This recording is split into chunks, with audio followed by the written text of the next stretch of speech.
Sound check 1 2 3. Sound check 1 2 3.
Good morning.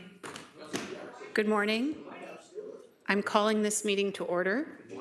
I appreciate the pleasantries around the table, but the meeting is to begin. Thank you. Welcome to the General Issues Committee Budget Meeting of January the 29th of 2026. My name is Maureen Wilson. I will be chairing this meeting today. We do have quorum. Joining me in Council Chambers, Councillor Tom Jackson, Councillor Jeff Beattie, Councillor Esther Pauls, Councillor Brad Clark, Councillor Rob Cooper, Councillor Ted McMeekin, Councillor Cameron Kretsch, Councillor Mike Spadafora, Councillor Narinder Nan, Councillor Tammy Wang, Councillor Craig Kazar.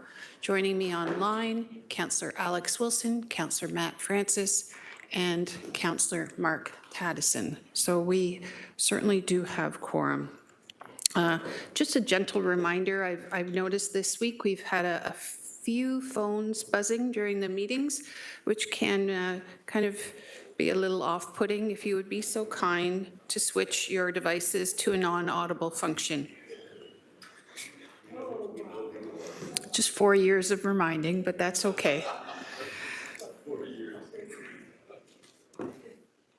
Elsie McCrae, can you advise of any items included in the addendum? Yes, Madam Chair, there are 2 added sets of minutes, and the presentations that were listed as to be distributed have been added.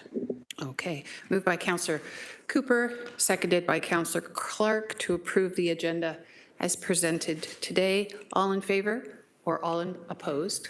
That carries. Thank you. Before we begin any further, I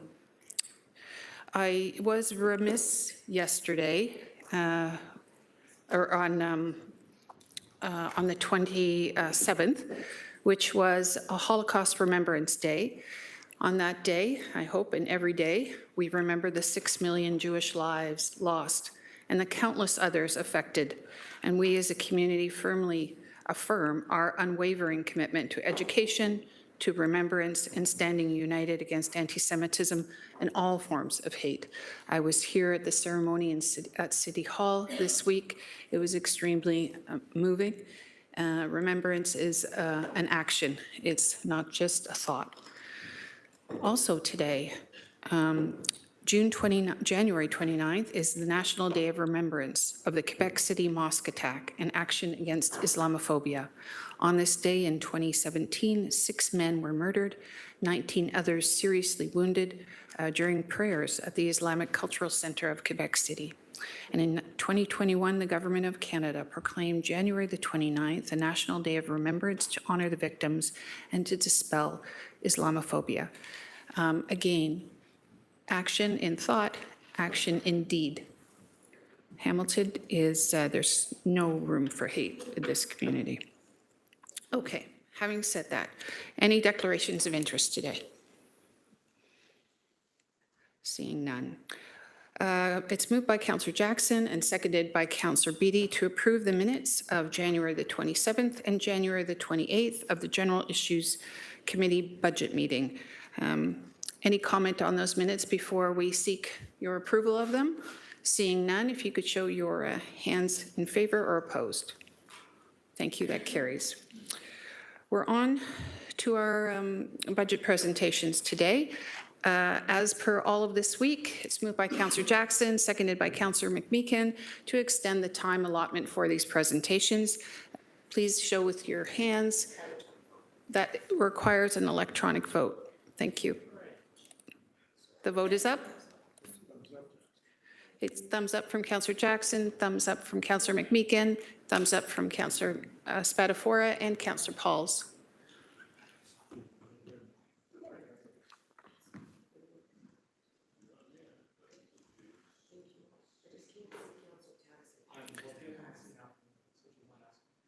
Councillor Taddison, could you, thank you. Saul registers your vote. Thank you. That carries 15-0. Okay, our first presentation today, Planning and Economic Development, the 2026 budget. I believe we have, is it GM Prasad? Okay, thank you, presenting this morning.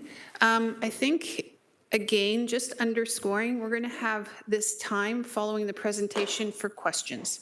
If there are any comments to be had on the budget from PED as a whole, if you could just hold on to those and keep those in your pocket and bring them out after we go through all the questions.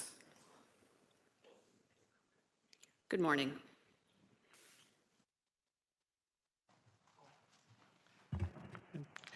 Well, first of all, good morning, Madam Chair, members of General Issues Committee. My name is Arvind Prasad.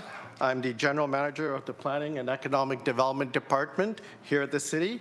And today, I am pleased to present the Department's 2026 proposed tax budget.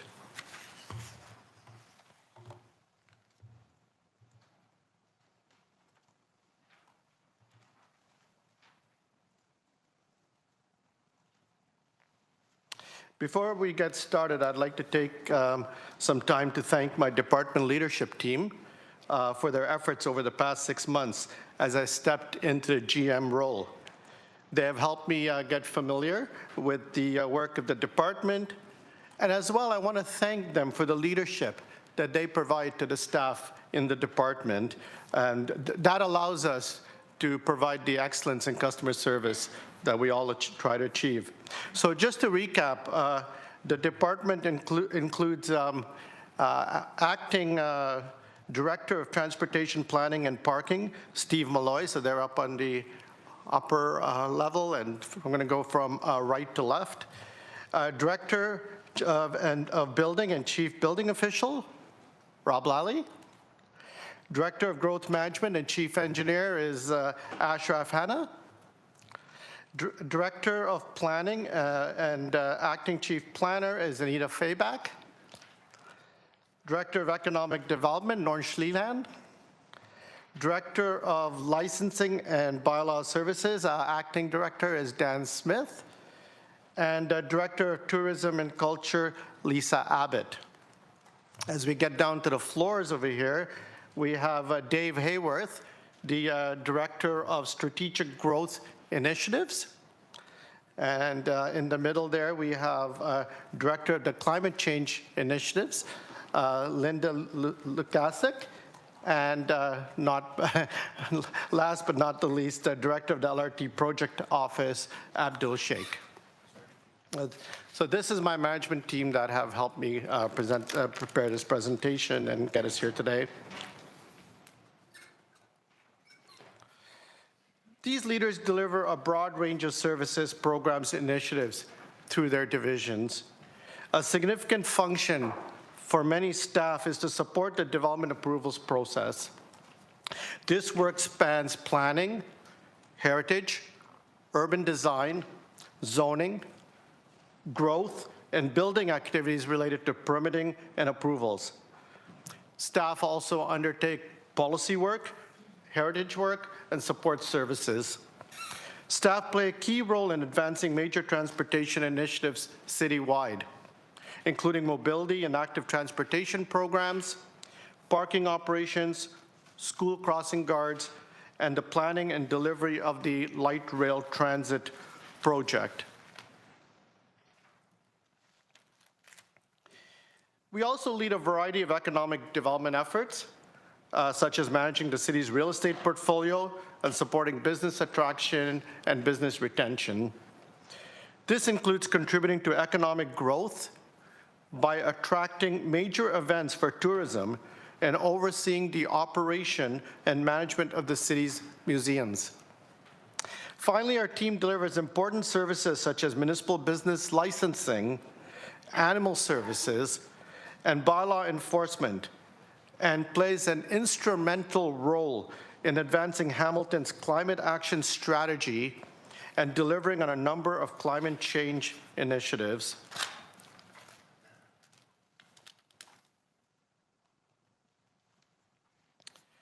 The department supports Council's 3 key priorities of sustainable economic and ecological development, safe and thriving neighborhoods, and responsiveness and transparency.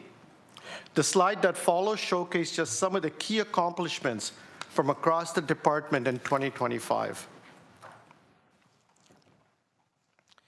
As part of realizing the priority of sustainable economic and ecological development, this past year, the city saw continued non-residential investment, and we achieved 1.5 million square feet of new industrial and commercial construction. This includes IKEA's customer distribution center in the Red Hill Business Park. Further, there's the potential of another 870,000 square feet of gross floor area, and this is expected to break ground in 2026, so this year and next year. The city's 2021 to 2025 Economic Development Action Plan sets a stretch target of 7 million square feet of new industrial commercial space, and over the course of that 5-year period, over 7.7 million square feet was added. So we've exceeded that target, and we're very proud of that. In 2025, the city also developed its new 10-year downtown revitalization strategy, and we saw the opening of the new TD Coliseum, which has already drawn a large number of acts and is seen as a catalyst for downtown revitalization.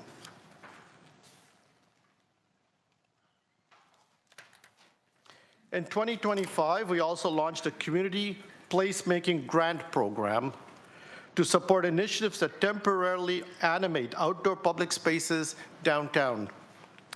There were 14 incredible resident-led projects that were actioned last year, including installations, engagement activities, and more. Looking ahead, 2026, this year, promises to be exciting as Hamilton hosts the 2026 Junos. And that's on Sunday, March 29th, which is only 8 weeks away. And so it is Canada's biggest night in music right here in Hamilton.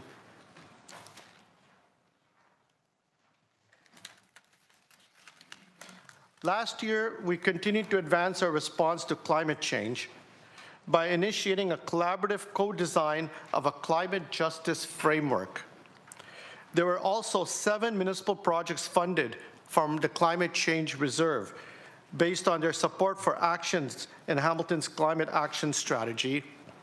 So these projects range from battery-operated hand tools, solar-powered park and playground lighting, as well as backyard tree planting pilots.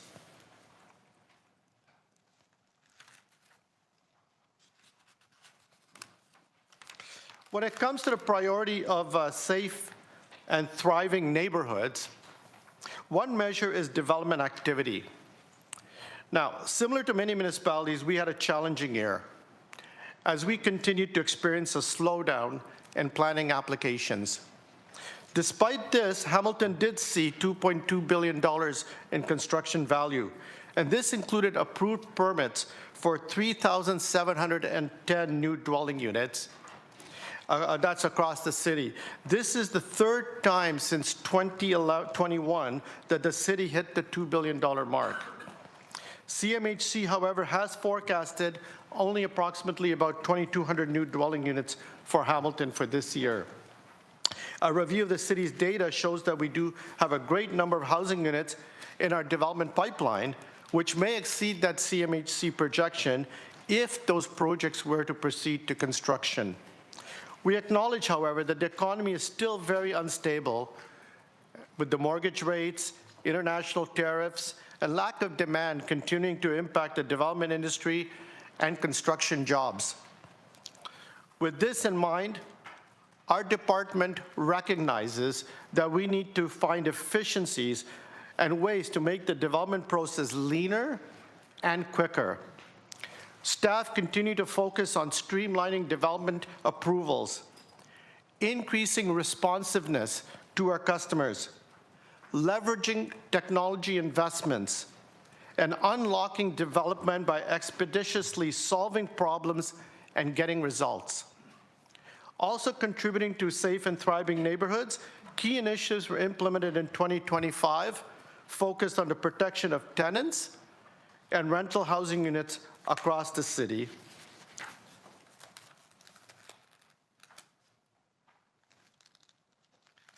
As part of the light rail transit project, procurement for civil and utilities works by Metrolinx is underway and now under evaluation. While Metrolinx is undertaking procurement, the city is delivering on enabling projects and investigating city betterments as part of that LRT work.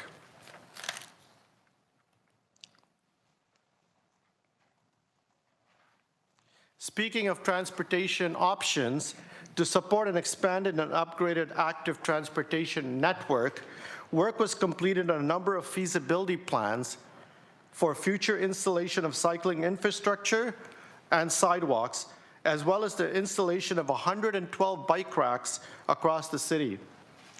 This past year, it was exciting to see bike share ridership experience a record 700,000 rides.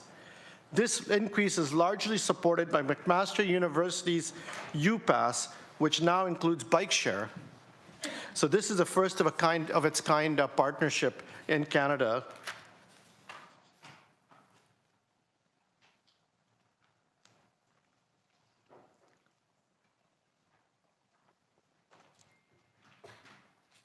To contribute to the priority of responsiveness and transparency, staff across the department continue to focus on ways to get more people involved in decision-making through a solid commitment to public engagement.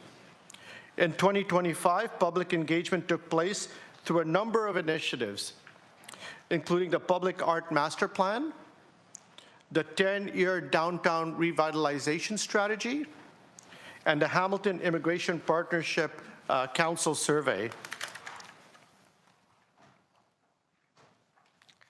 The department is also taking concrete steps to modernize systems to improve customer experience through adopting new technology, including the use of artificial intelligence tools in the development review process.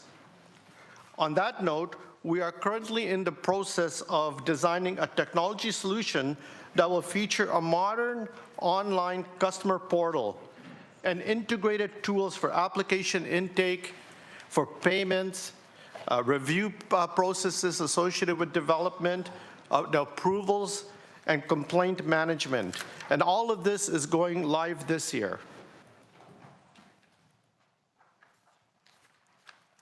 I want to now share a bit about the work we are doing to improve the customer experience. In addition to introducing technology solutions, staff mapped out the customer journey to identify barriers that customers experience. Action plans were developed to make changes to approval processes based on that customer feedback. Further work this year will focus on process reviews and improvements to development and engineering approvals. Last year, we were also accepted into an implementation accelerator program to help advance the work that started through the Bloomberg Harvard Innovation Track program. This work so far has focused on customer engagement and developing prototypes. And this year, in 2026, we are looking forward to delivering simple tools to customers to help navigate development approval processes and making improvements to our website. The website improvements will help make planning application information more widely available to the public.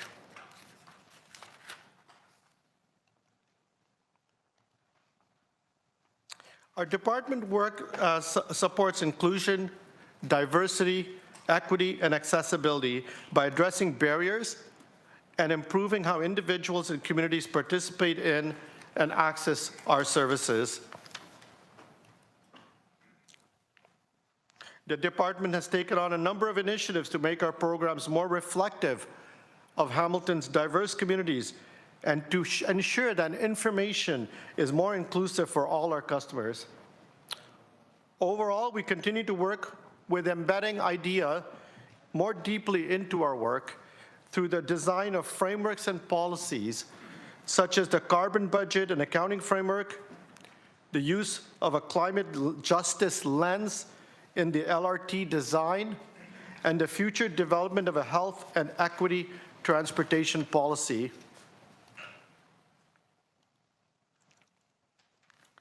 So now I'm going to move on to infrastructure investments.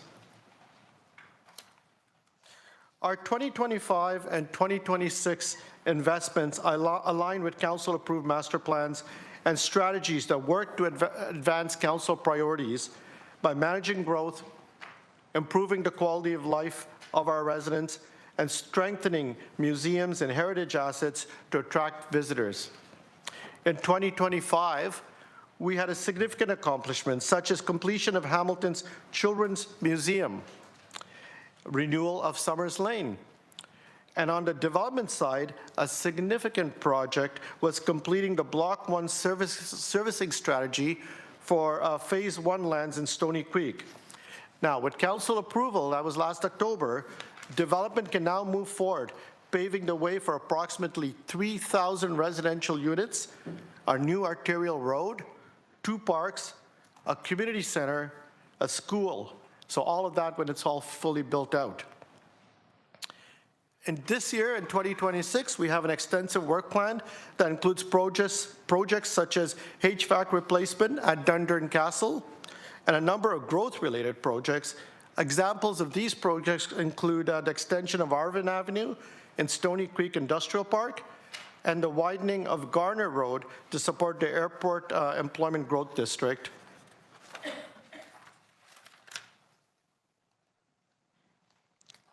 I will now turn to the Planning and Economic Development Department's proposed operating budget.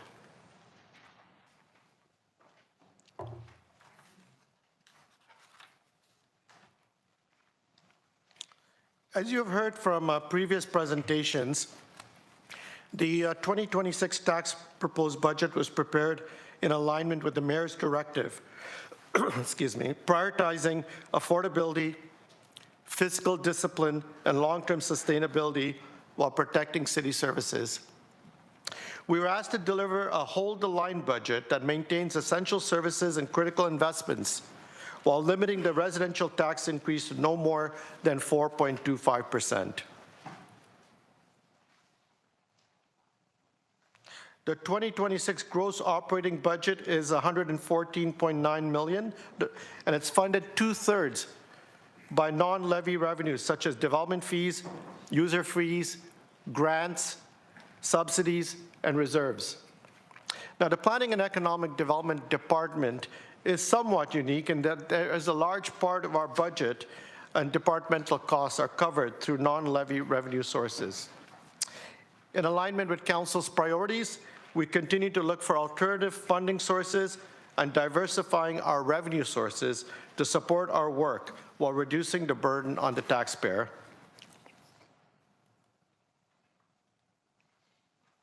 Staff has undertaken a comprehensive review to identify mitigation outcomes to align with the Mayor's directive.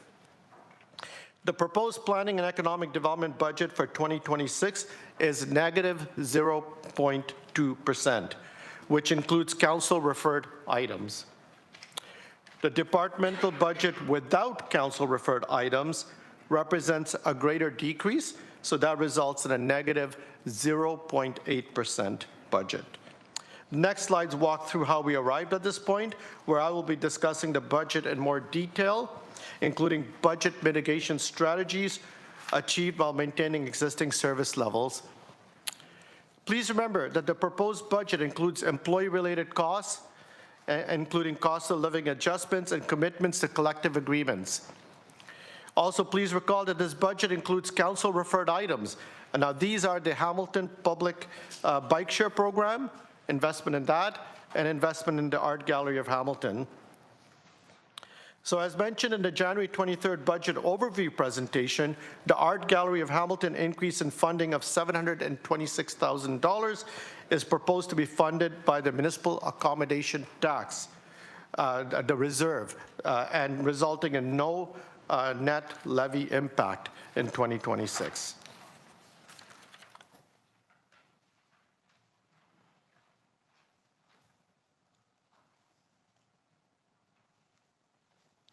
With respect to staff complement, this slide shows the overall FTE changes from 2025 and represents a decrease of 1.5 FTE.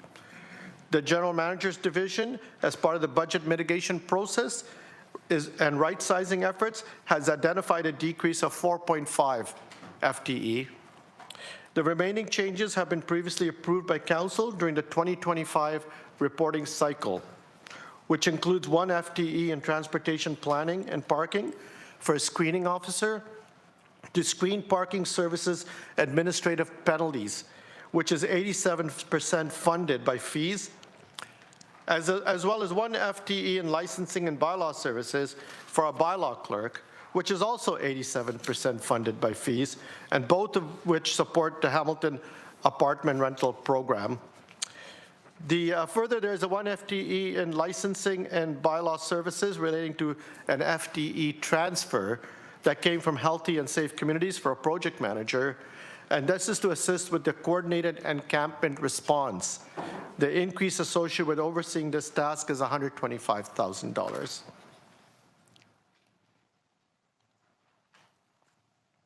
This slide provides a summary of the budget change drivers.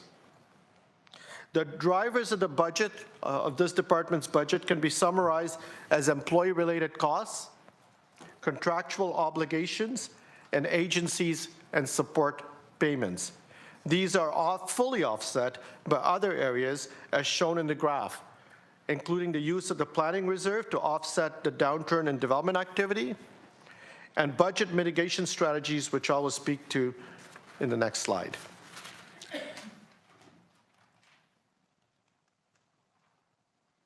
Through our mitigation strategies, we have reduced our budget by $2.8 million.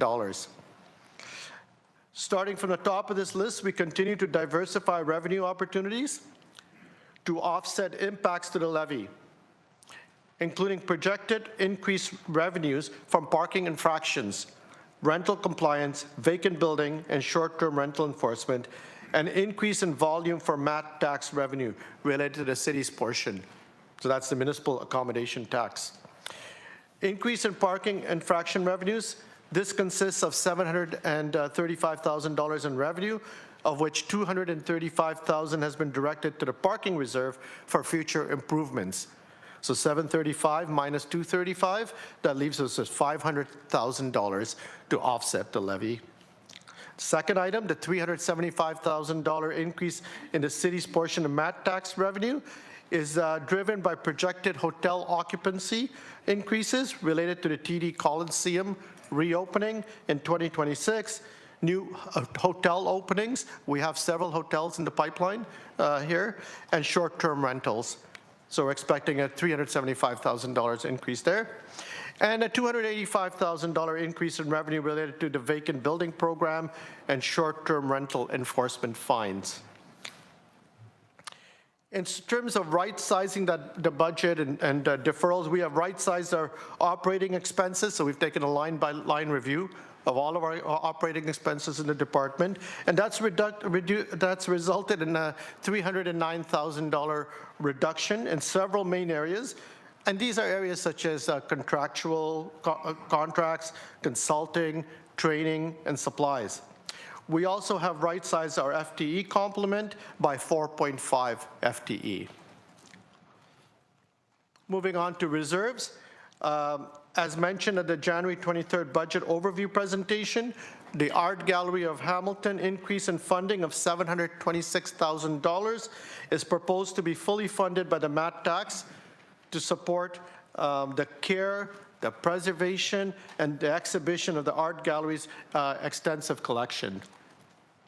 We also have 2 FTE positions in tourism and culture, specifically the tourism coordinator and visitor experience center coordinator, that are directly involved in promoting and delivering tourism initiatives such as bidding fees, tourism sales, marketing and product development, and as a result, there is a strong rationale for funding these positions given the type of activities they're involved with, 100% through the MAT tax reserve. So the total draw on the MAT tax, when you add up those two, is $886,000.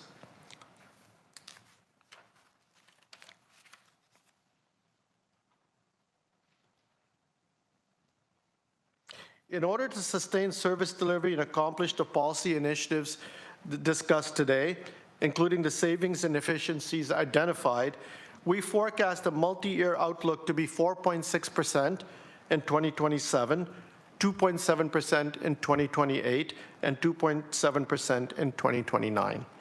This multi-year outlook assumes a combination of inflationary pressures on contracts and the cost of living adjustments and partial offsets by revenue from fees, grants, and reserves. An area of note is that the Art Gallery of Hamilton funding of $726,000 from the MAT tax, that has been included as a pressure in 2027. So that'll be an item that'll be for further discussion in the 2027 budget. In terms of the department's capital budget, I'm just going to quickly go over some items here. The gross capital budget for 2026 totals $56.4 million.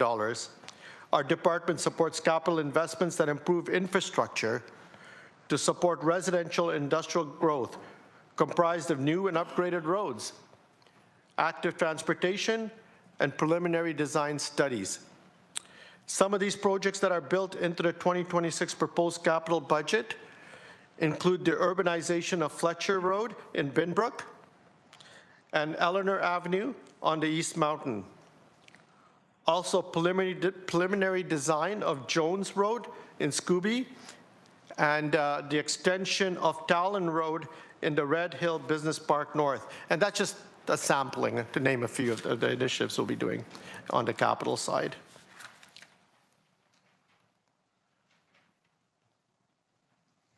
This slide shows the sources that help fund the gross capital budget.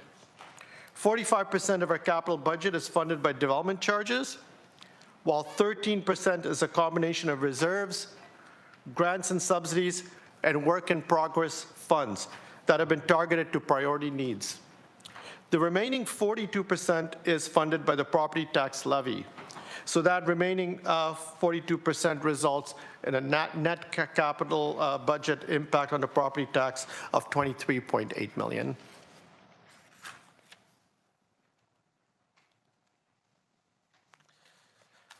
So just to summarize the department's 2026 budget, we know that development activity will still not recover to historic levels in 2026.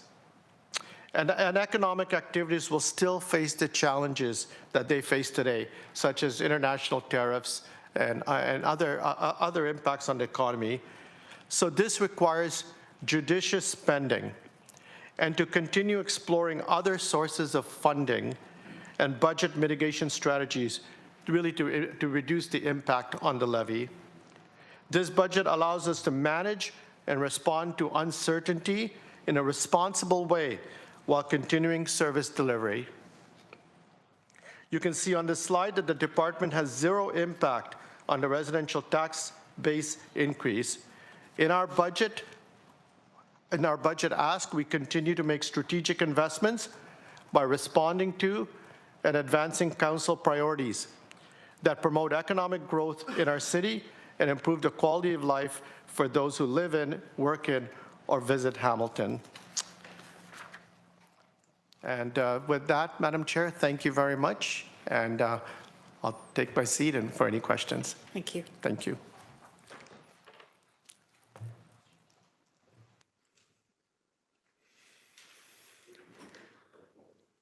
As you're ruminating about your deep questions, just a gentle reminder that we are in a budget session and the questions should be on the budget.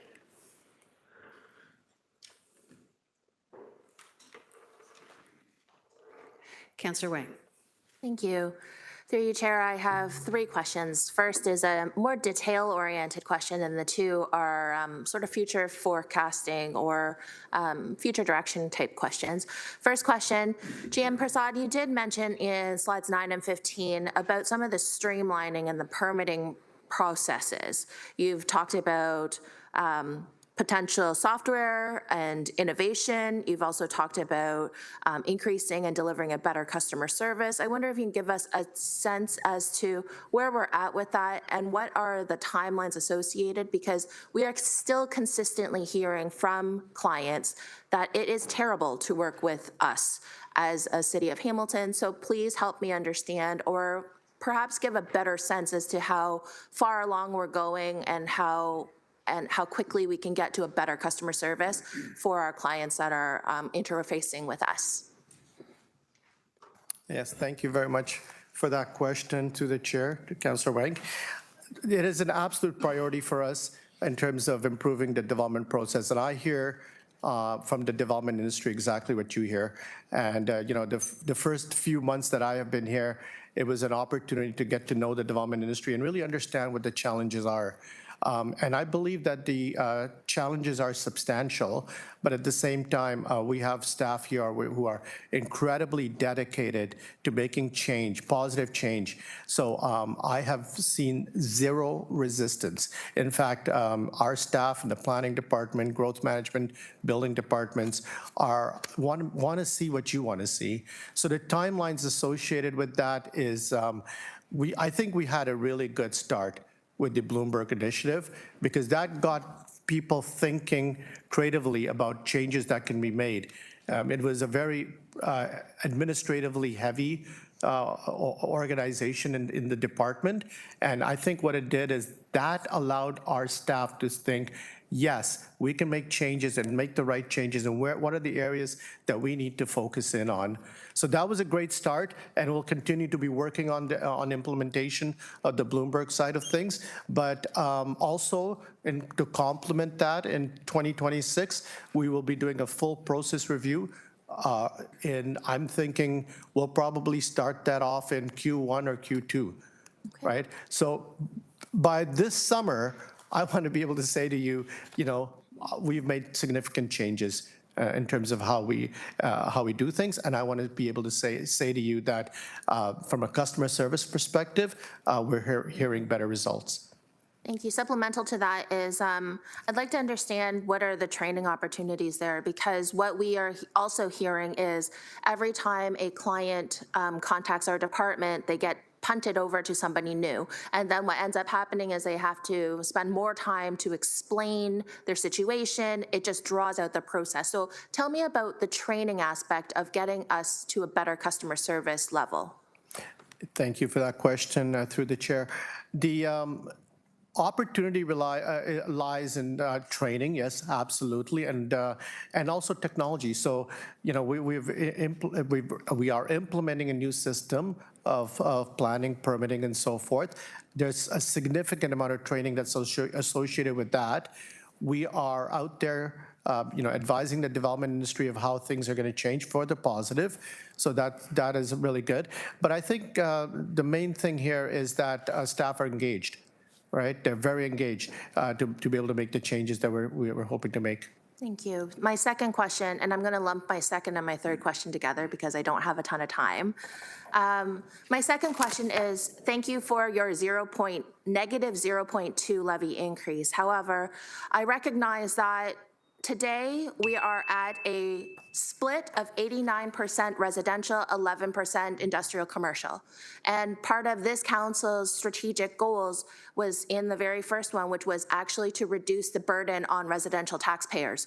So how are we attracting more businesses to Hamilton, and how are we leveraging, say, the Bayfront strategy or business parks or the AEGD? My third question is, how are we doing on supporting small businesses, especially when we have LRT coming forward? And this is a question I ask consistently, and I do want to make sure that it is kind of baked into our budget discussions on how we support small businesses as we're going through all of this change and turmoil. Thank you, Chair. Yeah, thank you very much for that question. So the 89-11 split, that is a very difficult piece to move because you need a significant number of amount of industrial commercial development, and every time you have residential development, you're pushing that number back up. So we have an economic development strategy as you're aware, we're renewing right now. And that strategy will also look at that issue and how we can continue to attract non-residential development in the community, which can make a positive impact on tax base.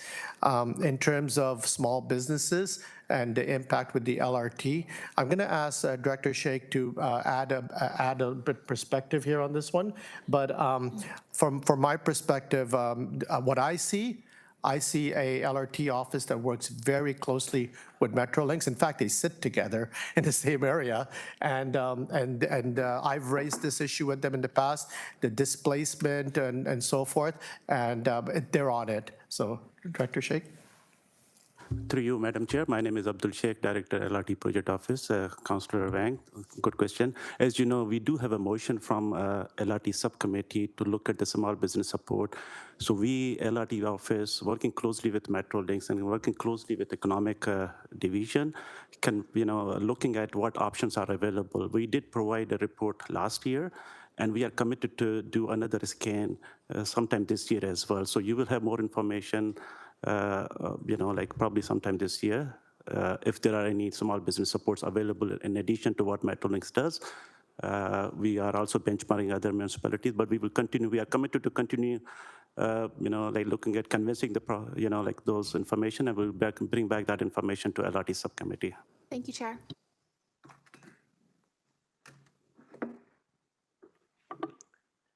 Councillor Kassar. Yeah, thanks very much, Chair Wilson. And thank you, GM Prasad, and to the entire team for the work in the presentation and for bringing forward a budget that's flat to last year. Very good job.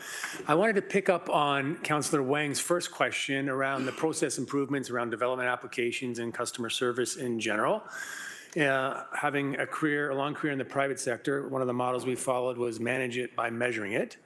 So there's lots of great words in here, and engagement and lack of resistance and a desire from employees to want to do better, but without having actual targets, understanding the baseline and then what we're trying to achieve and having meaningful targets that stakeholders buy into, there's a huge risk to not actually achieving as much as we could.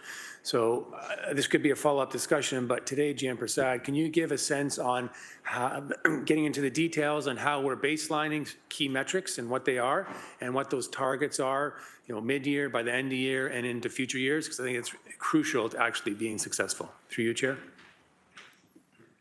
Thank you very much for that question, Councillor Kassar. And through the chair, yes, absolutely. Having baseline measurements and metrics that we can measure and objectives we can achieve is absolutely essential. And we do have a level of sophistication in that area. I'm not going to talk too much about the cyber incident today, but that probably derailed the city from continuing that journey. However, in the building department, I know, for example, they have solid metrics in terms of permits and activity and construction value and so forth. As part of any process improvement initiative that we undertake, and we will this year, that'll be part of the scope of anything we do, is the opportunity to really understand where we are today and where do we want to get to and be able to report on those metrics. Okay, thank you. So just supplemental, just to summarize, Chair, I think I heard is agreement on the importance of measuring, and that council or committee, the appropriate committees will see what those baselines are and what the targets are and progress on towards those target measurements. Is that correct? Through you?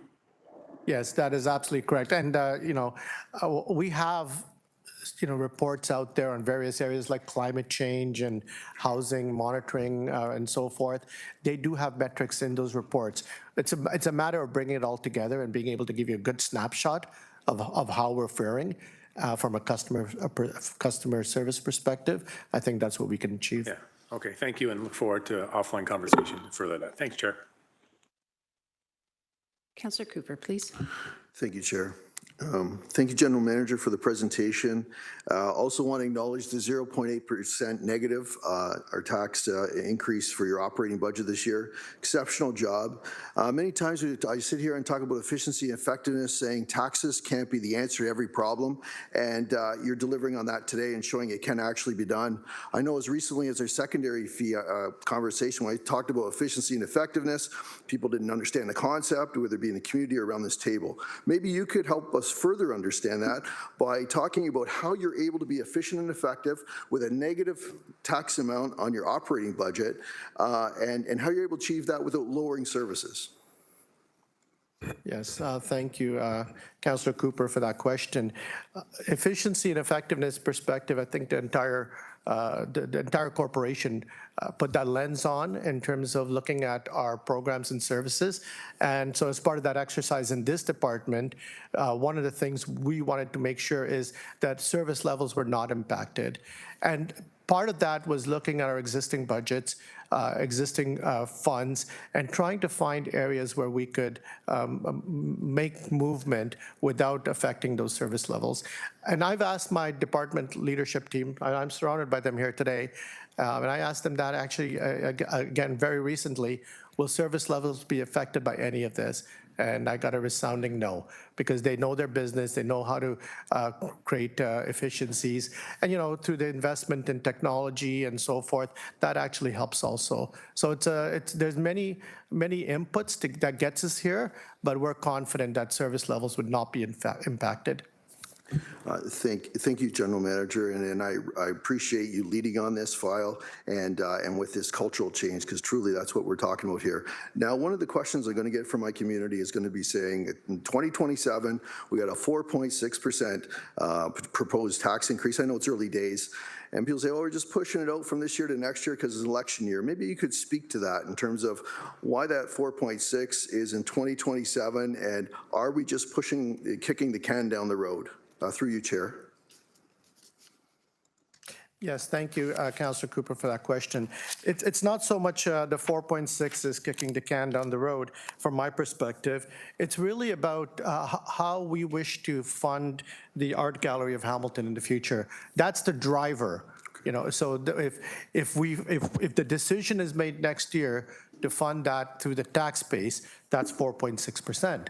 But if the decision is made to fund it through the municipal accommodation tax, and you'll recall, I did say that given all the hotel development and so forth in Hamilton, I do expect the reserve fund to increase, then that's a different story. It wouldn't be 4.6%, it would be significantly lower.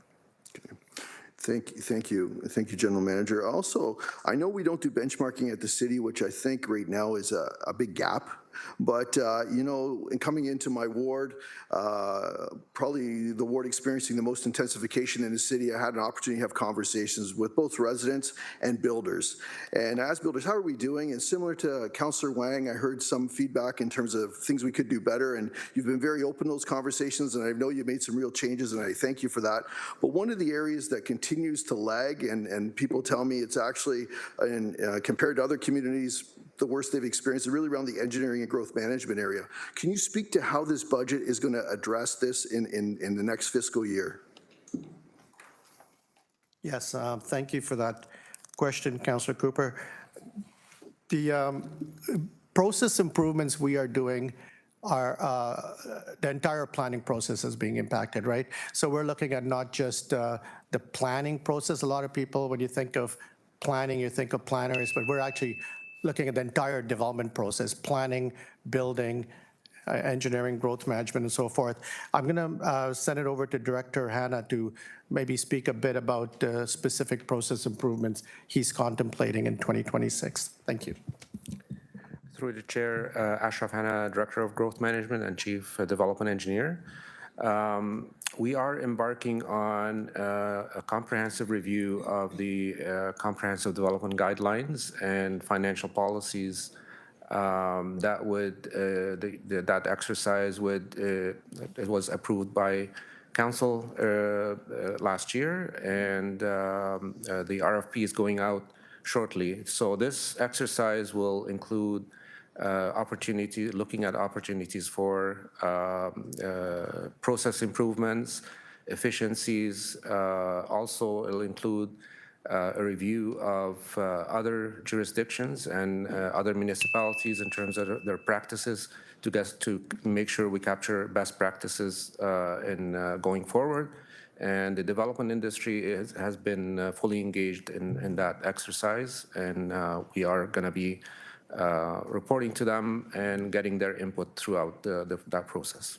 Thank you. Thank you for your response. I need to go on a second time, Chair, so I'll just stop right there. Thank you. Councillor Jackson, please. Thank you, Budget Chair Maureen Wilson. Good morning. Thank you, General Manager Prasad, for your thorough presentation on behalf of many divisions, and my commendation as well to your 0.2% budget proposal for 2026. I'll just again say an opening statement before I get to several questions, Budget Chair Wilson. Right sizing, staff reductions, contract efficiencies, affordability in this fourth year of this term, an option and a thrust I wish was in mind in the first 3 years. Can I just ask you on your slide 32, on your slide 25, increase in reliance on reserves. The one thing General Manager Zagarek said in his opening remarks last Friday was that the direction was less reliance on reserves. Can you just explain, in light of your excellent 0.2% levy proposal, you have increase in reliance on reserves of 900,000. Through you, Budget Chair Wilson, please.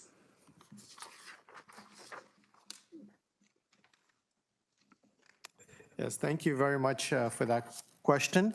I think from our perspective, there's this short-term increase in reliance on reserves, the $900,000. I'll have to check my numbers here, but I believe that is being driven by what we've talked about a number of times today, and that's the reserves to fund the contribution reserves. Yeah, I believe it's the art gallery funding. Just don't have the amount in front of me. Okay. That's fine. All right, General Manager Prasad, maybe you could just send that kind of detail to me, or if your staff could, before I finish my questions, that'd be awesome. Secondly, on page 8, the Climate Change Office, secured council direction to update Hamilton's climate action strategy, explore accelerating the net zero 2050 target. I believe I voted against accelerating because it would create a budget pressure. Can you elaborate on that, if that will be creating a budget pressure, GM Prasad, down the road? Through you, Budget Chair Wilson, please. Yes, for that question, I'm going to hand it over to the Director of Climate Change, Linda Lusiak. Linda? Thank you. Through the chair, Linda Lukasic, Director of the Office of Climate Change Initiatives. That's a good question, Councillor. It's a hard one for me to be able to answer right now, in fairness. What I will say is that generally speaking, as we move into the future, we're finding that for a lot of changes that are required as part of decarbonization, we're seeing cost for technology decreasing. So I think that's a good sign. And I would also say, and we'll have more information to share with you through our office, we are working right now on a cost of doing nothing exploration that will generate a report with updated information for the City of Hamilton. So this also becomes important to take into account short versus long term. So sometimes it's in the short term, but the potential for larger investments to avoid much larger costs into the future. And I think that's an important consideration when we're talking about climate mitigation adaptation. So not a concrete answer yet with numbers, but I expect over time we'll be able to do a better job of sharing those kinds of financial details with you. Thanks, Director. Dr. Lukasic, appreciate the genuineness of your answer. And by the way, don't know if you listened in on Tuesday during the ABC's presentations, I commended you for the $500,000 that you recommended that this body approved to help us get the 2 new electric bookmobiles to serve especially our aging population. So thank you. How am I doing, Budget Chair Wilson? I got 2 or 3 more questions. Thank you. Okay. One of my favorite topics, General Manager Prasad, Director Sheikh, is the LRT. So slide 10, I'm going to ask again, As you recall, I tried an amendment last year to pause the enabling works locally on the levy because we didn't have any formal agreement with the federal government and waiting for the business case from Metrolinx. Are those agreements in place, please? Because on page 3, you have said agreements development. That's a very vague word. So can one of you please give me some specifics? Are all the agreements in place? Because I worry, Budget Chair Wilson, we've done all the enabling, and someday one or both governments may pull the plug. Through you, please. Thank you very much for that question, Councillor Jackson. Through the chair, I'll ask Director Sheikh to answer. Through you, Madam Chair, my name is Abdul Sheikh, Director, LRT Project Office. Councillor Jackson, what we mentioned about developing agreements, so we do have a MOU, Memorandum of Understanding with Metrolinx and Province, and back in 2021. And the MOU does outline number of other schedules to be developed, right? For example, operation and maintenance, municipal infrastructure agreement. So there were about 8 or 10 different agreements to be developed. So that's what we meant, that will remain about how the project is being delivered. And we are currently working with Metrolinx to develop those schedule what were contemplated under the MOU. In response to your other question about delivering enabling projects, so those are 100% funded by Metrolinx. There were 5 city-led enabling projects which were 100% funded by Metrolinx, which we are currently delivering. There were some enhancement we added to take advantage of those enabling projects while Metrolinx is funding. So we thought maybe we can do resurfacing, provide bike lanes and those, but those were really minimal work, but most of the work were related to LRT enabling work, which were 100% funded by Metrolinx. Okay, I may need to go back on because I'm confused now. I thought, if I recall from last year's budget, with my amending motion that failed, unfortunately, that there was something like $10 million of enabling work that was on the local levy, not all 100% funded by the Metrolinx. So put me down for a second time, please, Budget Chair Wilson. I wish to pick up on that topic. Thank you. Thank you. Councillor Spatafora, please. Thank you, Chair, and please let me know if any of my questions are not budget related, and I'll refrain from asking. First off, I'd like to, as many other colleagues have said, I'd like to congratulate the PED staff with doing more with less. It's very nice to see, and please pass that thanks on, more importantly, to the staff that sit behind the front bench and the staff that we don't see here today. Obviously, the work done by the directors and GMs is important, but I don't know that you're going to get that work done without the people that sit behind you here and the people that we don't see in this gallery. So please pass that message along. First question, I don't know if GM Prasad, you're going to answer, or if this is, they're all based on numbers. I don't know if GM Zagarik's going to have to jump in. A question on the revenue increase projections, and I'm going to focus on the word projection. I believe it's close to $1 million or just over on, I think, parking infractions, vacant buildings, MAT. We're projecting increases. Let's say those increases don't materialize. What happens? Do we pull that money from reserves? How does that work if those projections aren't realized? Through you, Chair. Yes, thank you very much for that question, Councillor Spatafora, through the chair. And I will ask Mike to come in here, but let me just give you some perspective on this one. In undertaking a look at these revenue increases, we took a conservative look at them, right? So it's not like everything was thought out very well in terms of infraction increases. We compared those infraction charges that we have here at the City of Hamilton against other municipalities. And we kind of took an average of those. Municipal accommodation tax I already talked about, and the vacant building short-term rental, same thing, a very conservative look in terms of, so how we landed here was a very well thought out perspective, I thought, to get us to these revenue increases. Now, I'm going to move it over to GM Zagarik in terms of what happens if we don't realize those revenues.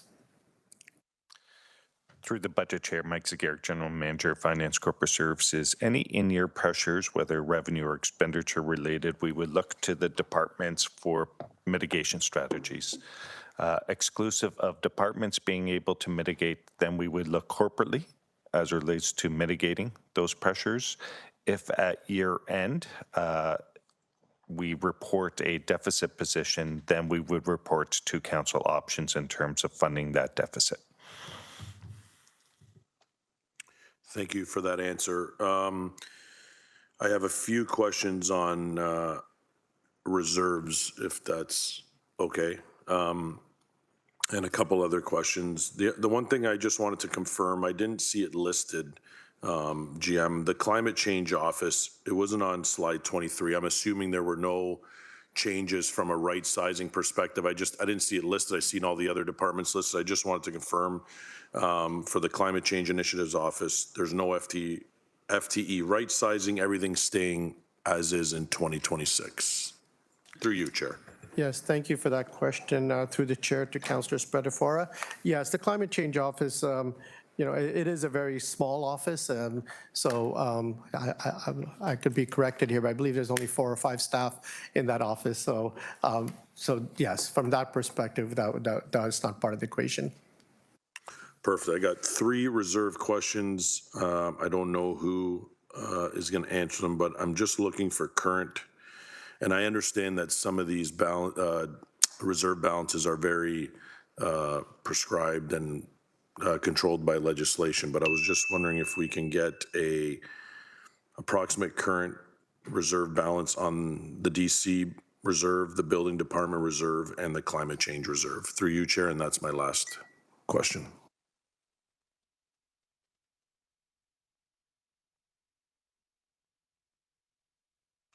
Thank you very much for that question.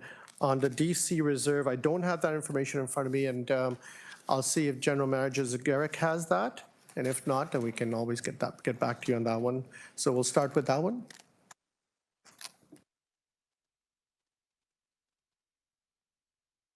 Through the chair, if the chair can come back to me 2 minutes. I know it's in excess of 500 million. I can't recall if it's 526, but I can get the actual number. I think Councillor Spadafora is just satisfied with that ballpark, right? Okay. And yes, through you, Madam Chair, the building department reserve is, I'm going to send it over to Director Lally. I believe it's 30 million, but is that correct? Yeah, good morning, everyone. Rob Lally, Director of Building. The building division reserve is currently sitting just under 30 million. The council approved policy, the target is 2 times operating, so we're still under that.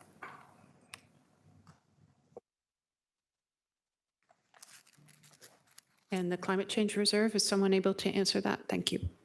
Through the chair, for the climate change reserve, we're sitting right now with a balance of approximately $800,000 in unallocated money. Thank you very much. Councillor Pauls. Thank you, and thank you, Chair. Councillor Spadafora sort of touched on what I was going to do. I looked up that since 2023, Council has approved 7.5 towards the climate change reserve. I just want to know how much of that reserve was spent, and I think I heard what we have left. So how much of the 7.5 has been spent? Through the chair, Councillor, for full openness and transparency to Council and the broader community, we report each year on the allocations that are being made through the reserve. So I'm happy, I can forward to you for all of those years the details of that spending if you'd like to see those details. Yes, I'm just wondering if we have almost $1 million in the reserve, why aren't we using it towards, I know we do have a reduction and we do, so we do have, I heard through Councillor Spadafora's question, that we almost have almost $1 million, was it, or? 800,000 approximately. 800,000? Okay, so All right, next question I have, thank you for that, and if I could get the report of the 7.5 million, that's since 2023. The bike share. It says bike share ridership experienced a record high 700,000 rides in 2025. This increase is supported by integration with Canada's first UPass to include bike share at McMaster University. I'm wondering, because I want to be truthful, I love biking. Biking is important. It's a part of transportation. But if we look out today, it's really hard to bike today and during the winter months. My question is, if we did not have McMaster University UPass, what would the record rides be? Because people are emailing me even today. I don't see anybody riding a bike. Why are we expanding so quickly from 30 years to 5 years? So can you tell me how many rides were made without the McMaster University UPass? GM Prasad, I'll recognize you first, and if you'd like to introduce Director Malloy, I'm assuming, but to you, please. Thank you. Thank you very much for that. And I do understand the question to Councillor Pauls. And, you know, this weather is probably not the best example of when people ride bikes, but people do ride bikes throughout. In my travels to Europe, I've seen people ride bikes in pretty extreme conditions. So it does happen, but I do understand the question. I'd like to send it over to our Director Malloy to find out what the number was, hopefully prior to McMaster's involvement. So thank you through the chair. Acting Director of Transportation Planning and Parking, Steve Malloy. So this was the first year, and we had the numbers from McMaster, but that's associated with the UPass. However, I just want to acknowledge that McMaster students have also been using the bike share system since its inception as well. So the previous year, in 2024, was their previous high year, and it was over 508,000 rides. So it does represent a significant increase, but to tweeze out that impact of solely McMaster students who have impact in that ridership, I don't think I can ascertain that number, but certainly it does help with that. But for sure, the bike share system is used by residents and visitors throughout the city. I agree that biking is important. I agree we need bike lanes. The problem is, and this is the truth, I'm having a meeting with a group. Question, please. Yes, the question is, that they don't see bikes. So when we say we have 700,000 rides, and it's all because of McMaster, and you just told me the 2024 was 500, but it was McMaster. We want to know how many people are biking. And I'm just saying, if you look at the weather, we're not Europe. Question, please. So my question is, I would like to know, before we had UPass and before we just put the McMaster, how many people do we think, how many rides we have? And I think because people are asking me, I just want to have an answer. And I just say, well, people do bike. So could we find out how many, excluding McMaster? I think respectfully that question was asked, and Director Malloy answered the question. And I would encourage, Councillor, if you'd like to dig in further to the numbers, maybe set up an offline meeting with Director Malloy. But I do believe he did answer your question. I just asked the question, could he separate them? And I don't know if he said yes or no. He said he was not able to do that. Oh, he's but not able. If I'm wrong in interpreting that, please correct me. No, I'm right. That rarely happens, but sometimes I am right. So I just wanted to make a statement before people get upset with me. Biking is important. I just want to know, when people ask me, there's nobody biking in the winter, nobody's biking, and we have expanded the 30-year plan to a 3-year or a 5-year plan, and spending so much money, because how much did we spend? I think it was 81 million? I really appreciate that you do wish to make a statement, and it is absolutely your right to do so. But if you would like to hold on to your comments, I tried to set out that roadmap this morning. I don't mean to cut you off, but we do have 1, 2, 3, Okay. 4, 5, 6. Thank you. I 6 of your appreciate it. colleagues. Thank you. Okay, no problem.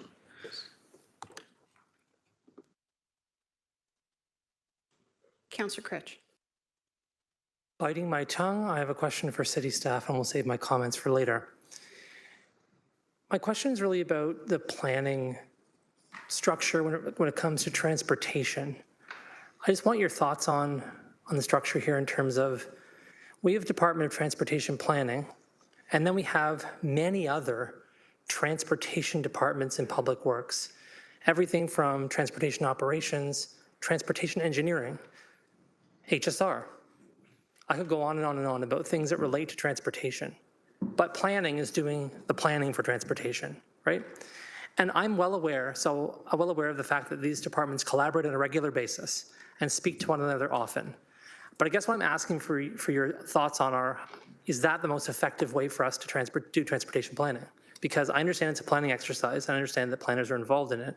What I'm wondering is if in the future we're going to try and find more harmonized ways of doing this work. Have a transportation department, for instance. I don't know. I'm just putting that out there because from my experience personally, when I go through these processes where we're doing transportation planning exercises and then the execution is done by Public Works, for me, what I see just as a councillor is there's all kinds of weird things that go on because people are using a different methodology, right, from these two different departments. So I wonder what your comments would be on that, because I think there is some opportunities there too in the future. Make this work better. Yes, thank you very much for that question, Councillor Cratch, and through the chair. The planning structure with transportation planning is, my previous exposure to transportation planning in other municipalities I've worked in, transportation planning in all of those municipalities sat within the planning department within the broader, I shouldn't say planning department, but broader development-oriented department. Now, whether that's the right structure or not, that would be something that we would have to take a look at, and review and understand what the best efficiencies are. But I've never done that previously in my career, but I do know that's where it has sat in other organizations where I've worked. We haven't done that review here. Thanks. Maybe I'll bring a motion forward at some point outside the budget process then to sort of explore that. I get a report back on it, because I do think, despite the fact that other municipalities do it the similar way, I know of some that don't, right, and that have larger transportation departments, and I'm wondering if maybe that's a way to help synchronize more, synthesize more, right, work with under common methodologies that might make some projects happen a little more quickly. Thank you. Thank you. City Manager, I apologize. Did you wish to comment on that? Through you, Madam Chair, and thank you. Yes, I'm way up here, so I'm hard to spot today. I just want to add to that, because we are actually still in the midst of an organizational restructuring review, which will come forward in the first quarter. And GM Prasad is relatively new to the organization and wasn't here for all of that, but that actually is part of the area that we're assessing, because we think that we can find some efficiencies in that area. Thank you. Thank you, City Manager. All the way from Binbrook, Glanbrook. Councillor Tattison.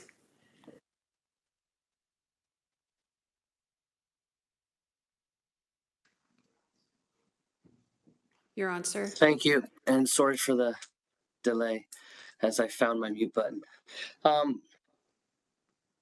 My budget goals are to right-size contingencies and contracts for capital projects across the corporation.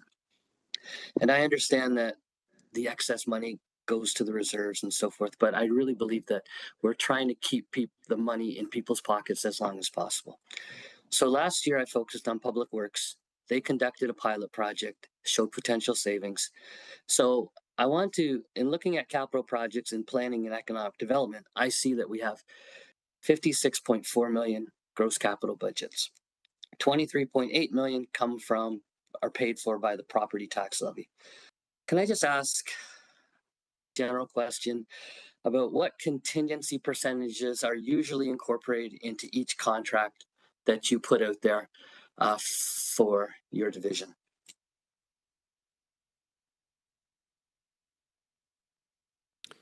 GM Prasad, Do you understand the question? Yes, I definitely understand the question. I'm just thinking that might be, and thank you very much for the question, Councillor Tattison.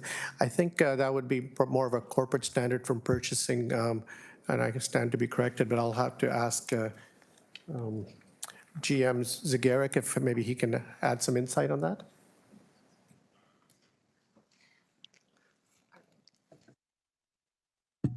Through the chair, I can start and then I'll invite General Manager Kennedy to expand. The contingencies would vary depending on the type of capital project, and while corporate services and procurement work with program areas along with our finance team, we do rely on the project managers to assist in terms of identifying the appropriate contingencies given the nature of the capital projects. And maybe I'll invite General Manager Kennedy maybe to expand on that. Thank you. Jackie Kennedy, General Manager of Public Works. I think General Manager Zagaric covered it off pretty completely. It is dependent on the type of work that we're delivering. There are some guidelines that we have that project managers are aware of. And as we go through the process and award work, the contingency line is separated out on the purchase requisition, so it's there and clear for all the approvals that are needed. And in some cases, it is made available to the.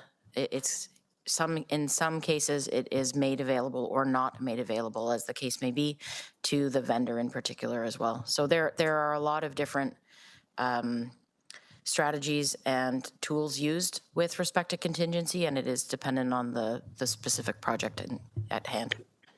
Okay, and I appreciate those answers. And can I ask then, is that 56.4 million in gross capital budgets, is that outside of public works projects? GM Prasad. Yes, thank you for the question, Councillor Tattison, to the chair. Yes, that is the projects within planning and economic development. Okay, thank you. So that amount, say if I were to introduce something like, let's see if we can shrink contingencies by 2%, would that be something that we could explore?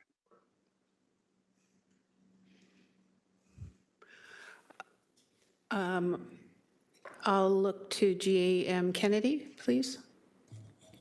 I'm going to jump in because I'm not sure that General Manager Prasad is aware of the work that was done in Public Works between around this time last year, Councillor Tattison, when you put a motion forward for Public Works to review our contingencies.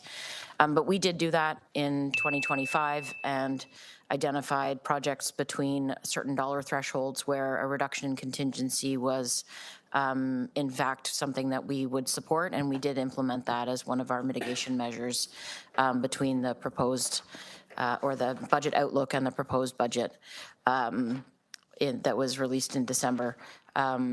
So I can appreciate that, Director Kennedy, because that amount was projects between 100,000 and 2 million came in at where we could increase those contingencies. Materially, is the work done for planning economic development, is that much different than the work that would be done in Public Works? Yes, through you, Madam Chair. The work, our culture division, for example, has a significant amount of capital projects, well, significant for our department, I guess, and the contingency that they use is 10% on all their projects. Growth management also has some capital projects, and I'm not sure what the contingency is. I don't know if Director Sheikh, if you know.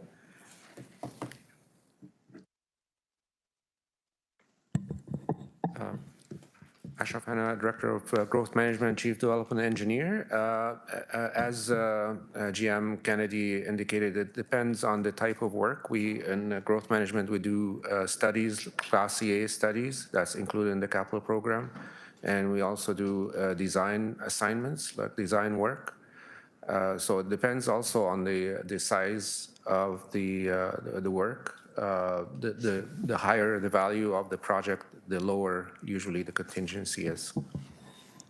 Okay, I think I have enough understanding of where I'm at with this, so I'd just like to say that thank you for that information, and I will reach out to work with staff to bring forth a motion for this year's budget that relates to contingencies and possibly shrinking them in some areas. Thank you. Thank you. Appreciate you taking that offline. Councillor McMeekin, please. Thanks, Chair Wilson. I've always had a fascination with the light rail transit issue and want to just talk about the economic development side of that. Early studies seem to indicate that proceeding would create some 7,000 person years of post-pandemic work, help us renew our infrastructure significantly with senior level government funding, be our single largest reduction in greenhouse gas other than the steel company, run the line at 40% of the cost of the B-line buses, and importantly, potentially be an uplift economically. I understand from some cursory review of the Kitchener-Waterloo experience that the light rail transit there uploaded approximately $3.6 billion in economic growth. I'm wondering, is there any projection as to what the uplift could be in our city, particularly given the comments made earlier by Councillor Wang about the 11% to 89% industrial, commercial to residential assessment ratio? Please.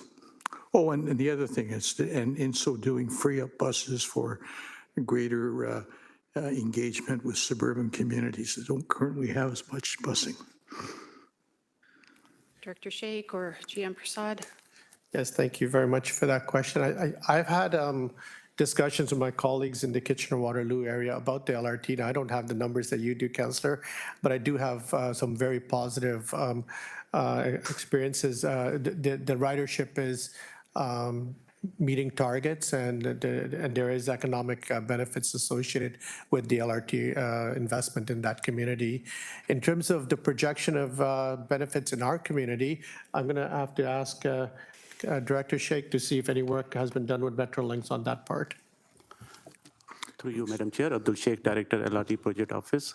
Councillor, there was an initial business case done by Metrolinx, so I don't have the exact number, but it is available online, and we can get you those information. And the city has also completed the environmental assessment, so there were some information included, but we can get you those information more in details offline if you want. That would be really helpful, Chair, respectfully, to have that available, particularly when we're dealing with crisis budget issues, to let those who are privileged to represent know the economic positive impacts as well as. If I could just interject on that point, the LRT subcommittee issued an invitation to all members of council last year when the former city manager of Kitchener was invited to speak, give a true reflection and on the impact, and that is available on tape, in which he confirmed both the assessment growth, the ridership growth, and the economic growth, all being very positive. You make my case. Thank you very much. Thank you. Before I go to second-time speakers, I would like to ask if there are any outstanding first-time speakers.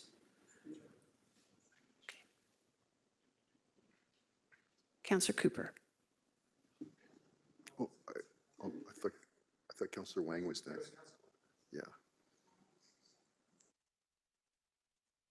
I apologize, Councillor Wang. No worries. Thank you so much. Back onto that 89-11 split. I know we are getting ready to embark on a new economic development action plan. I wonder if I could ask Director Schlehan to help with shedding some light as to what are their priorities, because in our first EDAP, it was about hitting a lot of big stretched goals, which we did a lot of, but this is different economic times. So I wonder if you could shed some light on what does that new EDAP look like. Certainly. Norm Schleon, Director of Economic Development, and through the chair to the councillor. You are correct. These are certain interesting economic times. The last 5 years in our EDAP have been exceptional in terms of the targets that we set. Some great investments achieved.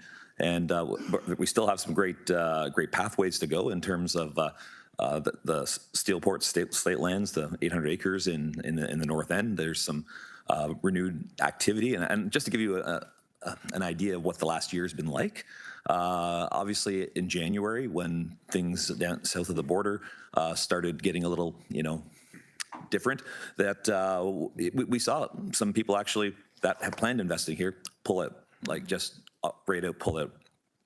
It's been a little sensitive in that area in terms of trying to get new development coming along, and that's not just here in Hamilton. It's when I talk to my counterparts across the province, I'm getting the same message. A lot of the development that we have seen, and we were very successful last year, was stuff that was already in the pipeline. So you've got a bit of a, and to be upfront, a bit of a pipeline gap there, right? So there's been about 6 or 7 months where the activity wasn't as robust as it has been over the last 5 years. But in saying that, we're seeing an uptick now. The inquiries are coming back in, and I think where we really need to go and take a look at is that we need to be looking at how do we get our lands serviced and ready to go, because we have swallowed up a lot of land over the last few years with 7.7 million square feet of new developments. So as you speak to the Economic Development Action Plan, I think a lot of our actions, and I think I mentioned it at our last GIC, is a bit of getting a back to basics approach. You know what, we need the product. Let's get the product, like when we looked at the Red Hill in its inception. We got that put in the infrastructure, and boom, look at the Red Hill now, like 3, 4, maybe even 5 million square feet of development that's taken place up there. So I think a bit of a back to basics approach, making sure we have that service land serviced, ready to go. I think that's going to be a big part of that. And not to say we're not seeing investment inquiries are coming in, but it's just going to be a little different than we've seen. I don't think you're going to see a lot of the large players as much as you're going to see a few of the smaller ones. Like, and when I say large, like when I've been here a long time, so it used to be, wow, we got 100,000 square feet. That's huge. Now it's like 500,000, 750. Those are the large developers. I think we'll still see some of that, but I think it's going to be in the 100 to 200 range and more multiple ones. And I like that approach because you're not all putting all your eggs in one basket. So I think that's where I see it going. Thank you. Just supplemental to that, Chair, is help us understand how the role of innovation plays in today's ecosystem, mostly because, as we know, is that if we have the rise of data centers, which actually means less jobs per hectare, but could have significant economic uplift. So I think that, is there an opportunity for us to take a look at what does the future of work look like and what does the future talent needs might be? Because that, I think, will play into also the future forwardness of how we budget, and because all of those will be, should be reflected in budgets moving forward. Very good question, and through the chair to the councillor. I was focused very much on the assessment piece, but you're very correct on the innovation piece. Not to say there isn't innovation in assessment, but when you take a look at areas like McMaster Innovation Park and the type of investments they're getting there, interest in data centers and that sort of thing. And a lot of people say, well, data centers, we don't want data centers. Data centers actually have an interesting opportunity because if you can utilize the energy from a data center to heat or provide that type of energy to other businesses, they have sort of a bit of a complementary piece to it. So I don't think anything's off limits as we look into our strategy to move forward, but innovation is a huge part of it, and we need to utilize our partners in the community like McMaster and Mohawk in moving that forward as well. Thank you. Last question through you, Chair, is a question on housing. And how does housing work with planning and ECDev? Because when we think about the presentation we heard yesterday from Healthy and Safe, where a significant portion was on housing services as well as housing secretariat. But housing secretariat is also dealing very closely with real estate, with our planning and economic development. So how does that split work? And that's similar to Councillor Kretsch's question about transportation. So I'm questioning, how does housing kind of fit as we are moving forward? Yes, thank you very much for that question, Councillor Wang, through the chair. It's very similar. We provide a service here in planning and economic development that's related to the planning approvals associated with housing and everything that goes with the development approval side of it. And then, of course, the Housing Secretariat has a very key role in being able to leverage funding and work with partnerships with the nonprofit sector and so forth to make things happen. And of course, the rest of the department over there is responsible for the rest of the housing continuum. So depending on where you are in the continuum depends on where it is that we interject our pieces. But however, again, very much similar to transportation planning, the housing, what we provide in housing and what I see happening is people work really well together. And in fact, even just yesterday, we had a great meeting on some of the housing opportunities and how we can support each other. Thank you. Those are all my questions. Now on to Councillor Cooper. Thank you, Chair. In terms of some of the capital initiatives we're doing, I think of something like bike lanes. An initiative by this council early in term, decision was made to move from 30 to 3 years. And early on, there's probably some low-hanging fruit that could be done, but now as you start to get into the further through that 3-year period, starting to see some kind of strange things happen. I'll give you some examples. Well, I have a neighborhood in Ward 8, Bonington. Put bike lanes in last summer. The whole neighborhood's going to be ripped out this summer to put new roads in. West 5th, we had a new sidewalk go in, ripped out to put in a multi-use path. And so, even beyond that, you get a comment from people that are bikers saying, who thinks driving down a main street sucking up exhaust fumes on my bike is a good idea? And so, left with the idea that maybe we're to the point where we're following a time period that's not giving us good outcomes, and we can't be thoughtful because we're following this hardened timeline, when in fact we should be easing that up and stretching out this implementation, maybe focusing on operationalization of the bike lanes to get people on the bike lanes, understanding why they're not using it, but to be blatantly wasting money where we're putting in bike lanes to rip them out the next year doesn't seem to make a lot of sense to residents in my ward. I would love to get your thoughts in terms of this budget and what we could do in terms of maybe softening that implementation to 3 years from maybe out to 10 or something, so that we don't have the perception and the reality of wasting money trying to accomplish something that's just going to change in a couple of years because of maybe some other things going on in other departments. I'm interested in your thoughts on that. Through you, Chair. I'm going to recognize, as I always do, the GM, and then you can direct it accordingly. GM Prasad. Very much. Thank you very much to Councillor Cooper through the chair. Yeah, the alignment of infrastructure investments is obviously a very important part because nobody in the community wants to see new infrastructure torn out and redone again, and it doesn't give confidence. However, we have a work program from transportation planning that I believe aligns well with the public works side of things in terms of construction and so forth. If there's issues around operationalizing and the issues you have raised, we can take that under advisement and definitely follow up. Okay. Thank you, General Manager, and I will follow up with you offline. But where this leads me is really, so one of the things this council did a number of years ago is declared a climate change emergency. But it hasn't been defined what that is, quantitative or qualitatively. In my career, I led sustainability at McMaster University. In 2 years, between us and UBC, we're the top 2 universities in Canada, saving 20 million kilograms of carbon and $10 million. So we've been at this a number of years, maybe 3-4 years. I don't know how we're defining it. I don't see a path in terms of how we're getting out of it. How do we know when we've achieved our climate change emergency? It's no longer emergency. I know we spend money on climate, and I'm not sure how that ties into resolving our emergency. I don't know if we're closer to it or further away. As a matter of fact, I feel like in my ward, I'm now getting heat islands, one of the few cities in Canada and North America to be actually doing heat islands. I get comments from people every day about congestion, which is putting CO2 up in the air. And so I'm not seeing how all this stuff ties together and say, at budget time when we're starting to put money against initiatives, do we have a plan? What does that look like? How are we defining it? Could you comment on that, please? Yes, thank you very much for that question. Yes, we definitely, through the chair to Councillor Cooper, have a plan.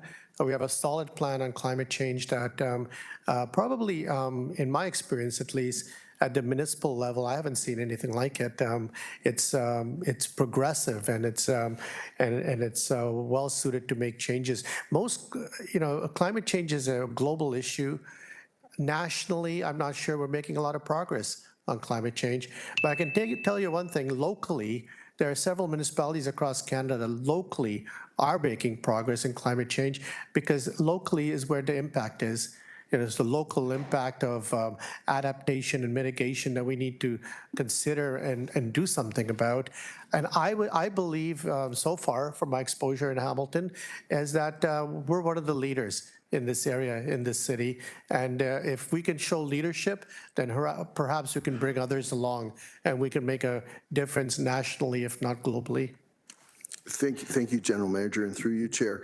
Maybe this is something that we could be transparent about, put it up on our website. I know I get a comment from residents in my community going, or my wards, asking me about that in terms of where are we, when do we know we're going to be there, what's our projection, because, people take climate seriously and they expect us to have a plan that we can talk to them about. So I'll talk to you about that offline and see if we can roll something out. But my other question here is just around climate justice.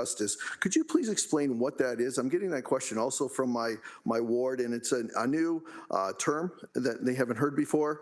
And so maybe just put a few words around that just today so that people watching can have a better sense of what that looks like. Thank you, Chair. Yes, thank you very much for that question.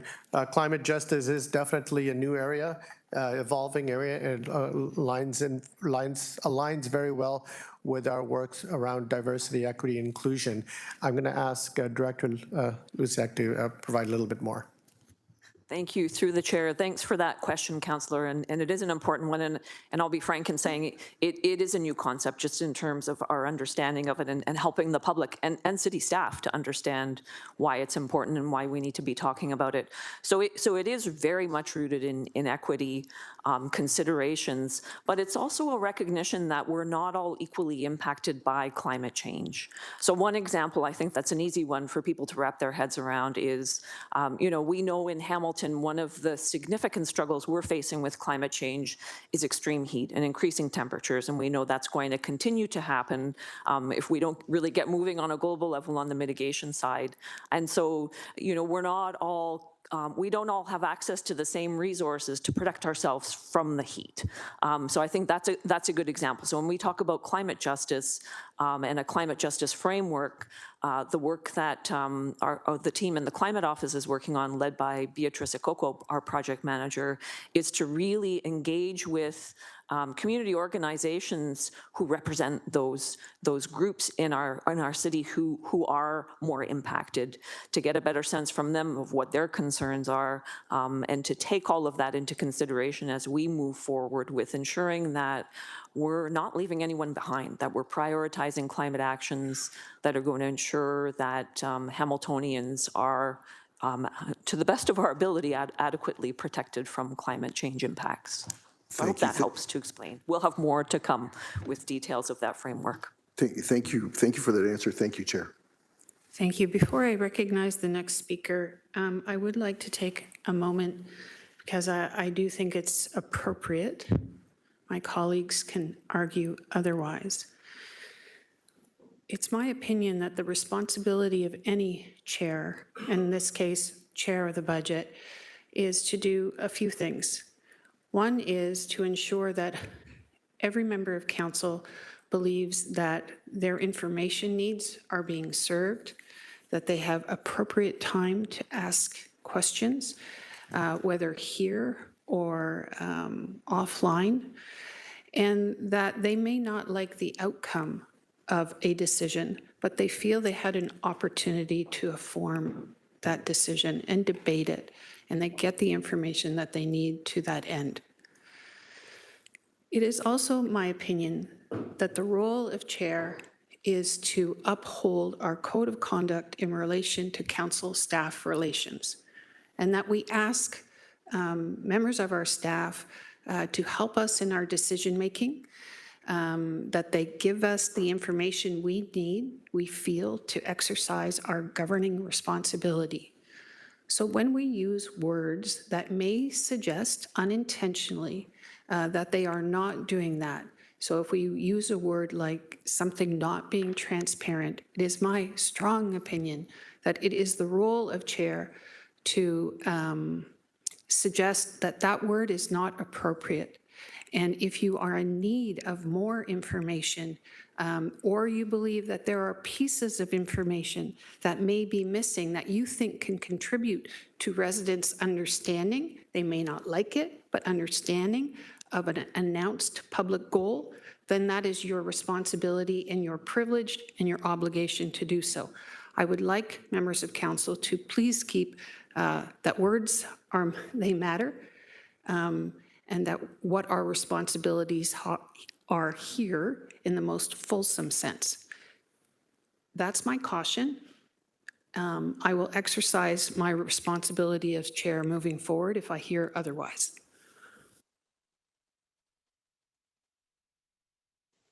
Thanks Chair, very much. Mayor Horvath. Yeah, thanks very much, Chair Wilson, and appreciate your wise counsel. I really just want to follow up on a question that was raised regarding infrastructure projects that are undertaken only to be then amended subsequently and causing consternation with residents when they see that kind of a thing happening. And so my question would be, and it's around whether it's complete streets or bike lanes, whatever we might want to be thinking about when we think about these things, because I've had that concern raised in past years. But when we look at the investments in some of the planning work that gets done to make sure that we are integrating any new construction with the existing direction of this council in terms of complete streets and bike lanes, et cetera. Is that not what part of the funding is for when it comes to the bike lane projects? And so I know it's, and I just, this is important. So it's both, what does the funding go to? And when we talk about projects that are in the, you know, bike lanes are costing millions and millions and millions and millions and millions and millions and millions of dollars. What is the general kind of increment in terms of adding bike lanes to a multi-million-dollar existing project when it's being planned and implemented versus putting that in 3 years later? And so I hope I'm being clear about what I'm asking, because sometimes I fear that there's a conflation of the kind of facts around what the funding goes to and when and why. And my understanding was a big part of what we're trying to do is prevent the exact things that have been raised like in the recent conversation about the consternation that residents have when things get you know, torn up because we didn't do that work initially. And I would also appreciate, for my own benefit, and maybe those of councillors around the table as well, if we could get the examples that were provided by Councillor Cooper to understand whether, in fact, some of those projects were undertaken at a time previous to this new or this current process that we have in place to prevent that kind of thing happening. So I just want, I'm looking to staff, maybe I'm not being clear, but I'm hopeful that that I can see a nod somewhere in terms of how this is all kind of supposed to be integrated. And I say that because we see what happens when the budget discussions get to the point where we start cutting capital projects, and we see what that's done to our city over years. And you know, it's low-hanging fruit, I get it, but low-hanging fruit, when you cut it down, the next year you have you maintain your position on the Ontario CAA's worst roads lists. You end up with projects that you build, but they didn't include the things that they were supposed to include, and so 3 years later, lo and behold, you get something dug up because it wasn't integrated, because it got cut in this process. So that's my reason why I'm asking this question. I'm sorry if I'm being very explanatory about it. Hopefully, if not right now, we can get some clarification or some enlightenment around some of these pieces. Through you, Chair. Thank you. I was going to recognize Director Malloy, but according to my practice, please, GM Prasad first. Thank you. Well, thank you, and I'm sure Director Malloy will have a few things to say here, and thank you very much for that question, Madam Mayor. When we're considering bike lanes, there's various opportunities. You're retrofitting an existing road with bike lanes. There could be times when you're aligning it with capital works, and there could be bike lanes in new areas. So all of these are different types of projects that require different consultation across the various divisions and departments to ensure alignment happens. Our transportation planning folks do that in terms of their master planning and also the day-to-day work. And so I will turn it over to Director Malloy to explain that a bit. So through the chair, thank you for that question. It's a very good question from both Councillor and the Mayor. I'll use the example, and maybe I'll avoid the Boddington one because I'm less familiar with that project, but I'll use the St. Joe's sidewalk question specifically to Ward 8. That was built, I believe, back when the hospital was in place, I want to say back in between 2010 and 2014, that range. And that was appropriate at that time. Since that time, in our previous cycling master plans, we have an extensive community consultation of what the expectation is for better infrastructure that's built to encourage more cycling, that feels safe to use the 8 to 80, all ages and abilities lens to provide more equitable space. In that particular case, as we built a continuous network from Hunter Street behind here in City Hall to the Keddy Trail, the vision for that was to connect safely into Mohawk College and along Fennel. We always look at a feasibility side of what can be done from a transportation planning perspective, from both network connectivity as well as what the appropriate space is available to provide the appropriate and context sensitive facility type. With that, we are in constant conversation with the people who deliver that project, whether it's transportation division or engineering services. We are also cognizant of the alignment of those projects as part of other capital plans, of if it's resurfacing or reconstruction, to make sure that we do not waste money that is done. If we have to push a project to make sure that there's alignment, those decisions get made behind the scene. There's a lot of professionalism that's applied. There's a lot of different pressures for the needs of the road to make sure that when we do things, we do it once. In this particular case, again, this was, probably 8 years later when this new vision for West 5th has occurred, and we provided a better facility, because in the previous cycling master plan, on-street bicycle lanes were identified. We recognize that that's probably not the best facility type for West 5th. Therefore, we made that decision to change that facility, hence having to work with the Ontario government to get an agreement to use those lands to provide that facility. So there's a lot of work to make sure that there is that good network connectivity, it's coordinated and it's safe to connect into Mohawk College. The other point along there was a project along Fennel Avenue that we have pushed specifically because there's a big major development coming along. There's major infrastructure works. We don't want to put in a facility that would then have to be shifted or changed and cost money at the end of the day, because we want to coordinate, we want to collaborate, and we want to provide a one project, one budget philosophy to implement those types of projects. So that's a good complex example, but we are constantly, we have an integrated mobility team that have members from Landscape Architectural Services, Transportation Division, Engineering Services, Transportation Planning, and some representation from Growth Management to make sure that we are around the table, we meet regularly. If these issues are occurring, that we align and we make sure who owns the project and how we can deliver these projects. So hopefully that answers that question. Thank you.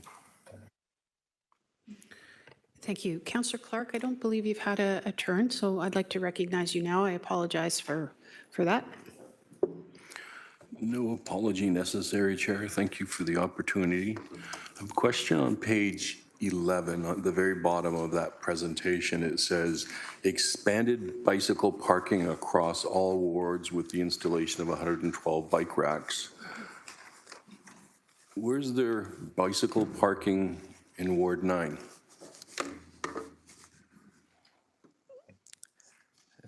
Through the chair, sorry, through the GM. To assume GM Prasad, you will recognize Director Malloy. Director, please.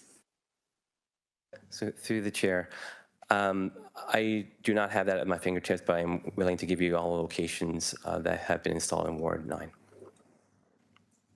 So if you could send that to me offline, because it says here across all wards, so. I will do so, yes. Thank you, I appreciate that. The overall budget, Chair, I think they have done a remarkable job in getting their numbers down to where they did, and they deserve credit for that. The one question that I do have, and I suspect it's in growth management, is that we're planning, oh, I see planning down below. So I'm trying to understand what we're hearing in the community is lots of layoffs from construction and new builds or new starts have decreased dramatically. Do you have any statistical data or experience currently to tell us what it's been like getting applications in currently? GM Prasad, would you like to recognize Director Hanna? Yes, I'll recognize Director Hanna to talk a bit about the growth management side, or did you? Sorry, could you repeat the last part of that question, Councillor Clark? I apologize. No problem. We are hearing consistently that there have been significant job losses in the home building construction industry. And we're hearing that new starts are not happening. I know in my ward I've got site plans that have been approved, but no work is being done yet.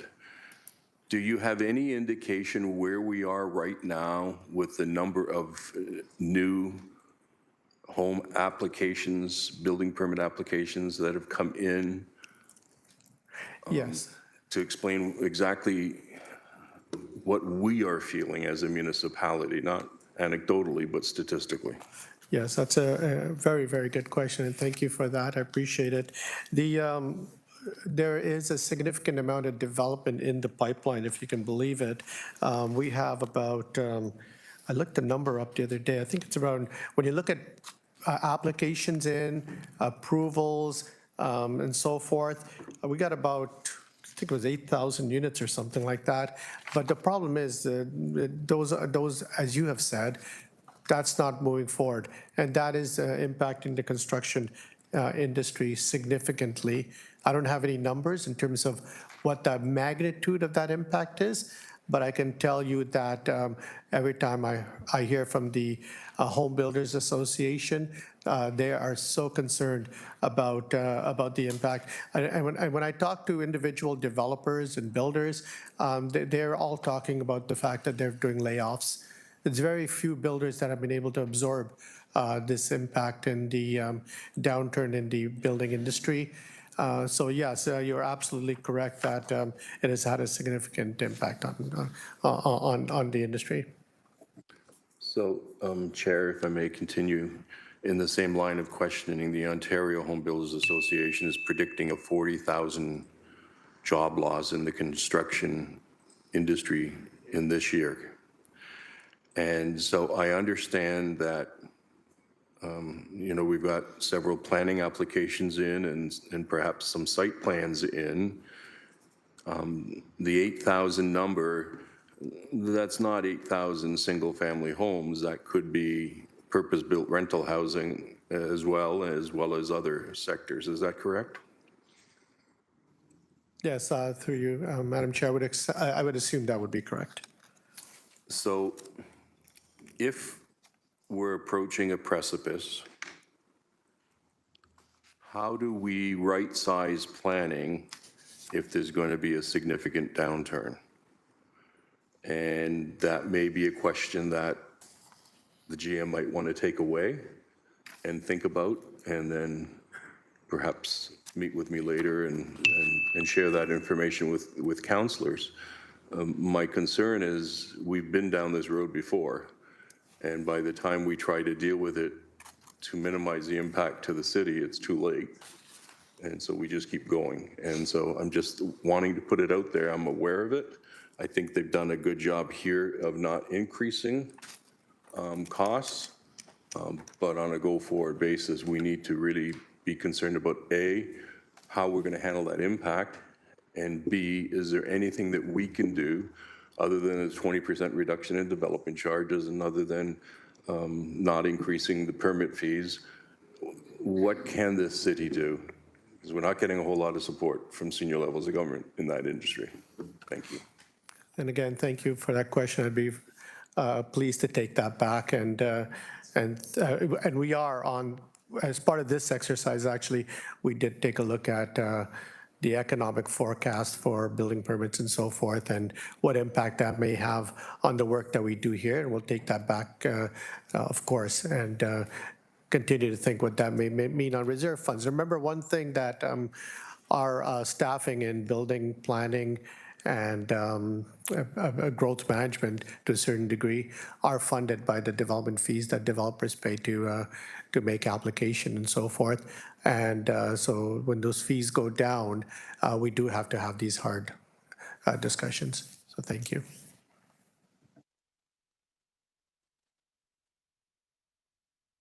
Councillor Jackson, please. Thanks again, Budget Chair Maureen Wilson. Councillor Cooper, as the newest member of council, thank you for your sage observations on the accelerated bike plan that I voted against. A couple more questions on the LRT through you, Budget Chair Wilson, to GM Prasad and to Director Sheikh. So it's been 5 years since the feds committed to the LRT, and over a year since the feds stated they needed a business case to sign the funding agreement, and still no business case. Yes or no, please? Please don't, very respectfully. I know the professionalism of both gentlemen, especially Director Sheikh. They know a heck of a lot more about this than I do. But as a layman, I'm just looking for a simple answer, please, because I've had a wonderful researcher who's helped me on this topic. Through you, Budget Chair Wilson, please. Is there a funding agreement in place? Director Sheikh. Through you, Madam Chair, Councillor Jackson, we don't have that information. So as what I know, there is no funding agreement. They are working, Metrolinx, province and federal, they are working closely to reach to that agreement. They are providing all the necessary information to the federal government to reach to that agreement. So Director Sheikh, you started by saying you believe that there is still no funding agreement in place. Please, I hope I didn't misinterpret your opening remark, because my community just wants to know, my community still feels this will be a boondoggle. The $3.4 billion will definitely not be enough if this project ever sees the light of day. So did you say, to your knowledge, there is no funding agreement in place yet? Through you, Budget Chair Wilson, please. Through you, Madam Chair, they have, this project still remain committed by the federal government in order to get full agreement in place, because they need to get Treasury Board approval. They are required some information from the province. So what I understand, the province is currently in process of supplying those required information to the federal government so that they can get that funding, 100% funding commitment what they previously done in 2021, right? Okay, so my interpretation is if there was a funding agreement all in place, the answer would have been, I believe, a simple yes. So thank you, Director Sheikh. Further questions? Investigated city betterments as part of the LRT project and recruited additional LRT subcommittee advisors to facilitate consideration of climate justice when delivering this project. Will those be potential budget pressures on the local levy? Through you, Budget Chair Wilson, to GM Prasad. GM Prasad. I'm going to ask Director Sheikh to answer that, please. Through you, Madam Chair, Councillor Jackson, good question. There are proactively city fund allocated in our previous budget, which was, if you recall, there was a $6.6 million, which was a combination of development charges and the tax levies. So they have proactively included in our budget. That is about the surface road improvements if city has to add as part of the LRT project. And there are some additional budget, about $10 million under the Hamilton water account. If anything needs to be upgraded in addition to what Metrolinx is doing, right? So there are proactively other budgets have been allocated, but none of the budget have been used so far. So what we committed to the council, before we use any budget, we will come to the GIC to get your approval and just to provide a full transparency how those accounts which have proactively be added to the budgets will be used, right? Thanks, Director Sheikh. So there will be potentially those type of initiatives that I just mentioned on your bullet point on page 10 will be potential budget pressures, either from past dollars approved and or future dollars. Last question on this topic on page 11. You hosted 2 major open street events on King Street with the future LRT transit corridor, a record-breaking attendance of over 15,000 people.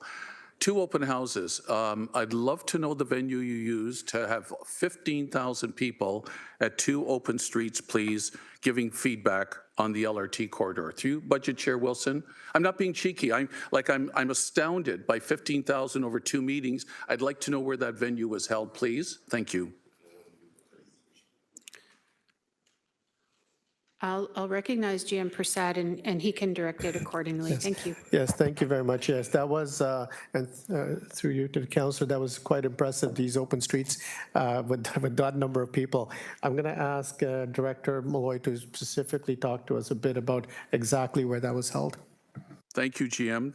Acting Director Malloy, please. So through the chair, Open Streets was hosted in June and September, and it was from Gore Park at John Street all the way to Gage Avenue. I'm sorry, you lost me. Was that during the King Street closure? So that's all along King Street. That was the section of Open Street, so all along King Street. Oh, so you have, all right, so you extrapolated, and please correct me if I'm wrong, and this is my last question, Budget Chair Wilson. So because of the King Street closure that day for the pedestrian-friendly, wonderful event, you extrapolated that 15,000 people more or less commented on the LRT, on little questionnaires at tables or that. Could you further explain, please, Acting Director Malloy? So my apologies, I misunderstood the question, Councillor, through the chair. So you talked about comments to the LRT based on the attendance. Yes, you put down, or whoever put down here, 15,000 people in 2 major open street events. That was the attendance. It wasn't commented on the LRT. So that's the attendance of that event. I see. Okay, well, that sure clears that up, that it wasn't 15,000 people, Budget Chair Wilson, commenting on the LRT project. That's it for me now. Thanks, Budget Chair Wilson.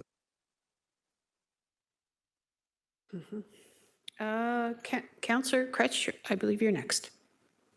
I believe you're right. Thank you. I'd like to ask Director Malloy just quickly if he could, I'm not asking for any kind of lengthy summary here, Director Malloy, I'm not trying to put you on the spot, but the cycling master plan anticipates a lot of the things that were referred to today in terms of, needing to slow down what we're doing and actually proposes why we need to accelerate. But we've done the work. I want just to ask you about that briefly. We've done the work of coming up with the cycling master plan. You updated it recently. Could you comment on that? So through the chair, the cycling master plan was updated as part of the 2018 transportation master plan and subsequently refined as part of the accelerated cycling plan to look at the network that we have today and to implement. And when was it refined? Was it 2022 or 2023? So through the chair, I believe it's 2022. Thank you. So we have a plan, and this may be shocking news. It's on the website. So I really think it's important we get our facts straight when we say these things. And I appreciate what the chair said earlier about fact checking as we go along. And maybe people just don't know things, and that's fine. But I actually appreciate if you would interrupt when people say things like, we want to make sure that's up on the website, because it gives citizens or residents the impression that it's not up there or that we're not doing our work. Dr. Lukasik has presented several times during this term of council on our climate change plan, the climate change initiatives. We have a selection criteria for the climate change reserve. We have a climate change advisory committee that I sat on with Councillors Kassar and Councillor Alex Wilson. I want to be clear, we have a massive amount of detail about our climate change plan. exactly what we're doing, how we're doing it, the standards we set, and what those standards are based on. So I don't want anyone to leave here thinking that's not the case. And if we need more accessible ways of getting a hold of that, put it in different places on the website. Hey, put it in your own newsletter, put it on your own website if you want people to get a hold of it. It's hard for me, though, as a counselor, to be honest, to say, people say, I'm hearing from residents and I'm frustrated about the fact that they can't access this information. I think we can find ways to make that happen. I'll also say, I'm not really aware of the crisis across the city of us installing and tearing out bike lanes. As a counselor where there are dozens of bike lanes, I don't see that crisis happening across our city. I see maybe there's been some situations in the past where we've had to course correct or make a change, but it's not happening at a great scale or any kind of way that we need to be worrying about it. What we should be worried about, actually, is what all the evidence tells us about cycling is that we need to protect our current network by making sure it's safer. It can't just be paint. And we have to connect our current network. So protect and connect, right? Protect it and then connect it across the city. When we do that, we see it will be excellent. Go to Detroit if you want to get an experience of what it's like to see an amazing revitalized network of cycling in a similar kind of city. They've done it right through the industrial section of Detroit. They've connected it in an amazing way. I've ridden on it myself and know that it works. And it's protected so people use it. That's an important part of, I think, what we have to do. I'll also say, and this is an offer, to anyone who's unsure about where there are cyclists in our city, and if there are any of them out there in the winter. There's two sitting around this table who famously winter cycle, just in case you wanted to add those two up.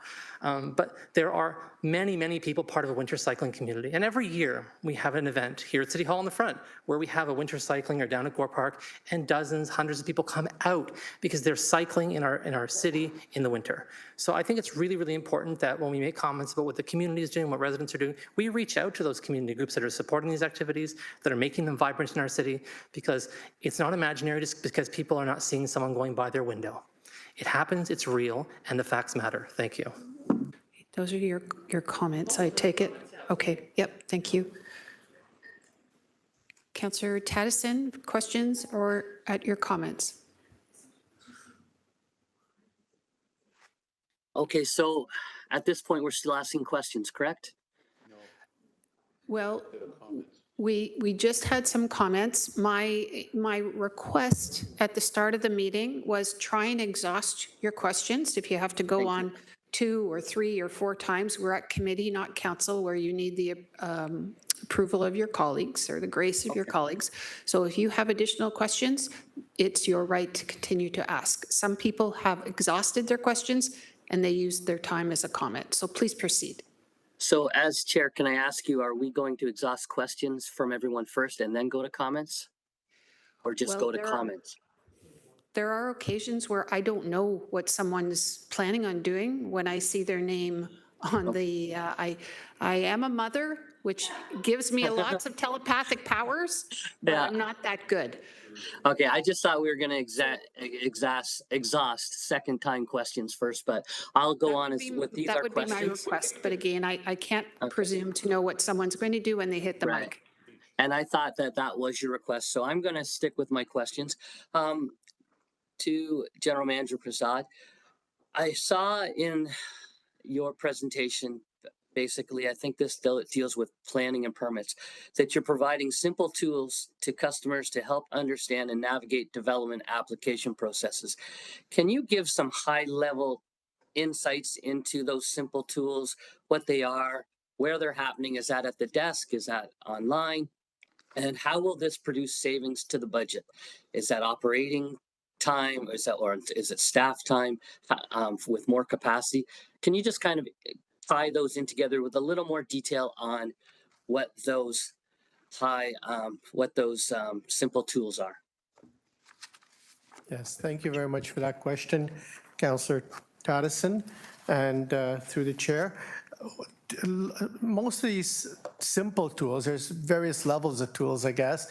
Some of these initial simple tools that we're doing really come out of the work of the Bloomberg and the All for One process.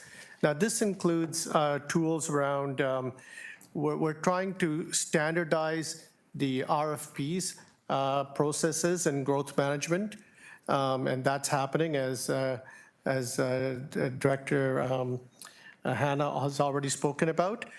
With the Committee of Adjustment, we're doing new public signage for minor variances and also consent applications. So that's interesting, and I've had the opportunity to see these signs, and they're absolutely exceptional. Staff developed them with significant consultation with the industry and the public. There's some new guidelines we're doing for posting of signs.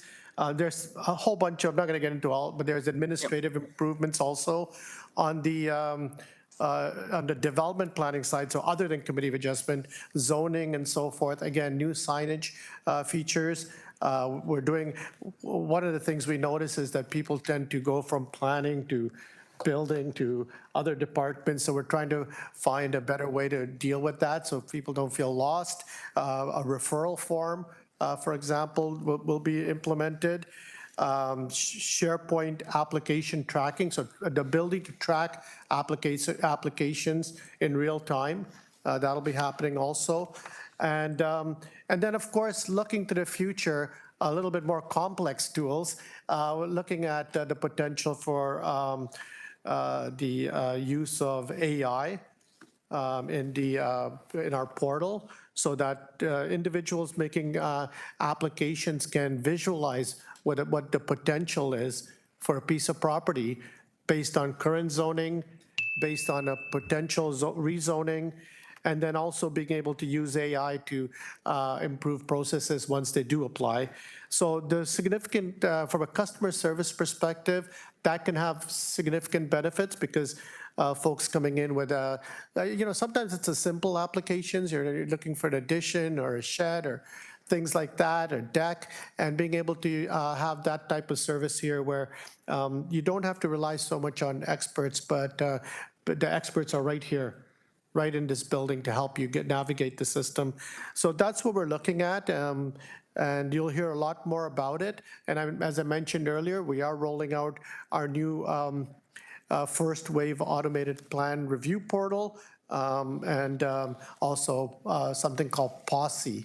And you'll hear more about Posse in the future, but it's really our development tracking investment that we've put in place to replace the Amanda e-plan system that we used to have back in the day here.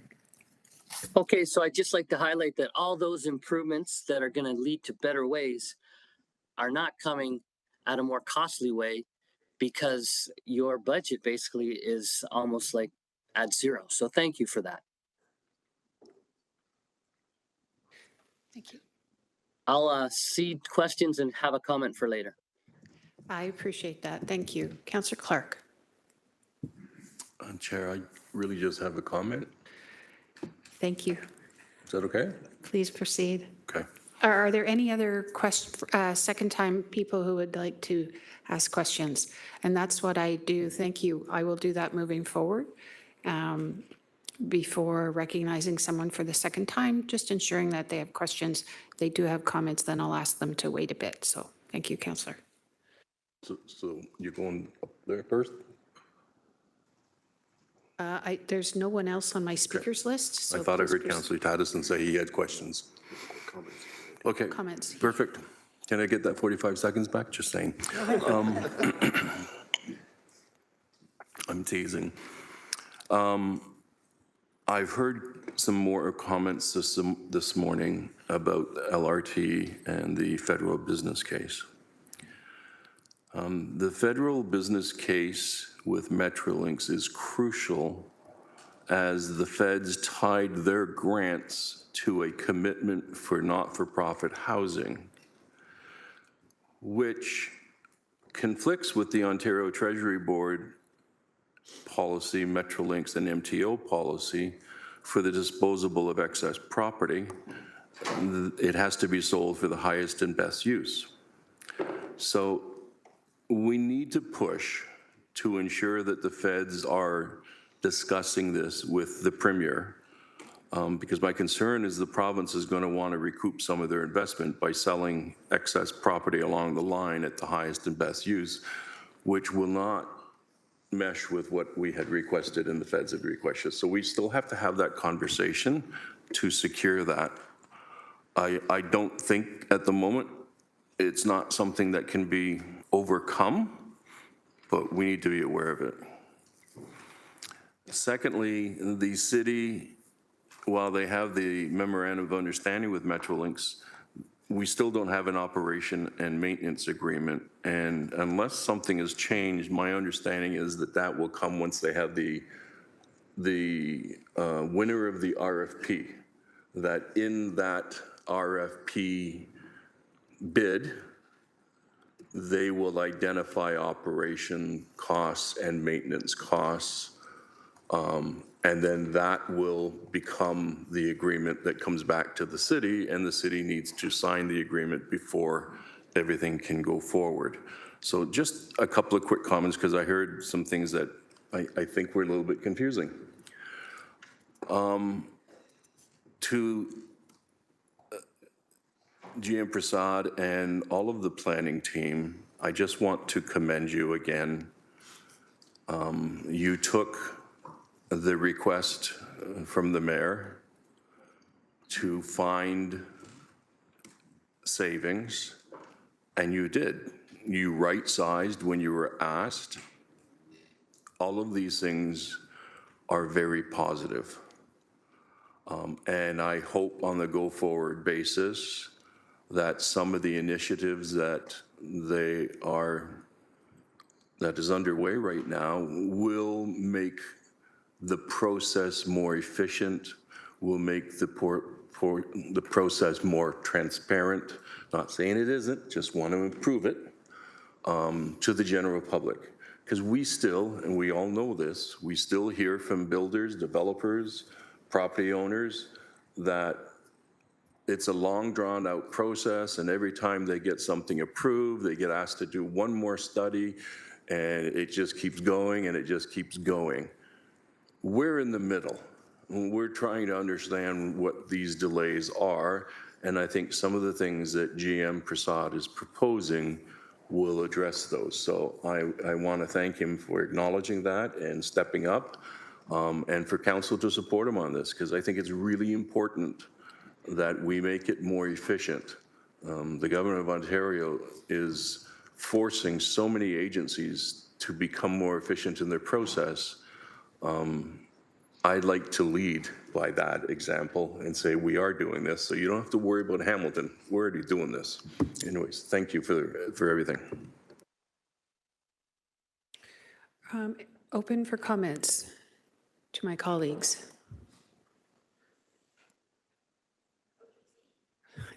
Councillor Kassar, would you take the mic for a moment as the vice chair? Yeah, go ahead. Thank you. So I try not to issue a comment on a budget item, but I do feel compelled to just offer some of my own experience and insight being here now in my second term. And I'll start it by telling a little bit of a story. Sorry, that's the Irish in me. That's how we do things. When I was considerably younger, and I would have to take the Greyhound from my small northern Ontario mining town down to university, it was, at the time, you were able to smoke on the Greyhound, anywhere you'd like. Wow, that's a really long. Hush. And then one day, during my university years, the driver announced to everyone before we boarded the Greyhound that there were new restrictions and that you could only smoke in the back half of the bus.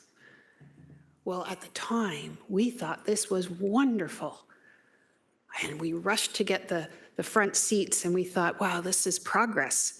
Because what I normally would have to do as soon as I got into my residence or my apartment, you'd have to undress, hit the shower, hit the laundry. And of course, upon reflection, with what we know over time is there was no protection offered by having smoking in the last half of the bus. But at the time, incremental steps. Cycling is kind of like that. And we learn over time. It used to start off with sharrows on the road.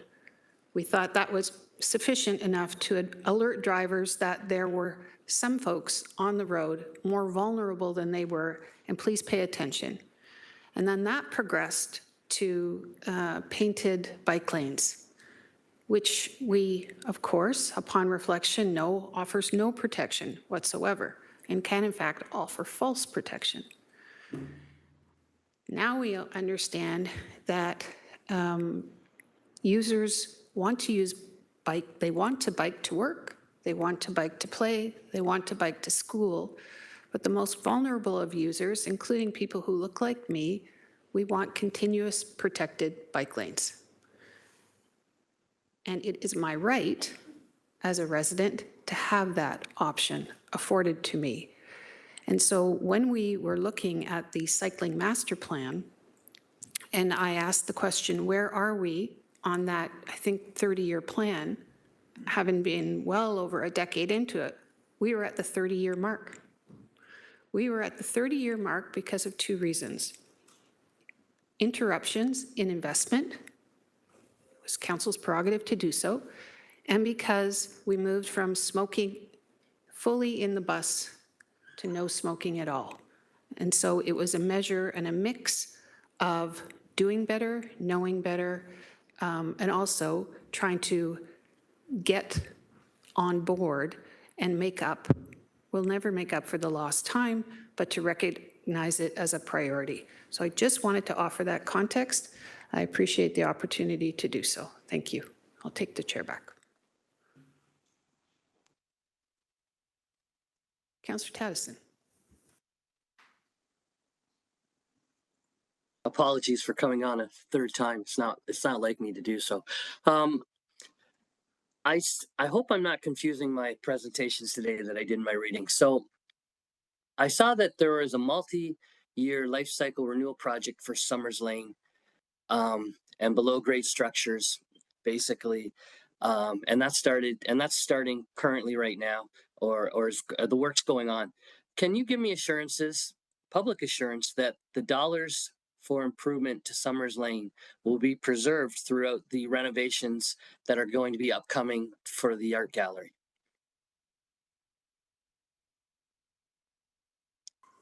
And I guess what I'm saying is none of that work that we're doing now will be undone in order to do the renovations to the art gallery. Chair Prasad. Yes, thank you very much for that question. And yes, that is within the PED budget, Councillor Tattison. So I'm going to send that over to Director Malloy. So through the chair, there will be no impact of Summers Lane as a result of any revitalization and works associated with the art gallery. In fact, fortuitous question, Councillor, we had a meeting earlier this week with art gallery, and we're setting up better lines of communication to make sure that any of our future projects aren't impacted by their plans, and then to make sure that all of our work is aligned, so none of our dollars or their dollars are impacted, and that future works will be aligned as well. But in terms of Summers Lane, there will be no undoing of the work that we're doing. Thank you very much. And my final comments are, I'm so glad I could highlight the alignment that's taking place across divisions and departments in the city that's finding savings. So thank you very much. Thank you, Councillor.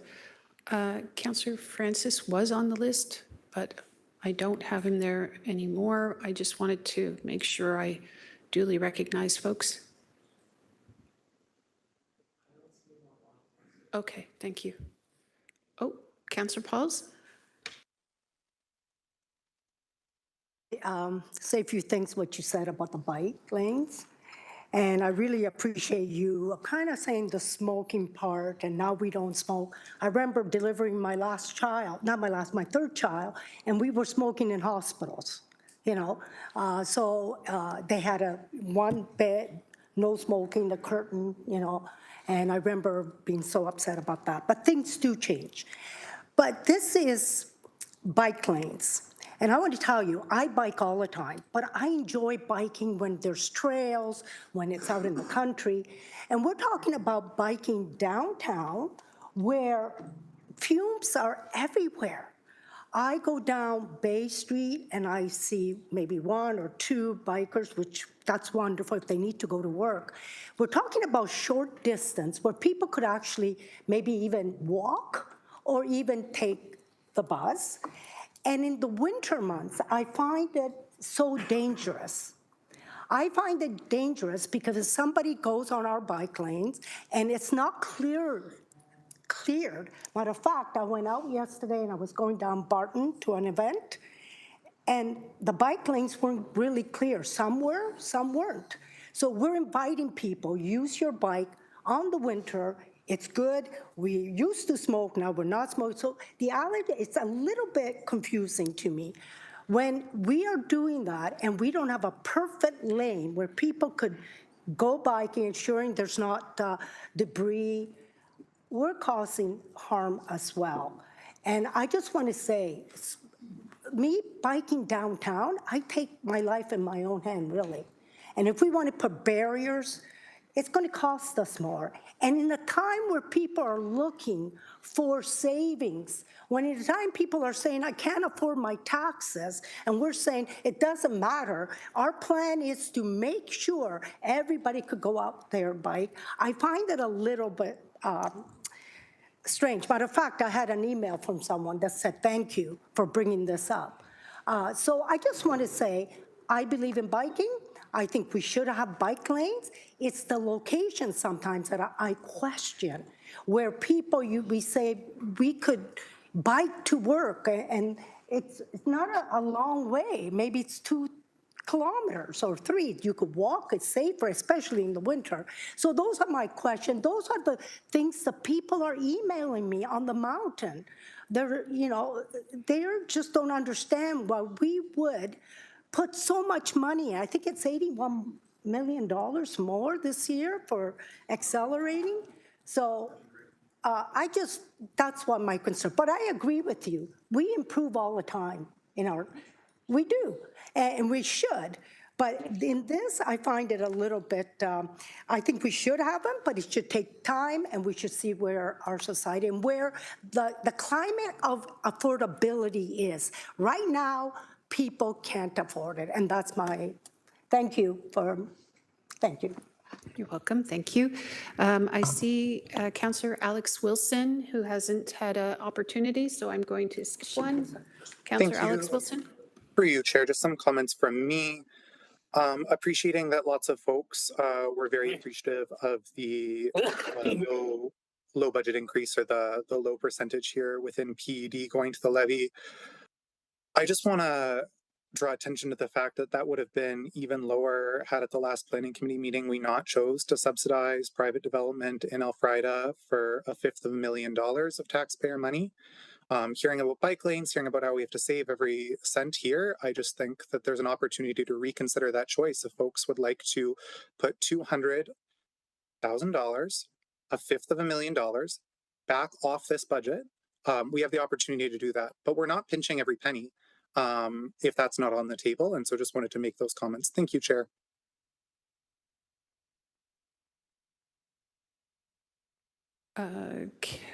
Questions or comments? Comments. Okay. I'm going to go to Councillor Clark, you've already offered comments. Councillor Clark to comments, and then if you don't mind, thank you. Thank you. Just a quick question. Oh, question, okay. I thought this council dropped development charges by 20% for 2 years at the tune of almost $18 million. Because we recognize what's happening in the industry. Just saying that, folks. Councillor, would you like that in the form of a question, or is that a comment? Because otherwise I would recognize GM Zagarek. It was more rhetorical. Okay, thank you. I actually thought you raised your voice again, so it was somewhat question rhetorical. Councillor Cretch, please. Thanks. I'm going to make some comments. That's okay. I think we can't casually just throw numbers out as a budget committee. Personally, I think that's not responsible. I'm going to just say this in case anyone misheard. No, the costs for bike lanes are not going to be $81 million this year. I don't know where that number came from. Perhaps from the same place where we think it's logical to suggest that if there's snow on something, we should just tear it out. So I guess that applies to every single place where a developer didn't clear the sidewalk up in front of a development. Every time we have an issue where we're trying to get that sidewalk down right to the clearest point so everyone can walk really safely, we should just say, gosh, it's very dangerous. Everyone stay inside. We're going to tear the sidewalks out. That's the same kind of logic I just heard a moment ago. And I'll say that the costs to put in barriers for bike lanes are not exorbitant. I'm working currently with people right now to talk about those barriers. We want to talk about comparisons. We're going to spend $88 million to approximately maybe $120 million to widen Rymel Road. People voted in favor of doing that. Cool. But it's extraordinarily, by a factor of hundreds, more expensive than protecting bike lanes. So please don't come here and talk about saving taxpayer money and attacking this small little item in the budget, which is an infinitesimal fraction of what we spend here, when you're willing to vote in favor of things that are worth hundreds of millions of dollars and they're going to make the environment worse. So I think it's important we get the facts straight here. So please do that when you speak. Okay, folks. Okay. Okay, everybody is offering their point of view, okay? As long as we don't disparage each other in doing so. And if you would like to raise a point of privilege, please do so, but please do not cross-talk. I'm calling for order in this chamber. Just a moment, please. You have to, I'm not a diva, but please wait to be acknowledged so we can have some sense of order.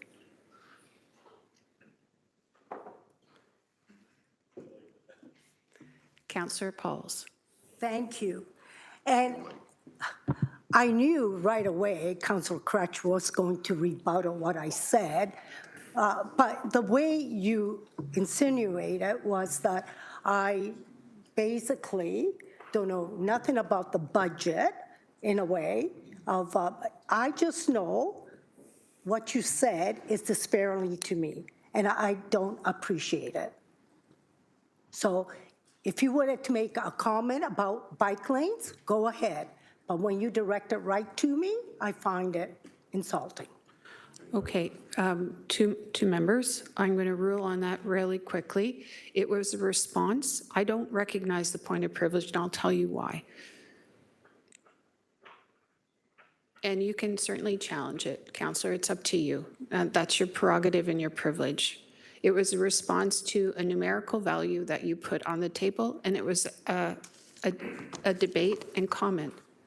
It's not, in my opinion, a point of privilege. Your privilege was not disparaged, but again, the prerogative is yours. You know what? I know where this is going, so I will leave it alone, but that's it. Okay, thank you. Councillor Tadison, yes, you have your hand up. Okay, thank you. Hey, sorry to carry this on. I would like to hear what GM Zegarac has to say about the 20% decrease in developmental fees that we gave to the industry. If he could add some insight into that, just for further clarification. GM Zegarac, can you comment on whether that $9.2 million is coming out of the levy and reflected in this budget, or is it from amounts previously budgeted for in anticipation of certain builds? That's the question. Thank you. Through the chair, council did approve a number of measures to support the local development market and the local labor force, including a 2-year temporary further 20% discount on development charges, repealing our community benefit fund, some changes to our incentive program, as well as a amendment to the interest rate that we apply to deferral agreements, and finally the work of our colleagues in planning and economic development with respect to supporting development activity. That is a bit of a suite of measures council has taken on that front. With respect to the 20% development charges, that forms part of our $43 million in total of tax-supported development charge exemptions, and that forms part of that overall investment that we've made. Counselor, yep, that's, you satisfied? Okay, thank you.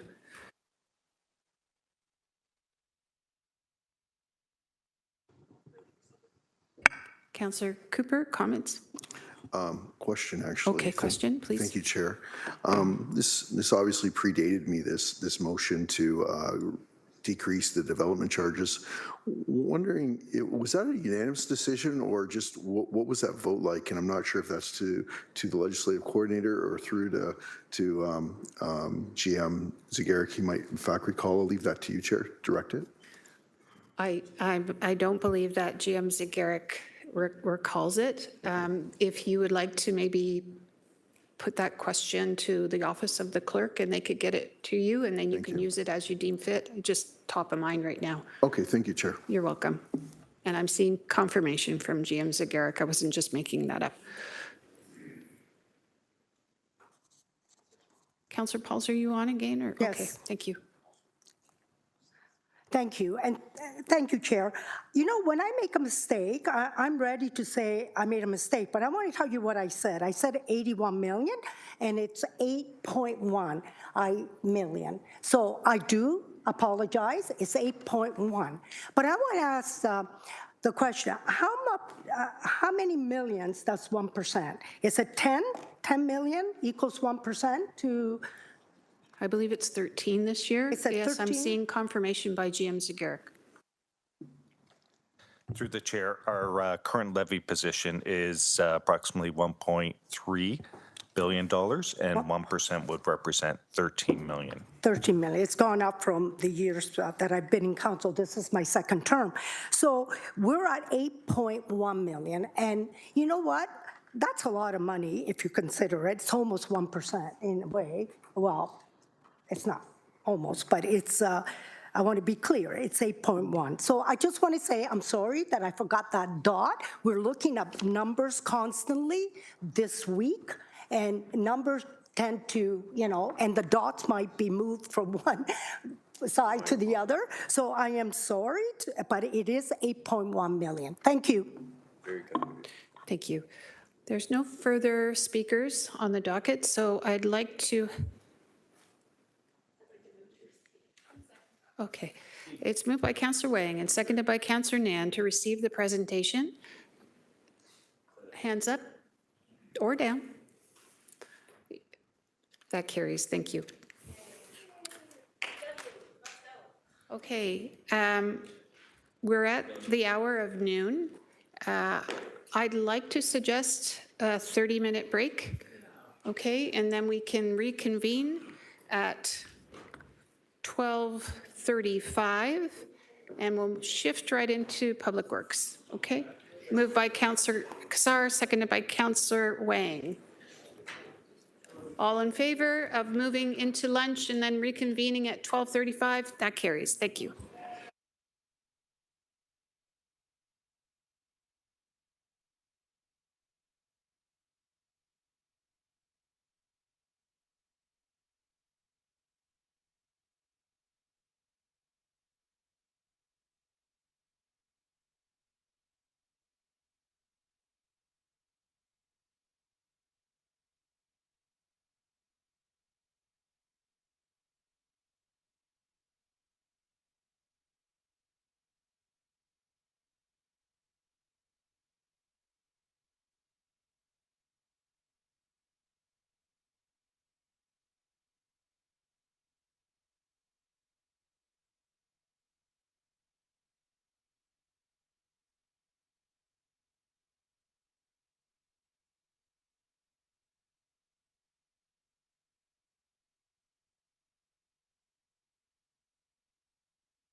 Thank you. Good afternoon. We're still meeting as the General Issues Committee budget. In our deliberations, it's January the 29th. We've just had a short break for lunch and we're back at it, starting with the Public Works Department 2026 budget presentation. I would like to welcome and acknowledge Jackie Kennedy, the General Manager of Public Works, who will be providing the presentation, I believe.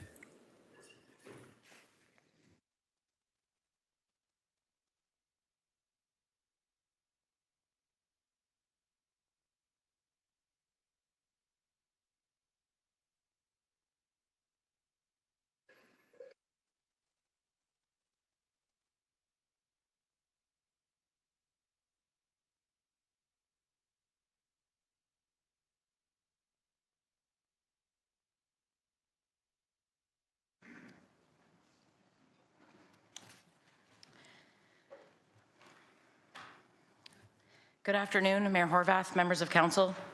I'd like to start by acknowledging Manager of Finance, Diane Hicks, for her tireless work on the budget and supporting me through what is my first Public Works budget. Yanni Semantis is also here, Senior Project Manager, who worked diligently to support the development of this presentation, and the Director team in Public Works, who's shown up with care and diligence as the budget has evolved, and I want to thank them for their dedication and leadership.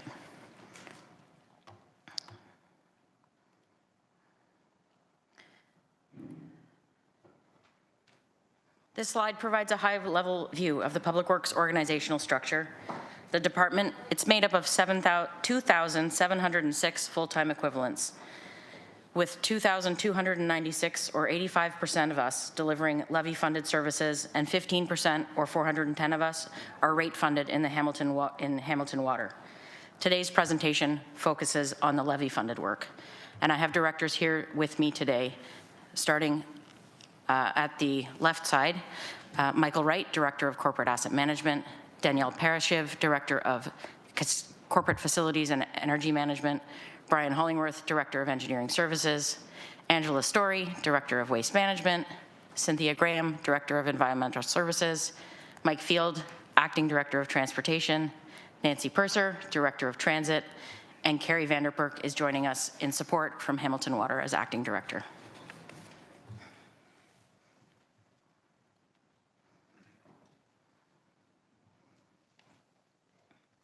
Public Works manages and delivers critical infrastructure and services. Corporate Facilities and Energy Management is responsible for facility planning, construction and renovation, safety and security, maintenance, energy management, and operation of over 500 city buildings, valued at $3.1 billion. The asset management team has worked with over 50 asset owners to deliver asset management plans. Their latest focus is on embedding equity in asset management and integrating it into the corporate budget process. They have a departmental programs and initiatives team who oversees Public Works quality management systems. They have tools that help us improve efficiency and make sure quality standards are applied consistently across the department. Fleet Services manages 1,350 vehicles that keep city services moving, from planning and buying vehicles to maintaining them and training drivers. Transit provides safe, reliable, and accessible services that connect people across Hamilton. 21 million rides in 2025 on 35 routes, plus growing on-demand trips through MyRides. Accessibility remains a priority, with over 580,000 shared ride trips and new real-time information tools to improve customer experience. Engineering Services works in partnership with Transportation and Water to replace aging roads, bridges, sewers, and water mains with modern designs that improve safety and reliability. The team also manages 460 bridges and culverts, oversees condition assessments, and delivers capital projects that keep Hamilton's infrastructure strong and safe. Environmental Services cares for Hamilton's parks, trails, open spaces, and urban forests. The team maintains over 4,700 hectares of parkland, manages 71 cemeteries, and delivers attractions like the Fall Mum Show. They lead tree planting, biodiversity projects, and park improvements to keep spaces sustainable and accessible. The division also plans, designs, and delivers capital projects for parks and trails, ensuring our natural spaces remain vibrant and welcoming for everyone. Transportation keeps Hamilton moving safely and efficiently. The division plans, operates, maintains the city's network of roads, sidewalks, bike lanes, and signals, covering over 6,500 lane kilometers. Year-round maintenance includes patrols, repairs, drainage, upkeeps, emergency responses, with winter operations having been showcased lately, critical for safety during severe weather. Crews also handle street sweeping, grass cutting, and litter removal to maintain functionality and community confidence. Finally, waste management handles curbside collection, waste processing and disposal, and environmental monitoring at the Glanbrook landfill, as well as 12 closed landfill sites.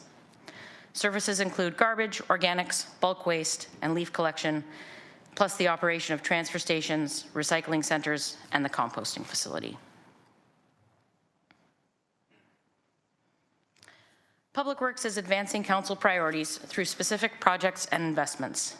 I'll highlight some of them and speak to how budget decisions are delivering real outcomes in our city.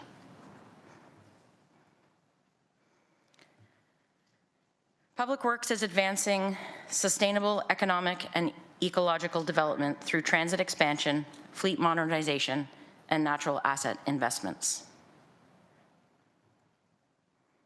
We've also made significant progress in greening the corporate fleet. Nearly 86% of our transit fleet now runs on compressed natural gas.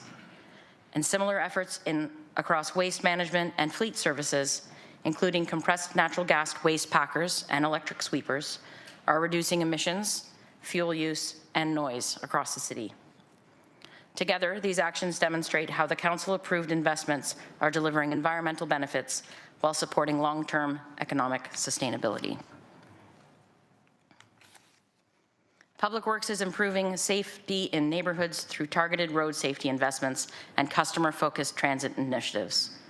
Through Vision Zero, the city invested $1.6 million in 2025 in data-driven roadway safety measures, including traffic calming and focus on safety improvements through every capital project the city undertakes in the right-of-way. Safety also extends to the transit experience. In 2025, Transit implemented the Gender-Based Safety Audit Response Plan and launched initiatives like After 8 p.m. Request Stop program and Speak Up, Speak Out, helping raise the customer-reported safety to 88%, which is up 2 points from 2024, a trend in the right direction. The city has prioritized cleanliness and safety in the downtown area, parks, and open spaces. And in the downtown core, $1.5 million in capital and operating investments funded expanding sidewalk cleaning, street sweeping, and rapid response litter removal.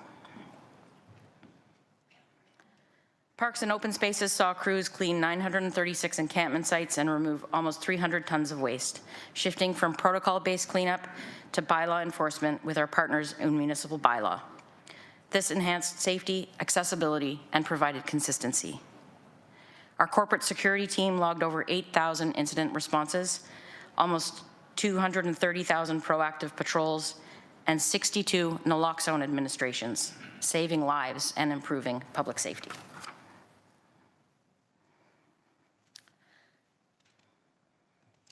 Public Works is focused on building trust through responsiveness, safety, and transparency. One example is our new traffic signal asset management inspection manual, a standardized approach that produces consistent assessments, risk evaluation, and helps prioritize life cycle planning across the city. We've also improved how residents and internal clients connect with services. In 2025, Public Works managed 191,000 service requests by introducing new digital tools, and all service requests and calls now flow through one integrated system, improving tracking and responsiveness. And we're in the final stages of addressing the Red Hill Valley Parkway inquiry recommendations. Findings are guiding improvements to modern engineering standards, and consultant reports have been publicly released to reinforce transparency and public trust. Customer experience is central to how Public Works delivers services, and Public Works in 2025 accomplishments and 2026 priorities focus on improving reliability, access, communication, and overall service delivery for residents. In 2025, Public Works modernized bulk waste collection by improving routing and internal processes, resulting in 50% reduction in missed bulk complaints and more reliable service for residents. We welcomed 124,000 visitors to the Gage Park Tropical Greenhouse and invested in park spaces across the city to expand access to recreation and community amenities. For our internal customers, we implemented the incident management system, including online reporting tools so employees can easily report incidents or concerns, improving both reporting efficiency and responsiveness. In 2026, our focus is on strengthening everyday customer interactions. This includes advancing HSR Next through 3 new mobility hubs, and we're also working on a business-friendly construction policy to create a more consistent communication for residents and businesses during city-led construction. The next section highlights how Public Works is advancing inclusion, diversity, equity, and accessibility through practical actions. In 2025, we delivered an equity matrix that brings together existing equity-focused programs into high-level, evidence-based summary that helps us understand where services align with equity-deserving groups and where opportunities exist to improve that service delivery. We also expanded multilingual waste collection communications, reaching more than 40,000 homes. We enhanced accessibility at intersections with improved designs and audible pedestrian signals, and we made the HSR Fair Assist program permanent for low-income households. Looking ahead to 2026, the focus shifts to implementation. Phase 2 of equity and asset management will bring a place-based equity mapping tool to support more informed infrastructure and service planning. We're also excited to be completing a fully inclusive playground at Inch Park, and we're advancing data-driven equity work through the Women in Transit Partnership, to name just a few. Public Works is investing in capital infrastructure to maintain state of good repair, improve safety, and support growth across the city. In 2025, Public Works did road, sidewalk, traffic signal, cycling, and water infrastructure upgrades across the city through projects like Upper Wentworth, York, and Mountain Brow Boulevard.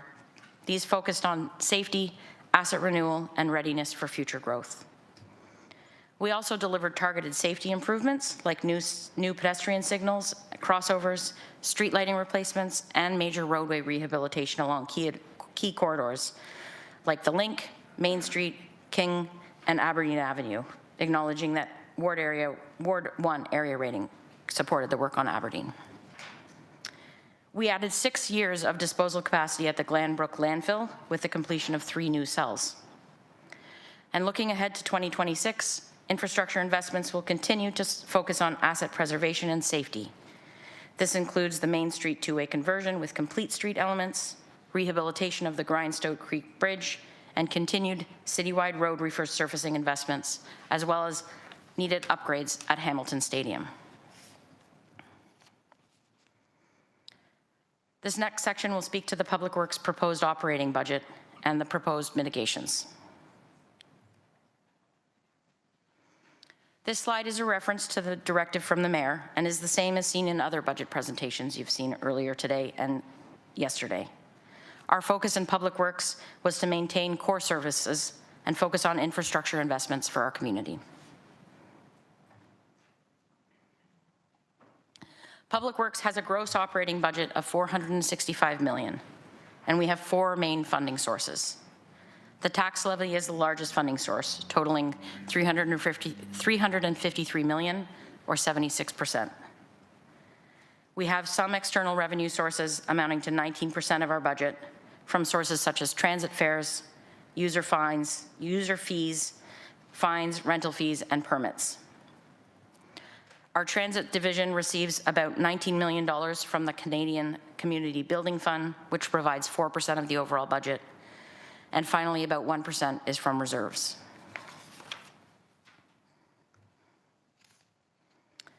Public Works has a proposed mitigated operating budget of 2.6% over 2025, which represents an $8.89 million increase. The general manager's budget is fully cost recovered to other divisions, but it is shown here as a negative amount with a reduction of 7 FTEs across the department. This is part of our mitigations.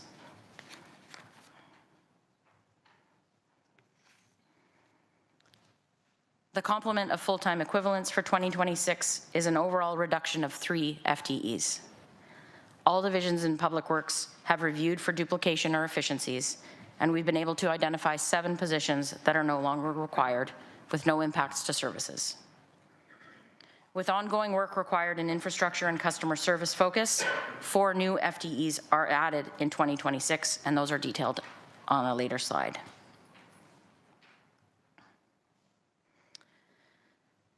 This graph shows the operating budget drivers that Public Works faced in preparing the 2026 budget and what drives the 2.6% increase compared to the 2025 budget. It packs a lot of information into a pie chart.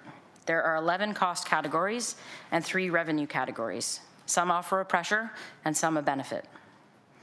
The bigger items in the 2026 are increases in employment-related costs of $13.7 million. The grants and subsidies cost of $2.3 million is related to provincial funding from Blue Box transition, but then the city sees a benefit on the contractual side of the pie chart as a credit against that. Vehicle expenses are reduced by $5.1 million, and this is due to a reduction in fuel costs. Overall, the balance of the change is $8.89 million, amounting to a 2.6% increase in 2026.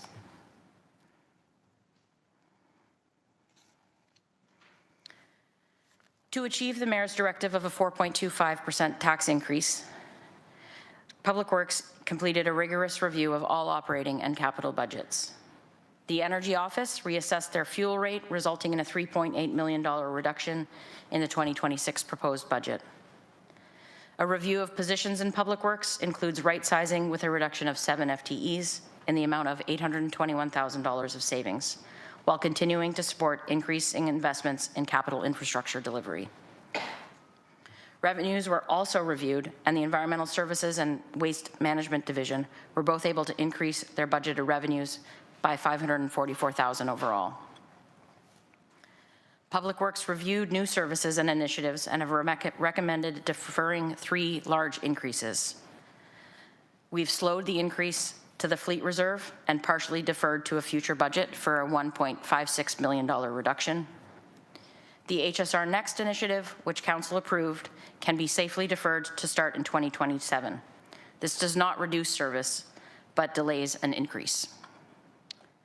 Several business cases were deferred to a future budget, which reduced the budget by another $1.45 million. With the province assuming responsibility for Blue Box recycling, the cost for the city to absorb the service from April through December for the non-qualifying businesses would be $2.29 million. In the context of changing legislation and responsibilities from the province, this item was put forward as a mitigation in keeping with focusing on core municipal services. $2.7 million reduction was put forward based on a line-by-line review of the entire Public Works budget to right-size budgets to actuals. These are not service level changes. They are updates to forecasts of contracted values and many lower value efficiencies that add up to real savings. Historically, 20 kilometers of regrading of ditches has been the standard service level in Hamilton, but in 2025, additional investment was put forward to support some priority locations, and this was done with an increased service level. In 2026, we're proposing a return to the prior level of service, offering a savings of $700,000. This change does not impact our ability to maintain adequate drainage, and we will still respond to priority and urgent needs. Grass cutting mitigations include a commitment to provide more efficient assessment and mowing of urban right-of-way, and instead of defaulting to 12 cuts based on timing, a needs-based approach can realize a reduction of 3 cuts in the slower growing parts of the season. Finally, parkland grass cutting reductions are presented as a budget mitigation, where staff were deliberate in selecting locations, and many are adjacent to existing natural areas and provide an opportunity for more intensive tree planting or creation of native grassland habitats over time. The establishment of urban treed areas and grasslands are vital to achieve important citywide priorities of climate adaptation, resilience, and biodiversity enhancements to create healthier landscapes in our city and contribute to some of the stated city priorities. Finally, working with corporate finance, we're able to use some of the municipal accommodation tax to partially fund the utilities at the Art Gallery.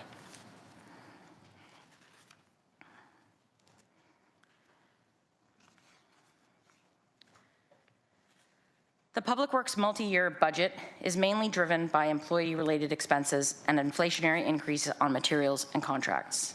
And there are two significant impacts to Public Works for 2027. One is the transfer of expenses to the water budget as it relates to the stormwater fee. That provides some relief on the budget pressures in the levy side of the Public Works budget. The increases projected for transit are driven by growth as well as a reduced dependency on reserves. Growth in transit has been supported by this council, and that remains our plan. The increases forecasted will be mitigated before the 2027 budget, and we are already aware of some opportunities. For example, the mitigation of fuel costs I spoke about earlier are not carried forward in this multi-year outlook, but that will be updated.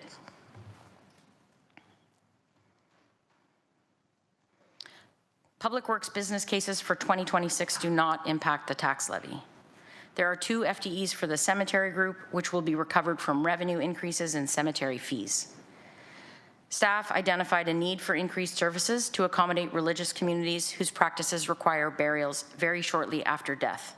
The costs for the staff will be recoverable. Two additional project managers for capital work are included, one in facilities and one in bridges. These are both infrastructure-focused positions and are funded from capital, noting that block funding to close the infrastructure gap is forecasted to continue to increase.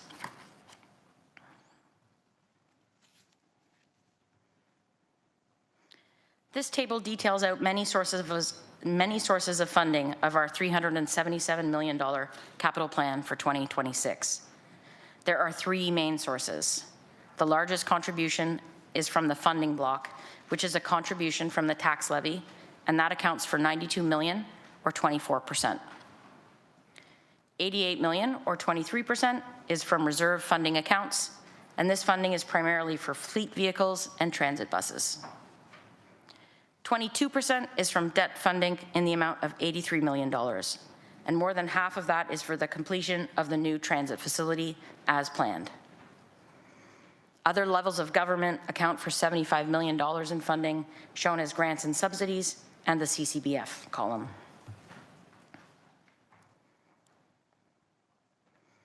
These 2 slides highlight some of the most significant capital investments being delivered through Public Works.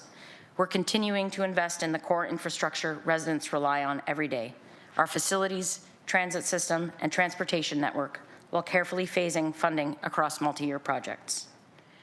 In corporate facilities and energy management, the focus is on renewing critical community assets. In transit, 2026 funding supports both growth and reliability, with $13.5 million for HSR Next infrastructure and $32.8 million for fleet expansion to meet increasing service demands.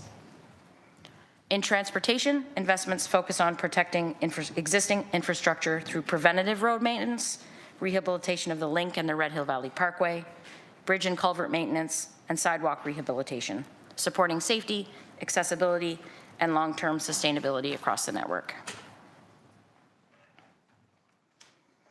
Engineering service investments in 2026 focus on renewing and improving critical transportation infrastructure that supports safety, mobility, and economic activity across the city, including the start of the Main Street two-way conversion project. Through environmental services, 2026 investments support growth, access to green spaces, and renewal of park assets across the city. In waste management, capital funding supports the safe and reliable operation of essential waste services. Together, these investments support quality of life, environmental stewardship, and the reliable delivery of core services for Hamilton residents. The operating impacts from capital are all related to completed capital projects which will be operationally active in 2026. These costs have been prorated to the projected start dates. Through our review of efficiencies, Public Works was able to defer 4.85 FTEs from this, which reduced the budget ask by $1.19 million. Staff are needed to operate and maintain some of our new infrastructure and facilities, notably with 16 for the new transit facility and 2 for the Macassa Lodge B Wing.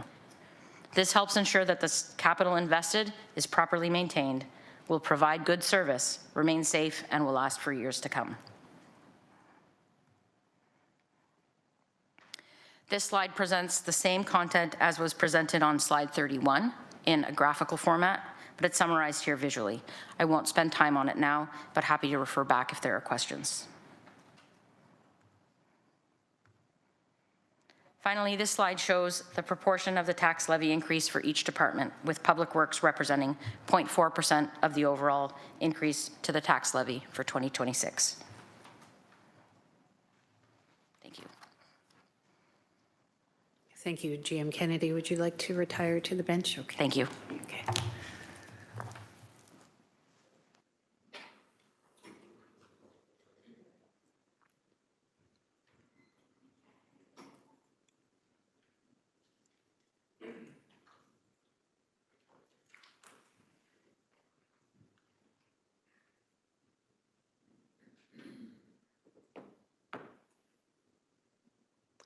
Thank you for that fulsome presentation. Recognizing Councillor Wang. Thank you. Excuse me. Thank you. GM Kennedy, I just wanted to dig a little bit deeper on the corporate facilities and energy management aspect of your budget. I do note that on slide 32, you do talk about specifically DC-funded projects and then the Gage Park facility restoration, Firestone demolitions, Chicago Twin Pad. Just remind me though, did we have conversations about refreshing and renewing building assets and specific as it relates to asset management, any of the corporate facilities, and how does that get accounted for in the budget?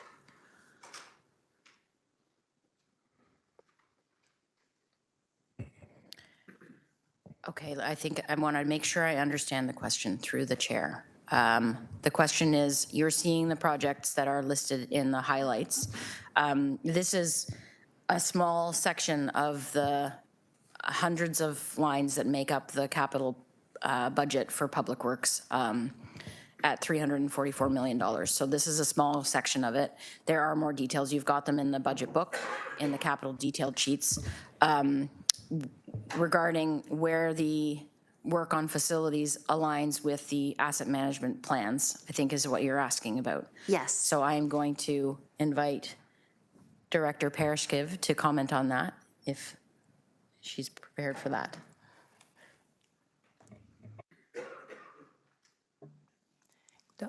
Good afternoon. I don't have a lot of information, but my managers should be able to answer details about the question. We have an asset management plan, and we coordinate with the asset management team.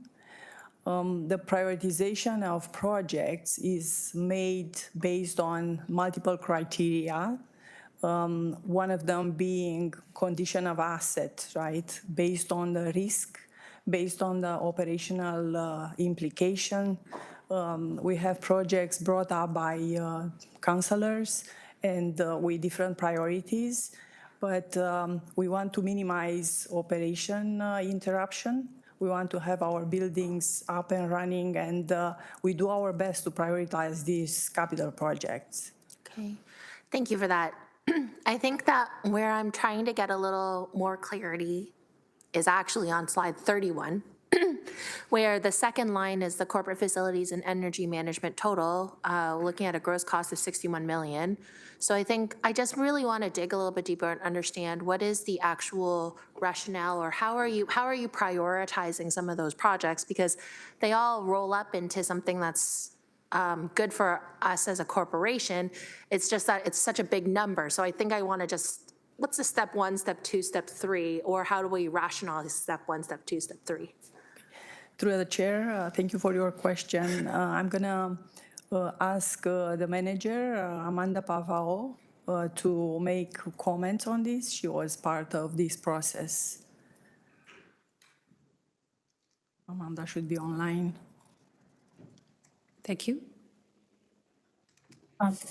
Yes, through the chair. Hopefully everyone can hear me okay. Amanda Paveo, Acting Manager, Strategic Planning, Capital and Compliance.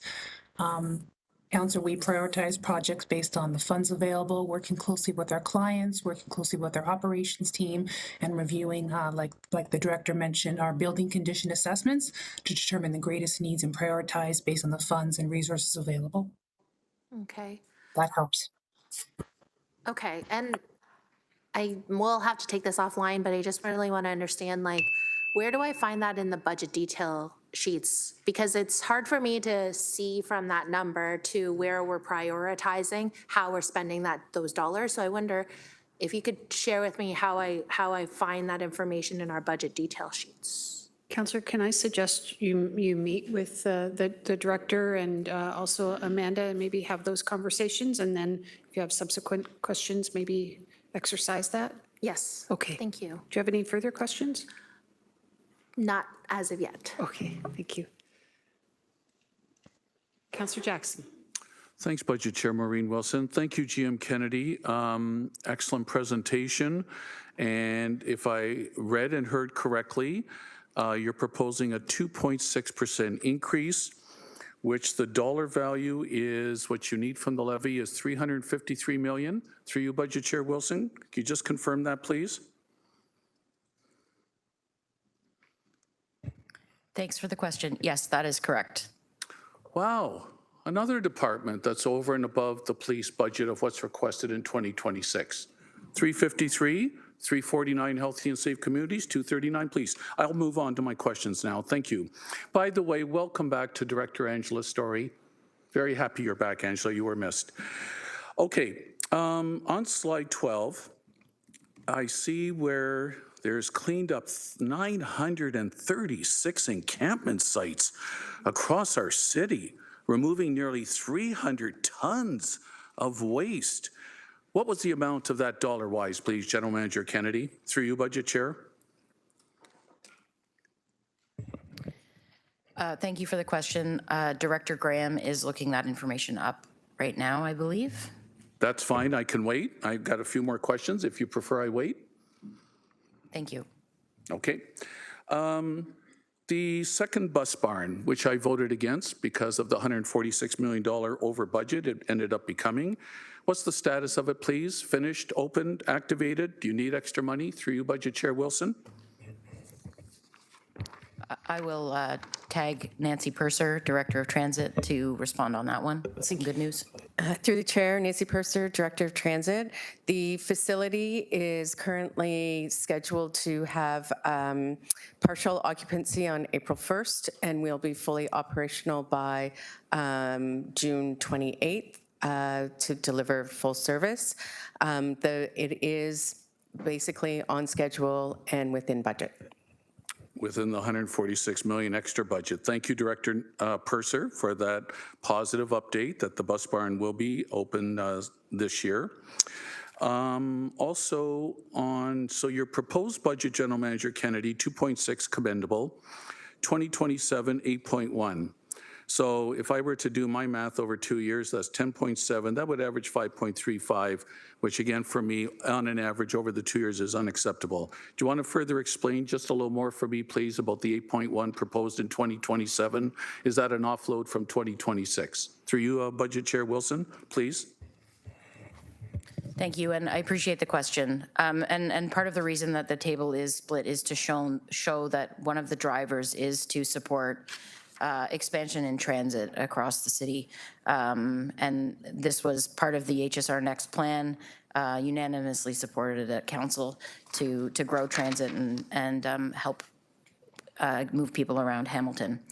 The 2.4% in 2027 for the 6 remaining levy-funded divisions in Public Works is a more moderate increase, and I wanted to highlight that. The drivers for transit, as I mentioned, and I appreciate the chance to elaborate on it, are primarily that we have been using reserves to grow the fleet and to fund some transit capital projects. A reduction in that dependency does show in an increase in the forecast for the transit funding requirements. So that's a part of that increase.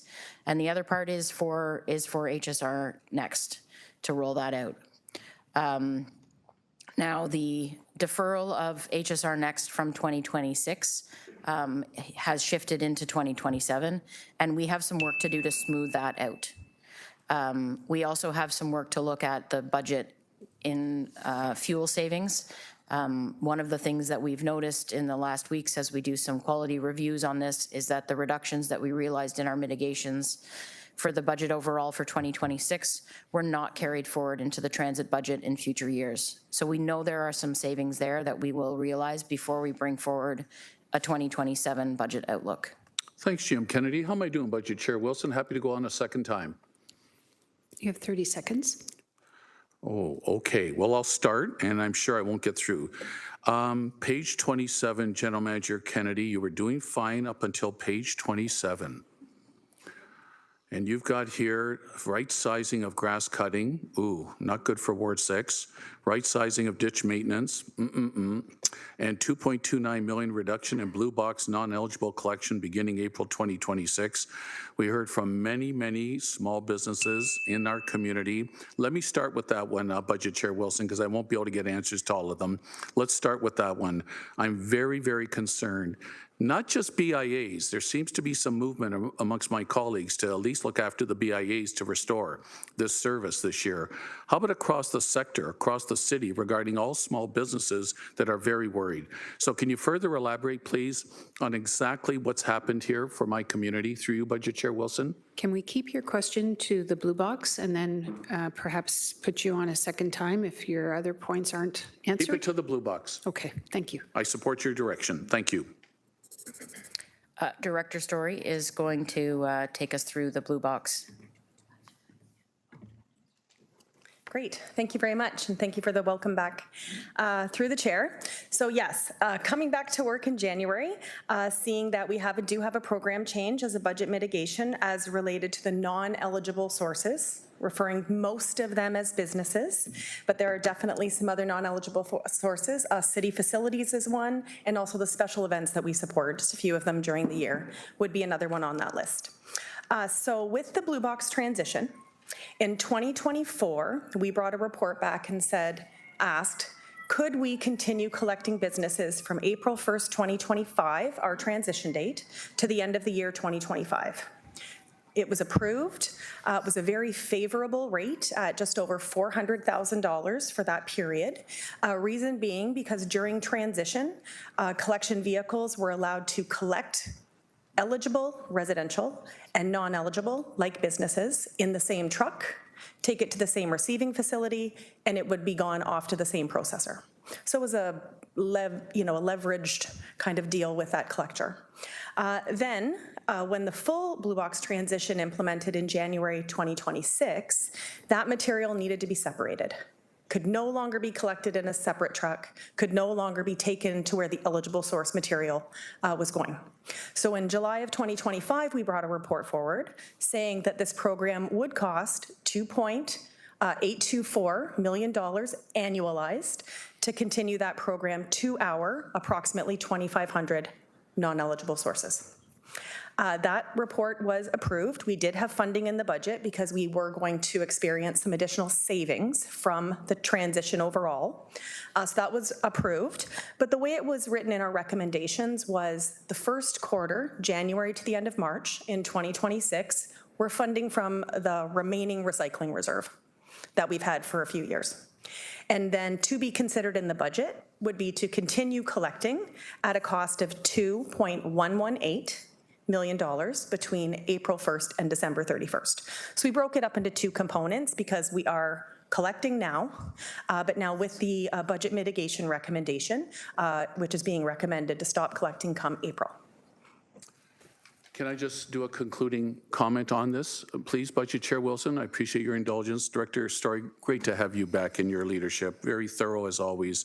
So if we want to accommodate our community I'm just getting so many emails, businesses, even churches that are nervous about what they're going to do now, and I don't want all this recycling going into the landfill, you would require 2.29 million from this body to carry it through to the end of this year. Just to be crystal clear. Through you, Budget Chair Wilson? Through the chair, it would be the 2.118 million for this year, and then the annualized cost would start at 2.824 million for the next couple of years to the end of our waste contract, because that would be fully January to December, not just the April to December amount that we're dealing with in this budget year. Thank you, Director. Budget Chair Wilson, I am open-minded to helping this issue, even if it requires reserves. I'm on a second time. Thank you. Councillor Cooper, please. Thank you, Chair. Through you to the General Manager, I might as well stick on page 27. And just some of the service level changes, we have them laid out here. We have some that we're looking at. Just wondering in a material way, is there any other service levels that we should expect to change other than the ones highlighted on that page, whether it be blue box, ditch maintenance, or grass cutting? Has there been any other changes that we've needed to make to be able to come up with this budget? Nope, that is the summary of the changes that we have proposed. Thank you for the question. I appreciate the chance to clarify. Thank you. Through you, Chair. In terms of the deferrals of, the future tax years of 27, 8.1, 28, 7.5, and 29, 5.8, I know there's a number of deferrals that we've talked about today. And just wondering, based on what you've went through this year, through these service level changes, deferrals, efficiencies, any activities that you've maybe learned from, and maybe there's some new ideas as well. What do you think would be the range that we'd be looking at? I mean, right now we're saying 8.1. It's kind of depending on what council approves this year. But if you were to give us a sense of, some of these things are pretty hardened, right? We start talking about HSR. The plans have been approved. I mean, that's going to happen. I guess what I'm trying to understand is how should the community view this in terms of, are we talking this could range between, 7 and 9? What's your sense in terms of what's hardened and what's the outlying range on those? Through you, Chair.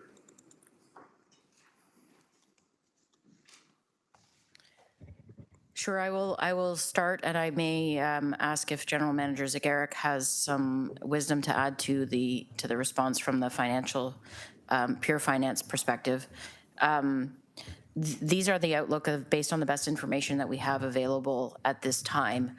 As with every year, we do start on the next year budget pretty well as soon as this one is approved, and we look at how we're going to adapt to what the pressures are, be them infrastructure challenges, as well as the limitations on available funding that we work with. So, the work is not done on these, but they are the best information available as of today. Okay.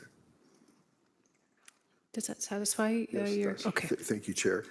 Just going to page 32, and we're talking about development charge funded projects, and I see they're listed Binbrook, Glanbrook Rec Center, Waterdown Pool Rec Center, and I see some years listed there, 26. Are we saying that 26 is when we're going to break ground, or just help me understand in terms of what the timeline is for those particular rec centers?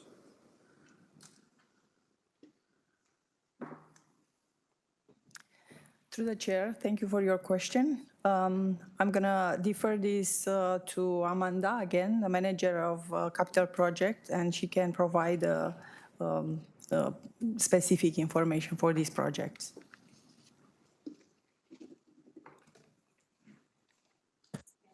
Yes, through the chair. Thank you for the question. Amanda Paveo, Acting Manager, Strategic Planning, Capital Compliance. For those two rec center projects that are displayed on that slide, the Waterdown Rec Center, according to our capital detail sheet, we're hoping it could be completed by 2030. The funds you see put forward for 2026, I believe for Waterdown Rec Center was about 4.5 million, is to continue to detail design. And then for the other rec center, the Glanbrook Rec Center project, according to the detail sheet, we're hoping that could be done by 2031.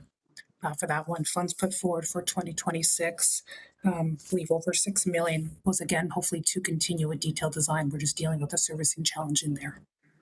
Thank you. And through you, Chair, well, one, when you start thinking of our outlying communities, under service when it comes to rec centers, and there's been an ongoing conversation recently around some of these, I'll say, infrastructure pieces we need in those communities. One area that I don't see on here is the area of Winona. Are we anticipating doing something, and maybe that's beyond this budget cycle where we go through to, 28 or 29? Is that why we don't see something in that particular area on here as well?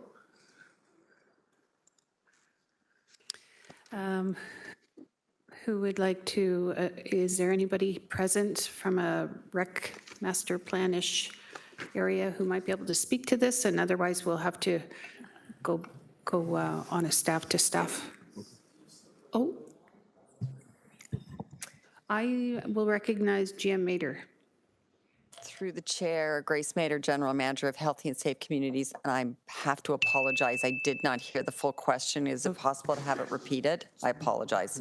Councillor Cooper? Yeah, thank you, Chair. General Manager, just asking about the time horizon on Winona. I don't see it as part of this page 32 slide when we're talking about some of the other rec centers, and just wondering if it's because it's outside of the span of finance years that we're talking about through 29, and that therefore it wouldn't be part of this, or just what the sense is in terms of when we're looking at having a rec center complete in Winona, or do we even have a date at this point?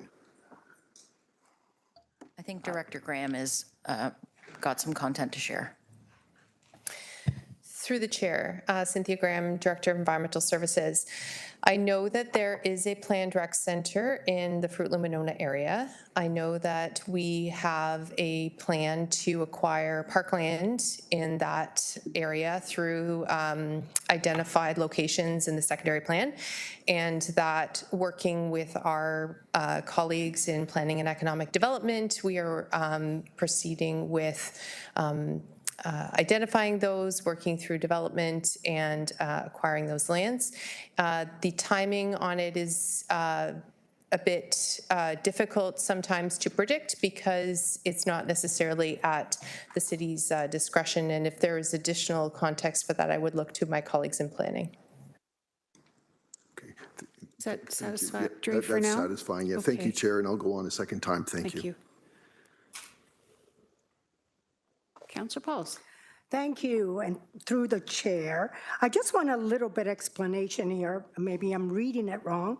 Under the Green Fleet Strategy, it says expanded the low-carbon transit fleet with 276 buses, that's 85% of our buses, now operating on the compression natural gas. And it says it equivalent greenhouse gas. It's a reduction to more than 40 electric buses. Can you explain what that means to me? Am I reading it that it's like having 40 electric buses? Through the chair, Nancy Purser, Director of Transit. Yes, that is actually what it represents. It would be the equivalent of the emissions generated by 40 electric buses. So we are, getting as green as possible without electrifying. That's great, because the next one says replaces 10 diesel waste collection packers with 80 tons reduction. Then it says you install the mobile CNG fueling station for the CNG waste collection packer. But then at the last one, you put purchased electric sweepers through $1.1 million council-approved investment. Well, if we're saying that the compressed natural gas does the job, I'm just wondering why we purchase electric sweepers. And I would love to know the difference between one electric versus one that has CNG compression gas. What's the difference? Why are we buying electric and we're proving that the CNG does the job?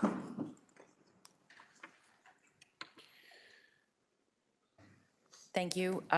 Michael Wright, the Director of Corporate Asset Management, who oversees our fleet, will provide us a response. Thank you.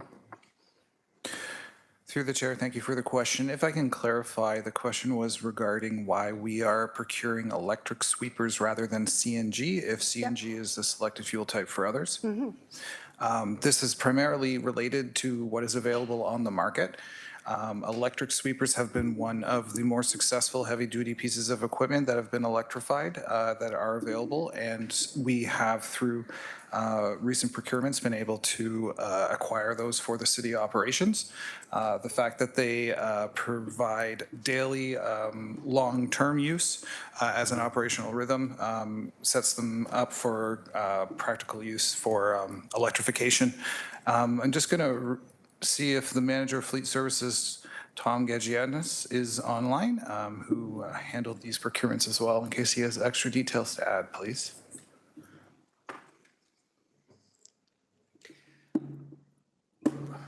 I'm not, let me just check with Elsie McCrae if there's any additional staff members online, and specifically the manager of fleet services. Then the name again? Tom Gagianis. Not on. So I'm wondering, Councillor Pauls, if that's a side conversation you can have with the appropriate staff and achieve or obtain that detail for yourself. It's just, I just want to know if you know, electric vehicles or electric, sweepers, in the winter, I just read that in the winter they might have problems. And if the CNG is better, why we would not buy them? We can take that offline for sure. Okay, we'll take it offline. All right, thank you. Another, I want to understand it more, under the Safe Thriving Neighborhood, Cleaner and Safer Parks.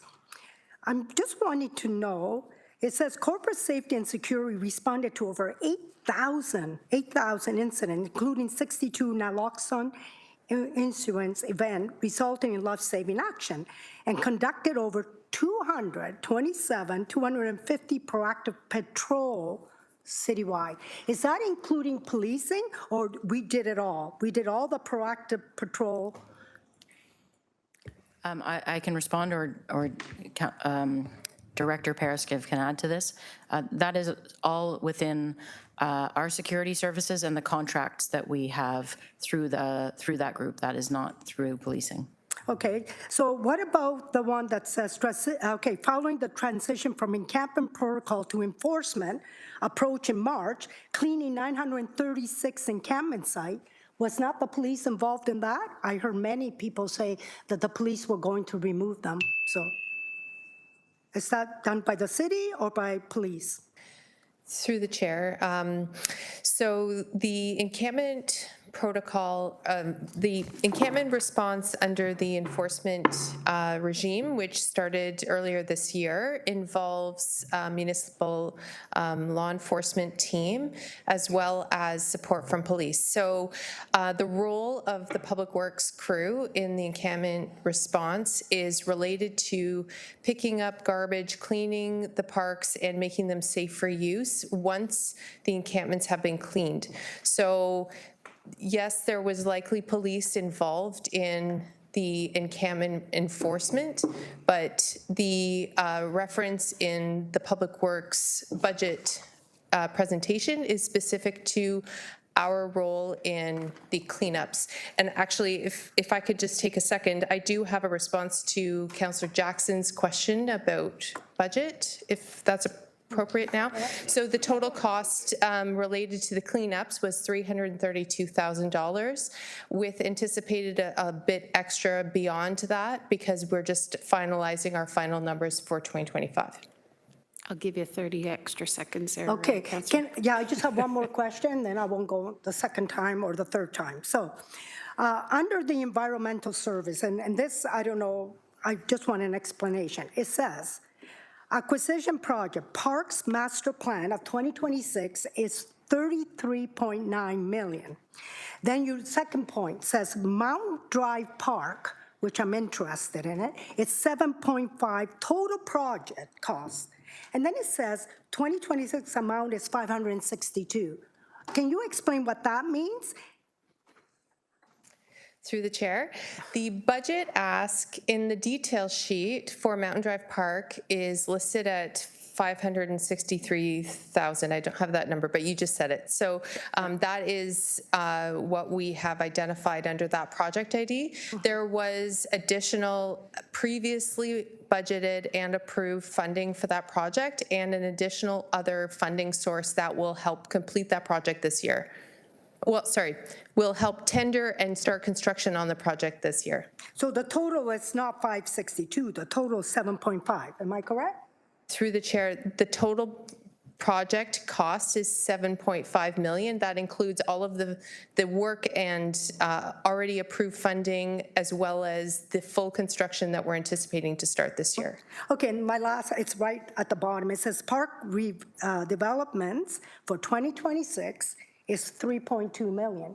So how are we going to do the 7.5 if we're only going to spend 3.2? Through the chair, that line would have identified other park projects that were going to be completed in addition to Mountain Drive Park. Okay, thank you. I just wanted to understand that. Councillor Nan, please. Thank you, through you, Chair. Thank you for the presentation. I was listening along while I was in my office preparing for a town hall, so sorry I wasn't in chambers. And just had a couple of clarifying questions and one comment. In terms of the service level changes, the questions that I had around the blue box have been handled, but the impact, if I could, Director Story, through you, you mentioned some other facilities or other sectors that are being impacted that aren't just businesses. You mentioned city facilities. Could you itemize a little bit more? Because I don't know that my colleagues around the table might appreciate that this is also social service agencies, this is organizations, these are institutions, these are folks that we're turning to in the community to help us address the various levels of social crises that we're facing as a city, potentially having to take on the burden of increased costs related to recycling. Sure. Through the chair, thank you very much. Within the regulation, there are some nice little graphics that they used and kind of identified. Most of them are a business of type of some kind, but they've listed businesses, a medical center, daycare centers, churches, campgrounds, seasonal dwellings, libraries, other things that we would consider part of city facilities. Yeah. Thank you. So looking forward to the work that's being done by my colleagues around the table to bring forward a motion to address that concern for our community partners. The next one was about the right sizing of grass cutting, not about the grass cutting standards shifting from a certain number of days to other numbers of days on city facilities, but more so, if I could, through you, Chair, there was a reference about private grass cutting that the city used to do that we're going to stop. Could you just share a little bit more? Like, what were we doing? Through the chair, in a review of properties that city park staff actively cut, it was determined that some of those properties that aren't city-owned also don't have agreements in place to complete that work. So in the past, there may have been a verbal agreement or just an understanding that we may take that on. It could be that that property had sold and is now moved on to another owner, and park staff didn't readjust our services. So in the total review of the program, there were some properties that were identified that aren't city-owned, that don't have active agreements in place for us to provide the service. So that's the portion of that item that would be no longer provided. Thank you. So those, through that robust scan, realized we don't have formal agreements in place. Are we going to be seeking out agreements, and would those agreements then be a fee-for-service scenario going forward? Through the chair, we do have existing standard agreements that we have in place with property owners that aren't city land. If they want us to do that work, usually that's with any number of our school boards. We do have some agreements with them. If there's property next to a park, and we just continue to provide that service, yes, typically there is a fee for that. So if those owners, once they receive the notification that we will no longer be cutting the grass at that location, if they want to enter into an agreement with us and pay for that, we're happy to entertain that. Thank you. And then final question on this one, I promise. We're not going to be in any scenario moving forward where we would be cutting grass without a fee for service, would we? Through the chair, it would be my desire not to be in that situation. Got it. Thank you. Appreciate it. And last comment was on the new HSR barn opening this year. Really looking forward to it. I know residents who live adjacent have been watching the development of the massive facility that it is. And there's a sense of pride for a lot of residents that it's a city facility, that it's gone from being a derelict industrial wasteland to something that's going to be functioning and serving our residents moving forward. I do want to just make a quick note, Chair, that one of the cost overages was related to upgrading the ventilation systems, which required new funding or additional funding. And there was the specific rationale was because the facility is on an industrial site or in an industrial area. And for a reminder to maybe some of my colleagues in the public that might be watching, air quality in that area is horrendous. It remains especially so, unfortunately, because the provincial government keeps giving site-specific exemptions to industrial partners who pump out particulate matter into the air, that then we need to upgrade our ventilation system to make sure that the workers who are working inside the new HSR barn are doing so in a safe environment. Thank you. Councillor Critch. If I can be permitted your indulgence, also just a very quick note. Sorry, are you on questions or comments? Yeah, it's just a quick note about the motion that Councillor Jackson has to question, but I could ask it in the form of a question to be rhetorical, but it's quite quick. I would, For later if you want, I don't care. Sure. I would, thank you.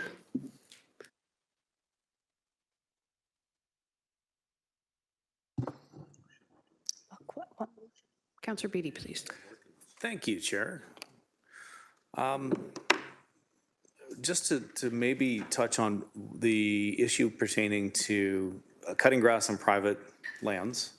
There was one identified in Ward 10, but I was of the impression about 2.5 years ago that contract ended. So maybe I can work offline to better understand with staff at the appropriate time whether or not that was true. I thought that was finished, but it was still embedded as part of the cost-saving plan that was brought forward here.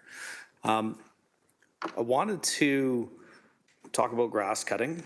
I think the language keeps moving, and I'm just trying to fully understand what's happening, because in my ward, I've got some urban sections, I've got some rural sections, so we have weird intersections where there's one crew that comes out and does the corner of the intersections. There's a different crew that comes out because it's considered urban and does one side of the road. There's a different crew in a different cycle that comes out and does the other side of the road because it's considered rural. There's all this strange back and forth. But in kind of a summary piece, the reductions that are being proposed here, what I read was a reduction from 12 to 9 service calls over the course of the season. The general manager of Public Works made some commentary that I'm wondering if she can elaborate on in terms of more fluidity or more adaptability in the ability to service those areas that would lead to the reduction, but then also speaking directly to the ditch maintenance, which is a different kettle of fish altogether. I think it's only done 3 times a year as opposed to 9 or 12. Can somebody unpack what the overall service impacts are intended to be through you, Chair? Can we divide that into 2 parts? Because I thought I heard 2 parts and I may be incorrect. One was a little bit of clarity you're seeking on what's going to inform the grass cutting. Am I wrong on that? And then the second one was with respect to the ditches, or I could be all wrong and I'll be quiet. Maybe I'll restate it. We have an urban program that's 9 to 12 service calls per year. We have a rural program, which is, I believe, 3 service calls per year. One is mentioned in one section, ditches are mentioned in the presentation. If we can unpack in totality what the overall reduction to service levels proposed are, both in the rural context and the urban context, and if the general manager can add a little more alliteration to the comment about more adaptability or a change that would perhaps organically lead to less service calls. Thank you for clarifying that. Yeah, thank you. I think I understand. So if we're talking about grass cutting, there is no proposed change to grass cutting in a rural setting. The cuts that you have seen historically, although recognizing that there were some challenges with the service in 2025, setting that aside, the plan for 3 cuts in rural settings, I think that's the right number, and Director Field can jump in if I'm incorrect, but there's no plan change to the grass cutting in a rural setting. In the urban setting along the right-of-way, the contracts that we have now account for 12 cuts. And that is essentially 1 cut per week in every location. The way that our seasons work, where you may need to cut once a week in June, you may not need to in August or September. You may be able to spread that out further. And so that is what the proposal is about. It's about, instead of doing it just based on time, it would be based on actual condition and growth. And so if instead of once a week in that period of time, it's spread out to every 10 days, for example, then that would be a way to save some costs in the cutting. The ditching is a different mitigation.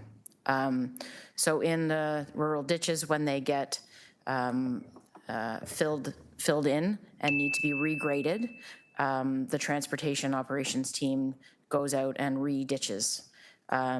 So that work historically has been 20 kilometers per year. We've done it with that volume for some time. In 2025, that was increased to 40 kilometers.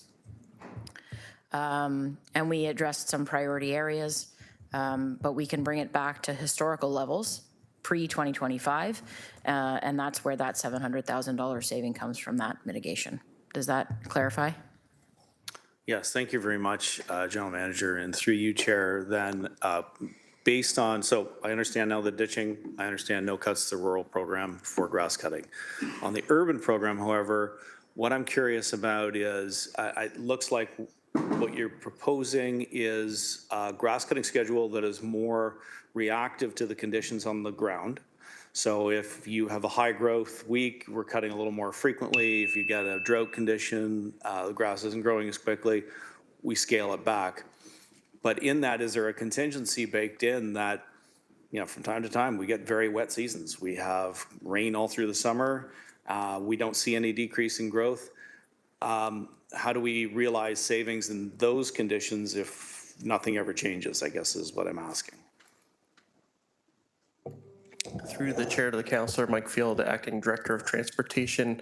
I've made mention internally that grass cutting is the summer version of snow clearing. So, you know, if we get a very healthy growing season, we have to respond to that. So within the contracts, we have the ability to add cuts as needed.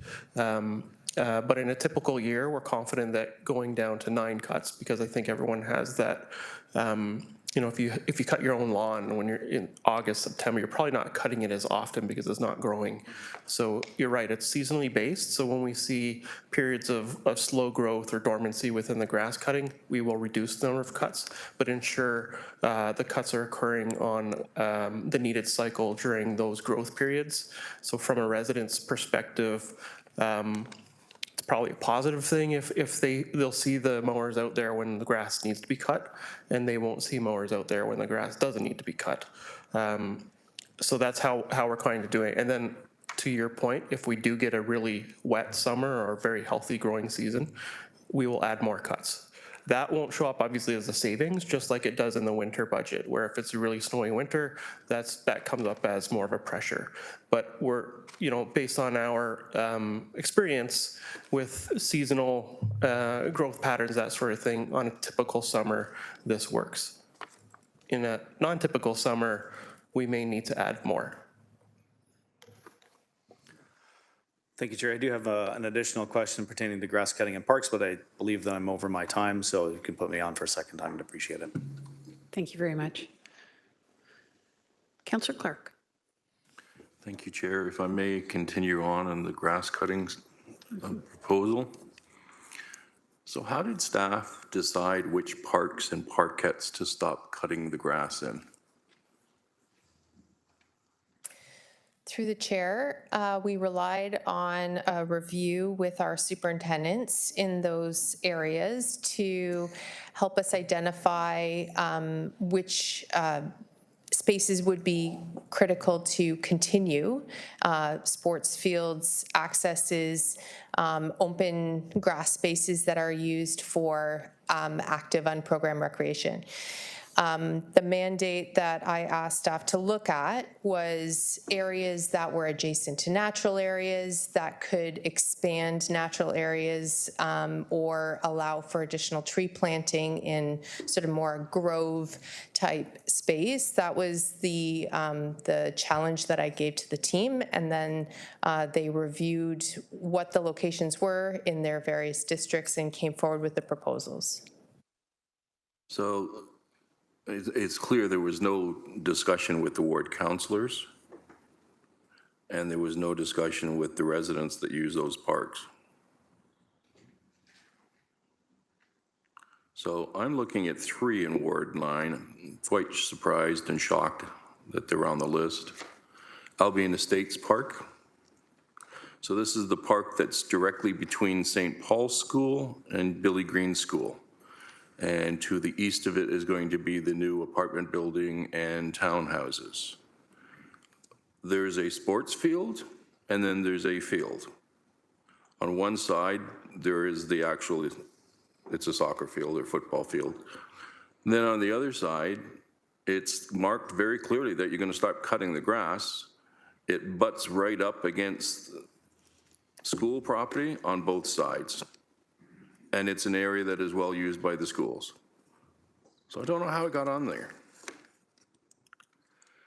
I look at Elmer Park, Ket.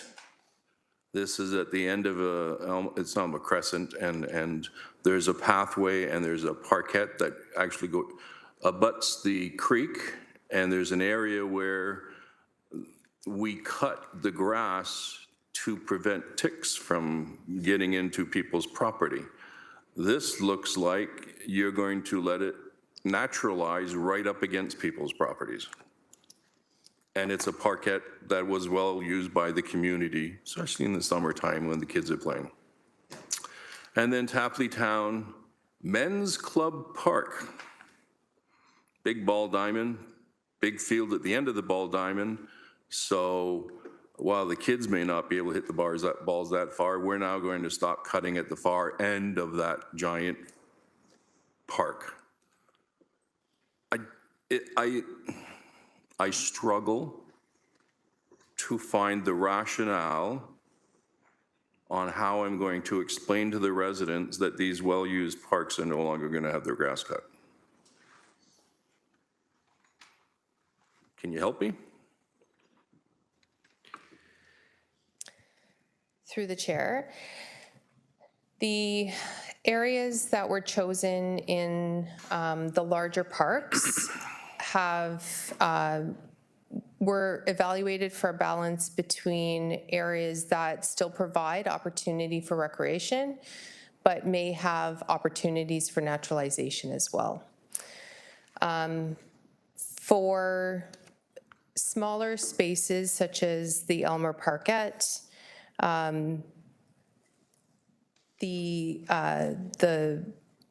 goal there was for continuation of corridors for habitat and provide an opportunity for additional tree planting and naturalization in a space that didn't have active recreation amenities and seemed to lend itself to contributing to a larger natural heritage system. Yeah, in my humble opinion, rationale doesn't wash. there's 2 ball diamonds, a sports field between Billy Green and St. Paul's School, and then a large area that was cut and that was well used by the schools. The proposal now is to naturalize that large rectangular property directly beside 2 schools, not a natural area. And on the right side, that's where they're going to build significant density apartment building and townhomes. There's going to be more need for green space, not less. So I'm really troubled by that one. And same with the Elmer. It's a parquet that's well used in the summertime. It doesn't have playground equipment on it, but the people in that community use it as a park. And then, of course, the men's club. So you're going to naturalize it now right up against 2 properties at the far south end.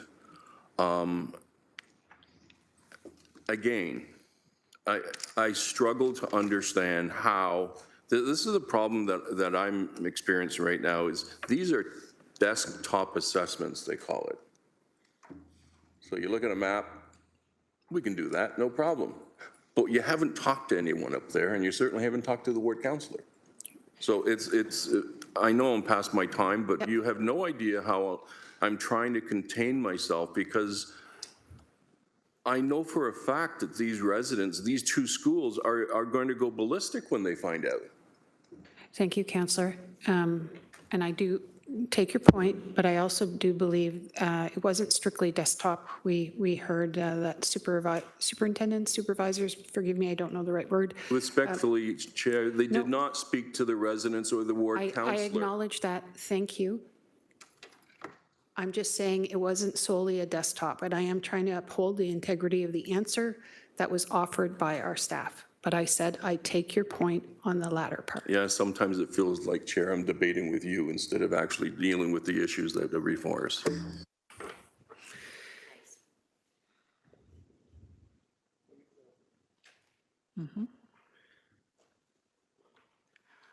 I will not bend in my efforts to uphold the integrity of this dialogue and the responses provided by staff, but I welcome your direction to me. Thank you. Councillor Tattison. Thank you, Chair. Hate to sound like a broken record, GM Kennedy, but I'm going to go back to contingencies. How did the right sizing contingency pilot project from last year inform your actions in this year's budget deliberations?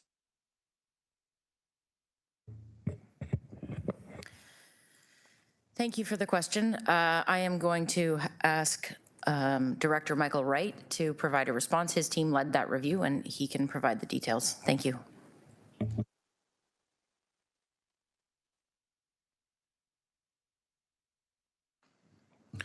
Sorry, can you repeat the question again? It's how the contingencies that have rolled forward from last year affect this year's budget?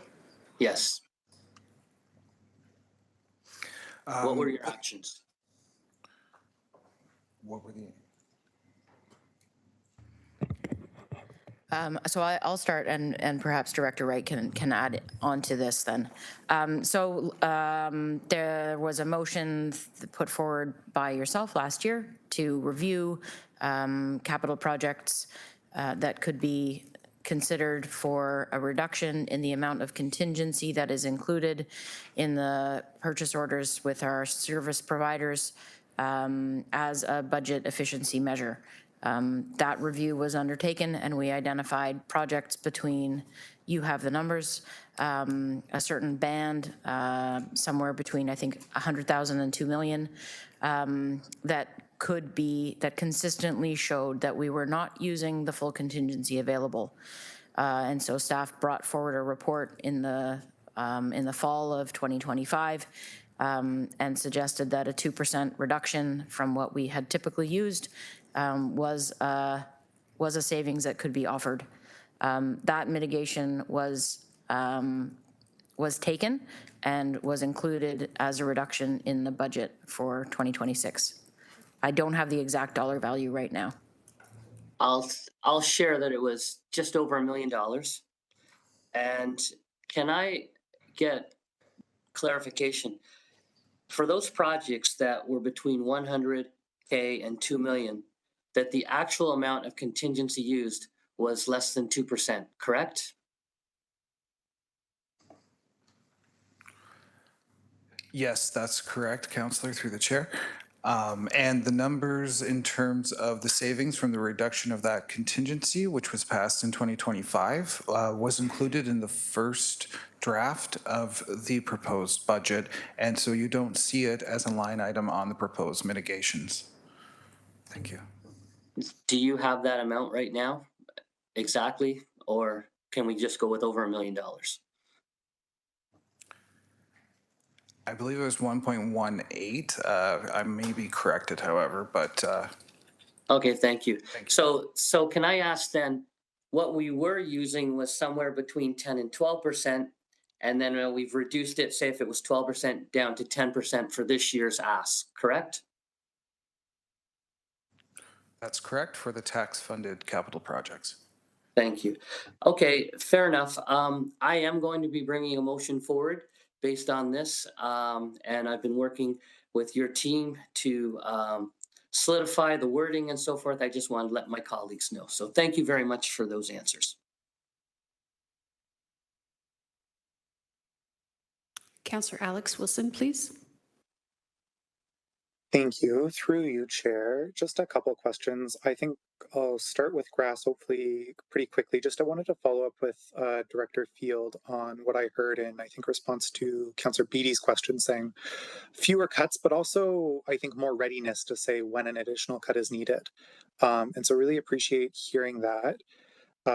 Taking a Ward 13 perspective, major events is the big trigger in the summer. So the BIA hosted Live and Local, formerly Busker Fest, happening in July, then Cactus Fest being the big one in August that always have several dozen of those those summer snow emails kind of coming to roads requesting those cuts. Is there an ability to feed into the seat process around this level of service? If we're thinking it's at when as needed, I would imagine major events are a big as needed. And so if that's the big trigger, just where does that come from kind of in the screening process? And is there an ability to work with SEAT in realizing this level of service?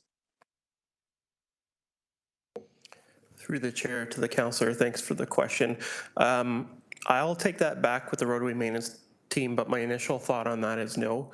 The program's built around contracts that are previously put in place. So there's certain commitments and certain plans within those contracts that's built around more of a scheduled program, doing cutting every 2 weeks. So if we were to change that and have customized cutting based on events or some sort of thing, I would expect that would be possible, but it would become at more cost and would need to be amended within the contracts that we have.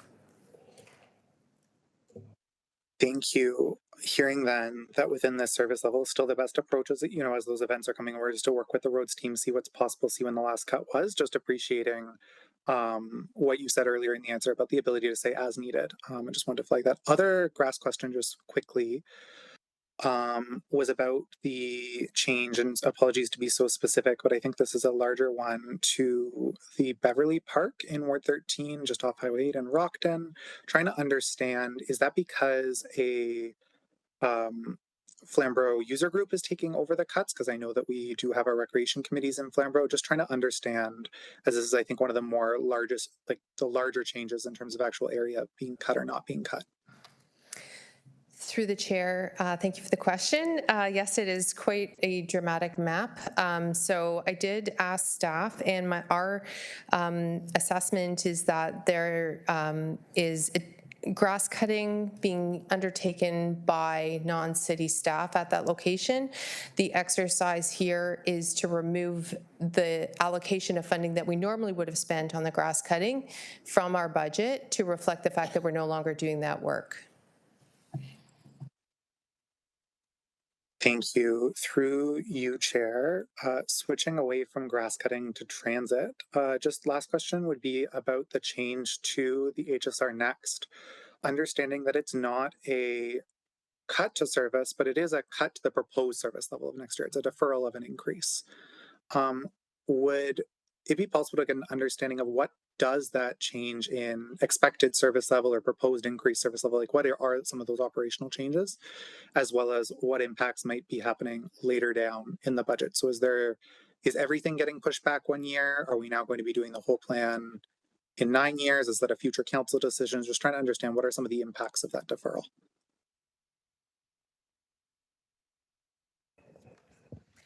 Through the chair, thank you for the question.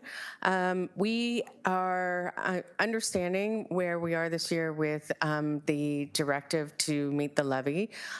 We have moved it into year 2. So as Jackie, GM Public Works had said earlier, that right now in the 2027 forecast, it is showing year 1 and year 2 combined.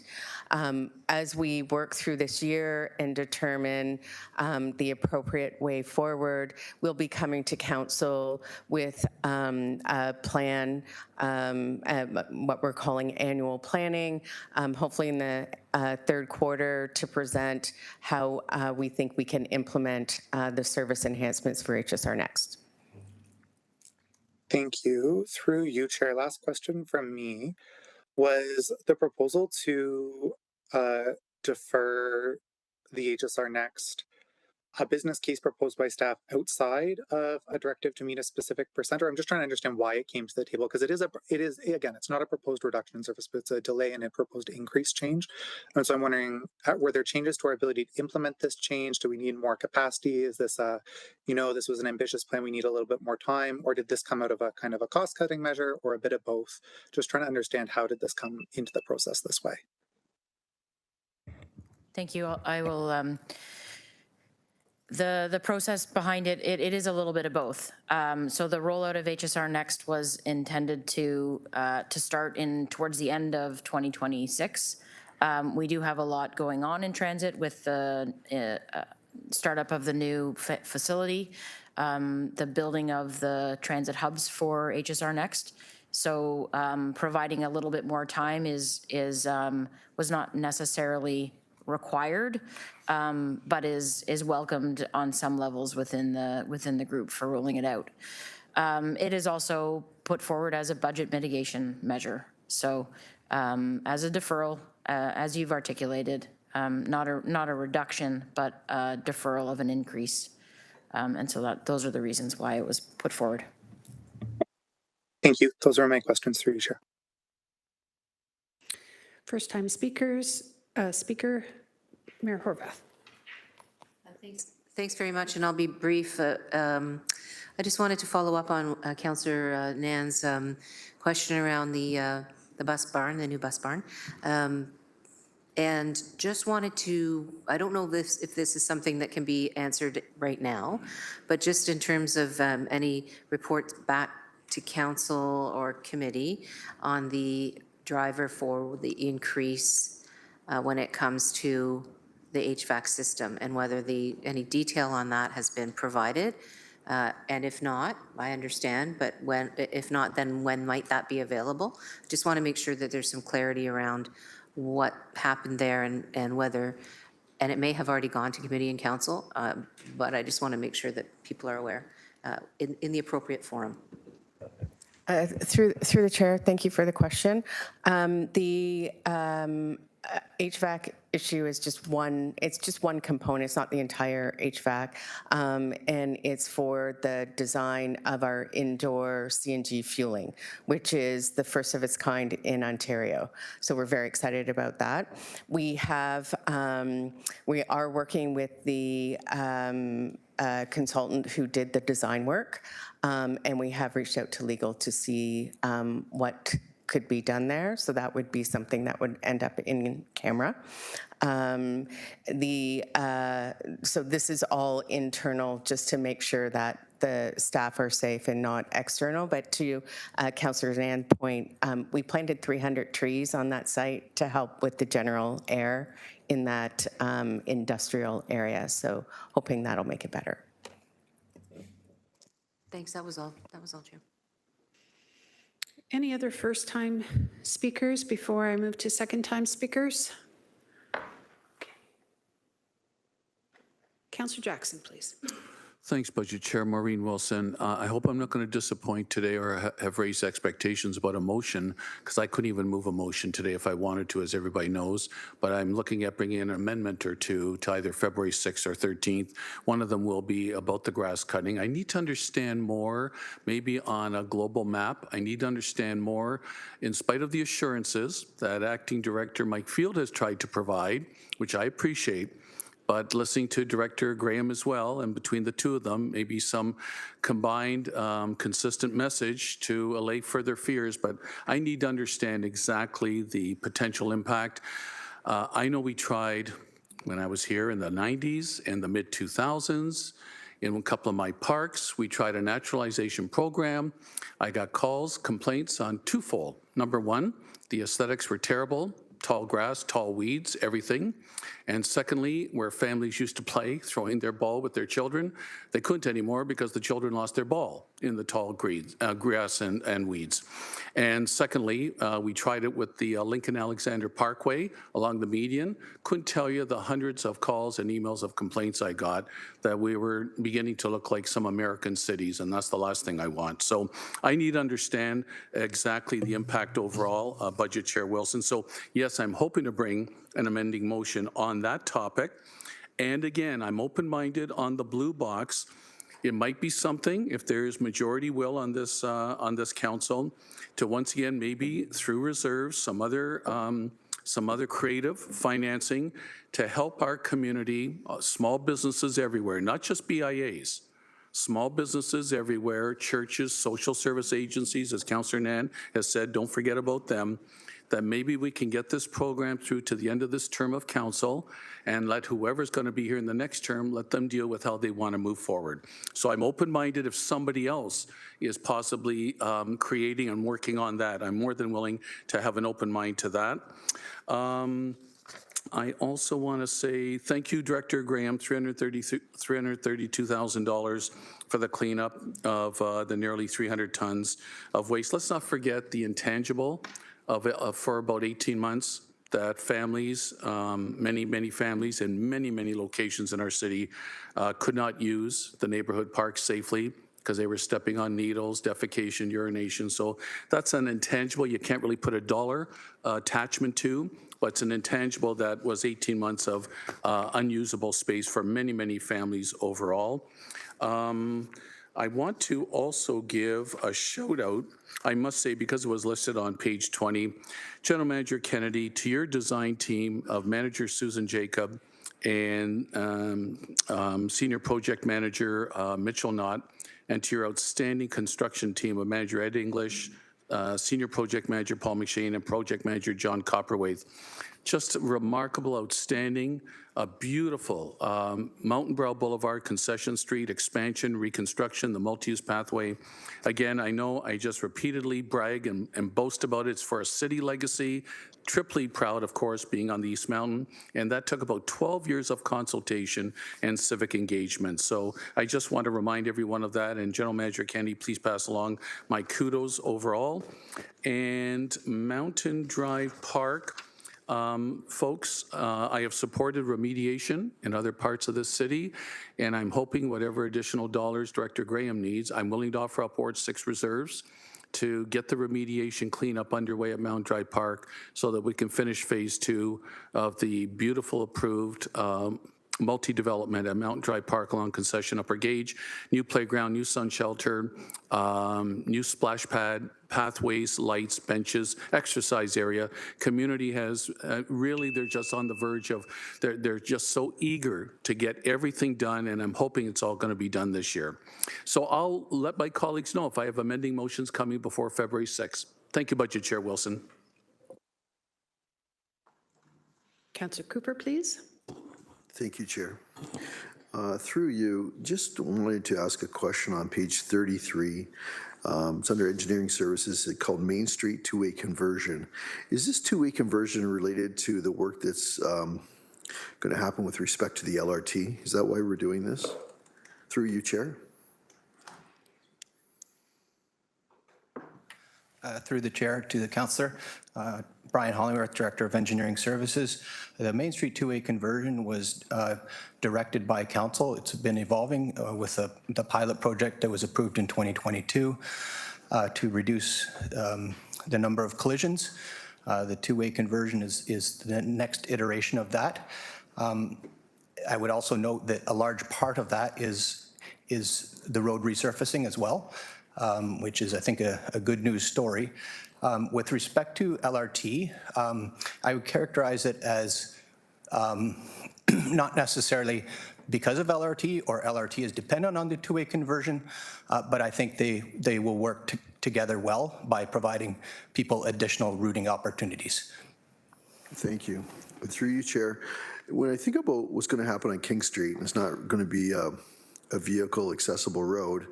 I guess if we're not going to be turning Main Street into a two-way street, I'm not sure where that traffic is going to go. And here's where I'm going with this, is that if this is connected to the LRT, why wouldn't we be connecting this funding for this particular budget item to the conversation around the LRT?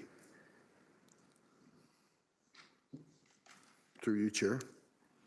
Through the Chair, I would say that there is always that opportunity. That hasn't happened yet. Okay. But certainly something to consider. Thank you. Thank you.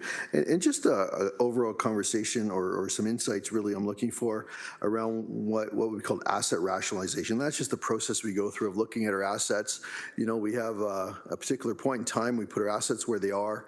When we come up for renewal, we kind of go through a process of saying, you know what, in light of new information, new things going around Hamilton, you know, how does that affect where we have these assets located or what they look like or how they service? And then through that as well as really, I guess, a lens of asset redeployment. We see some of that with the Coliseum, where we had an original intent. We've had some partners come in and partner with us to redeploy that in a very different direction than where it was before they got involved. I'm just wondering, I've seen maybe some of this or just what I interpret as kind of some of this that we've kind of gone through this process, but maybe you could just speak to how that has played a role in your, I'll say your budget development and where you see that going in the future as we start looking at the 8.1 in the other years. Through you, Chair. So I'll start, and I'm going to ask Michael Wright if he would like to add. This is primarily an asset management question. We have asset management plans now. There's been a huge body of work to build those over the last several years in Public Works, first under the direction of Director Pat Leishman, and now Michael Wright is in that role. And we've got asset management plans for over 50 different asset owners, as I mentioned in my presentation. We use those as guiding documents in our prioritization and plans for where we invest in the infrastructure.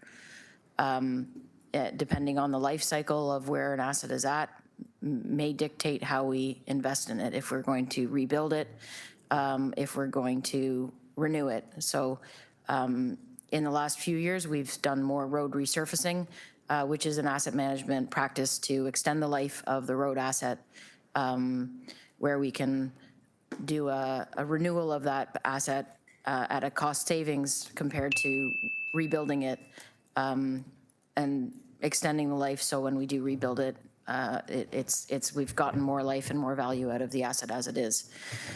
So it depends on the type of asset and how we look at it, but the work that we do with the different types that we maintain and that we refresh and renew, you know, there is work that's going on behind the scenes to put the capital plans together that takes that into account. I don't know if I'm quite answering your question, but I would ask you for clarity if needed. Directionally, that's where I want to go. I mean, some of the asset redeployment, you know what I could do is we can catch up offline and just talk about this in a little more detail, but I do appreciate that overall perspective that you provided. Thank you, General Manager Kennedy, and thank you, Chair.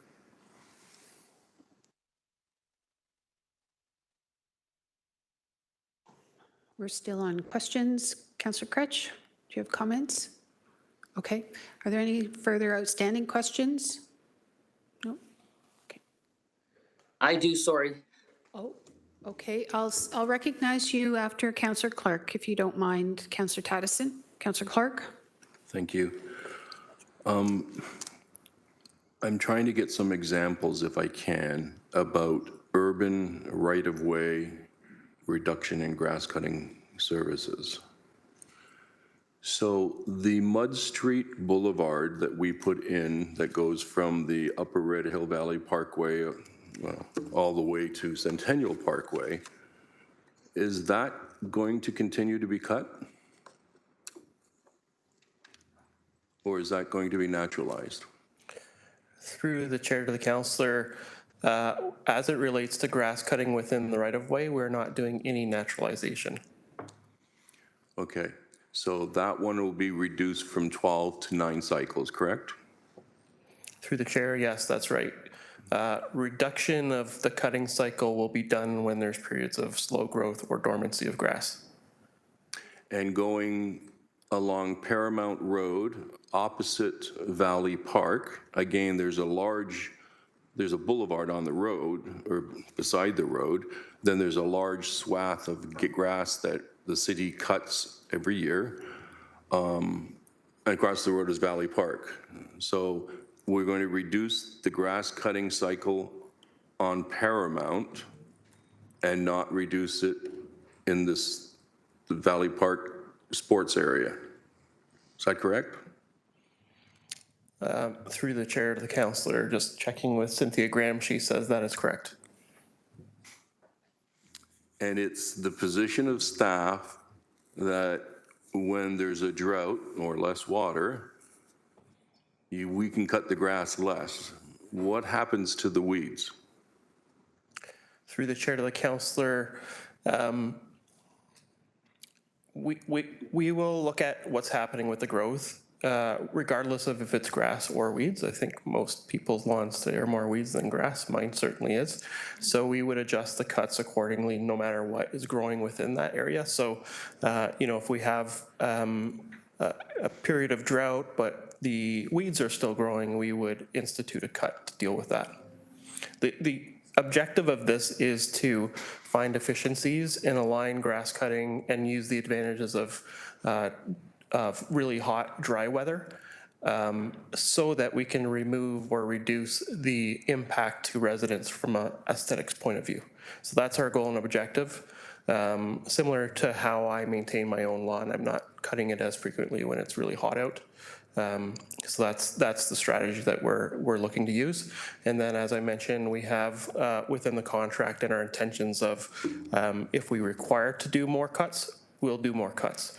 But based on our examination of this, we feel confident that we can reduce the number of cuts without creating a scenario where it looks as if there's a reduced level of service related to grass cutting. That's the key, Chair, because when we do have droughts along that strip, the weeds can be, well, I've seen them as high as your hip. And it doesn't matter that it's not raining. The weeds just keep growing in that area. And the residents see across the road, the sports park is being done, but not the property that's closer to their property. So that's the key. And I would also just remind folks that last year we worked out an agreement with a cricket club for the Tapley Town Men's Park to use that ball diamond, and their balls go well into what is now going to be naturalized. So sometimes we silo and we don't talk with others. Councillor Taddison. Thank you. I'm using myself out here in the areas. Considering blue boxes now, I know people like to recycle and I get that. I think what I heard was the blue box stuff that doesn't get recycled at businesses is now going to go into their garbage, which will go to our landfill site. Is that correct? And I'm directing that to Director Story. Councillor Taddison, we heard your question. I'm just wondering, while we're waiting for an answer, if you could turn your camera on. Oh, sorry. No worries. Thank you. Through the chair, thanks, Councillor Taddison. In our waste management bylaw, solid waste management bylaw, it identifies that you need to divert waste when you have the ability to divert waste. So in the mitigation of removing the blue box collection from businesses and other non-eligible sources, it would be required that they source a collector for that material if this mitigation would stand. Okay, so they will have to source the collector. So then, therefore, what I'm understanding is if we lose this blue box service, it's not going to have any effect on the long-term viability of the Glanbrook landfill site. Through the chair, that would be the request. Without auditing the material, we wouldn't be able to identify that. We do seasonal audits every year to determine what our garbage bags are made up of, and so we would follow up on that following an audit, as you would see at subcommittee. Okay, so I guess I'm asking then that if we don't do the audits, it's likely that people might put that into the garbage. Correct to assume that, or do you know what I'm saying? Through the chair, it is correct to assume that it could happen. Okay, thanks. Okay, I sense this could be delegation material for our AMO or Roma. So thank you for that, and we will continue onward. I just wanted to understand that blue box and how it affected it, and now I do, so thanks. So it basically is going to be a cost to the small businesses in order to be compliant with the way that I guess it's our bylaws stand now in terms of waste collection. Thank you. Mayor Horvath on questions? Sure, just a quick question on follow-up to Councillor Tattison's questioning. Just in terms of the little more than $2 million that this is now, that is in the budget, was in the budget, that is now not in the, it's not there with the mitigation proposal. And I think this was probably to GM Zegeric, actually. This over 2 million really could be characterized as more downloading from the provincial government, because it was the provincial government that changed the rules, and the provincial government has now forced this situation on all the small businesses and on municipalities, not just ours, by the way. So apropos to what Councillor Tattison's saying, it is an issue for AMO and for Roma and for all of the municipalities who are, and all the big city mayors and all the mayors actually, who are all in the same boat. And so once again, and I just want to make sure that I'm understanding it from the kind of financial perspective, if you will, we are now once again going to step in if this gets taken off the table and fill in where the provincial government has withdrawn in order to mitigate impacts on our community to the tune of about $2.1 million, if I'm not mistaken. GM Zegeric? Through the chair, the provincial government did bring in changes as it relates to the Blue Box program and making it an extended producer responsibility as of January 1st this year. And so municipalities are no longer responsible with respect to Blue Box collection. As well, the provincial government, through the minister, provided an exemption to the service provider, circular materials, exempting them from collecting blue box materials from non-residential properties. And so again, this is a service assumed by the province, and the province determines the service level, and the province provided the exemption with respect to non-residential. So thank you, and I just want to be clear, just so really what we're talking about is the province has said, tough luck, sink or swim, you businesses and other exempted facilities in communities from one end of Ontario to the other, just you gotta go it alone. We're not with you anymore, and municipalities are now going to have to carry that burden if they want to, fill in where the government of Ontario is withdrawn. And I'm saying this particularly because I've been to very recently events where even our local MPPs on the government bench get really frustrated with taxes going up. And it's quite funny when you think of how much time we spend around this table rueing the fact that governments of both levels continue to withdraw their financial responsibilities for the things that used to be in their purview but have now become downloaded onto our purview. And so I just want to remind members of council who attend some of those events as well, and I see you there when you're there, let's all be on the same page and remind those MPPs that the taxes at the municipal order of government are out of control because their downloading has been out of control for a very long time. Thank you. We're maybe on to comments. I just want to sweep the room to see if there are any outstanding questions. Looking in Glenbrook's direction. Okay, on to comments, please, and thank you, Cameron. Councillor Cretch. Thanks very much. So a few comments about the business recycling, just to clarify something that was said earlier. This is not a secret, everyone. Yes, I'm working on a business recycling motion. I've said this a few times now in public. It's not just with the BIAs, it's with the mind of all 3,000 of non-eligible properties that are taken off that list by the provincial government. And just to add a bit of flavor here, the issue here is not just it's not necessarily a direct download cost in the way that we normally get download costs. The issue is that because the province will not allow residential recycling and business recycling to mingle in the same system anymore. We have to have a separate contract now for business recycling. So before, when everybody could party together, all the recycling, we were friends, it was $407,000 to do this, to be able to do that service and provide that to businesses. And we did that as a city. And there was cost sharing with the province on that, right? So there's cost sharing we did with the province before. But now that they've decided to have a different system where nobody can commingle, then we have to have a separate system for business recycling. So it's gone up from $407,000 to $2.824 million. So that cost increase has been just put out there into the ether. I don't know that the city can or can't afford to do that in the long run. I will say my opinion is that when we were having this discussion last year, we decided to have 3 months of kind of a period here as a buffer, so people didn't get that shock in the new year of trying to figure it out at the end of the year. It was a very short timeline. Most municipalities didn't do that, right? So we've taken on trying to assist businesses across this city to help them.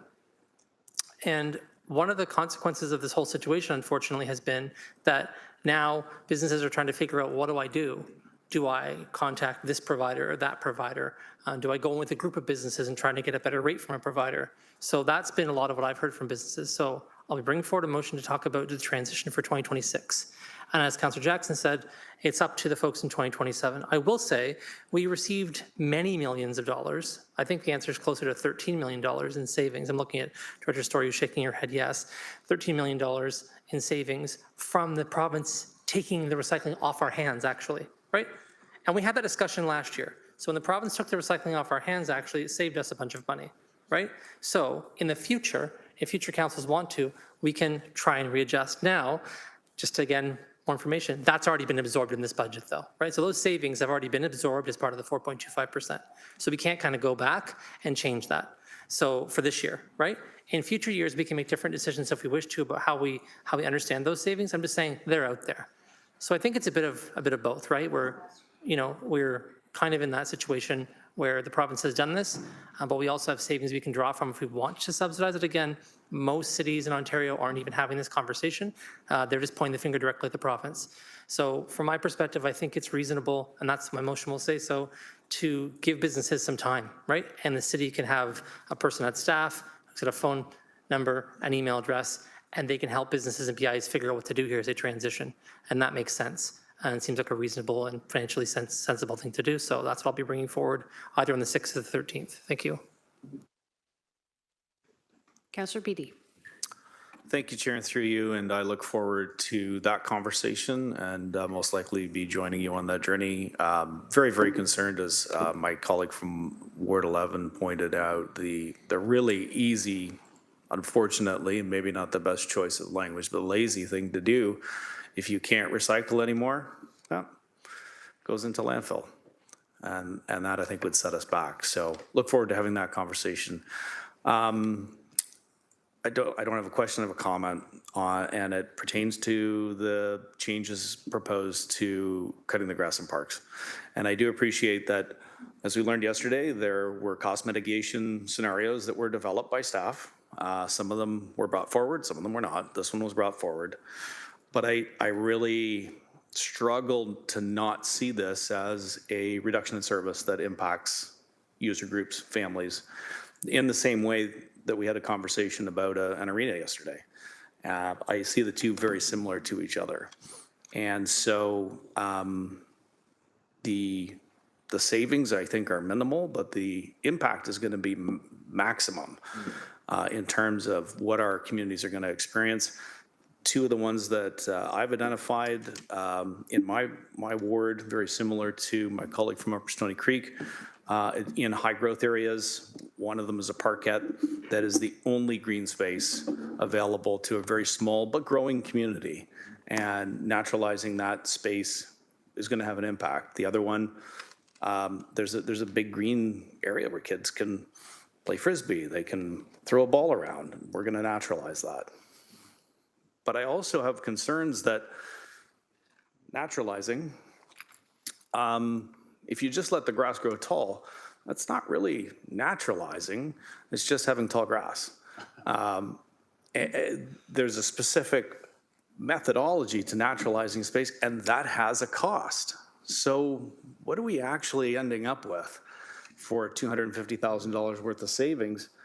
Then we're turning around and now we have to look at potentially, it was mentioned, adding some trees and adding some naturalized species, native species of different grass material. Just letting a tall fescue get taller or a perennial ryegrain grow taller, whatever the seed varieties that we're using in our parks, that's not really it. Not to mention, as was mentioned, the impact on neighbors when you suddenly have these giant tick farms growing in parks. I don't like this proposal. It sounds like there may be some opportunities to have a future conversation on it, Chair. I'm putting my oar in the water that for $250,000, I just don't see the net benefit, and I do see this as something that perhaps shouldn't have made it past the goalpost, if I may use the same conversation that I had yesterday. So that's my comment on that. Councillor Clark, please. Thank you, Chair. I just have comments, no questions at this moment. I apologize to my earlier comments to you. You do your very best, but when we're opining, it's kind of hard to understand how some decisions are made when we know there is going to be tremendous pushback because what is being cut is serving the community at the present time. They're parks. And naturalizing these parks, not only do they create the tick farms, but we have found in Upper Stony Creek, the closer the naturalized area is to properties, the larger amount of rats they have in their properties. And so we need to be careful when we're doing that. We need to be careful when we're making decisions that one department is moving forward with an agreement on the cricket. I don't even know what you call it. Pitch, thank you very much. And then another is saying, well, we're going to just naturalize the far end, which is exactly where those wooden balls go. So I am going to be speaking to the residents to make sure that they're aware of what's going on, and I suspect that there's going to be some impetus to modify that reduction in service. To the mayor's points about the recycling, I couldn't agree with her more. We are now at this point, and I know why we did it, but we're taking on that responsibility, and by taking on that responsibility, we remove any impetus to the MPPs to fix it. They don't have to worry about Hamilton because we're going to spend property taxes on business recycling. And it's challenging for me because in Upper Stony Creek, most of those businesses are set up in these big box kind of complexes that are owned by property owners, and they pay for their recycling and garbage to be picked up. And they pay heavy taxes. So they're paying for the recycling to be picked up, and they pay heavy taxes. And now the city's saying, well, notwithstanding the fact that the province says you can't, they're not going to pick up business recycling anymore, or business garbage anymore, the city's going to do it. But there's an inequity if we begin doing that for some businesses and we don't do it for all businesses. And we cannot afford to do it for all businesses. So we're going to have to be careful with this one as we go forward. I supported the 3 months. I thought that would enable people to get out there, talk to people who provide those recycling garbage services, and sort out contracts, work with their community or their neighbors, and get an agreement for 3 or 4 of them to do it. But I see it fraught with peril, and I understand exactly what is being proposed. But there are businesses in other areas of the city, they're already paying for that recycling, paying for that garbage collection. And the province says that's what they should be doing. And we're now going to pick it up now for a possible 12 months on top of the 3 months. There's no way the government is going to come back to the table if we're paying for it. And I think the residents should be directed to complain to the Premier and complain to the ministers, because they're the ones that made this decision without talking to the businesses. So I just worry about that, Chair, that we keep picking up more and more downloading voluntarily. And all that does is increase our property taxes. So those are my comments. Thank you. Councillor Taddison for comments.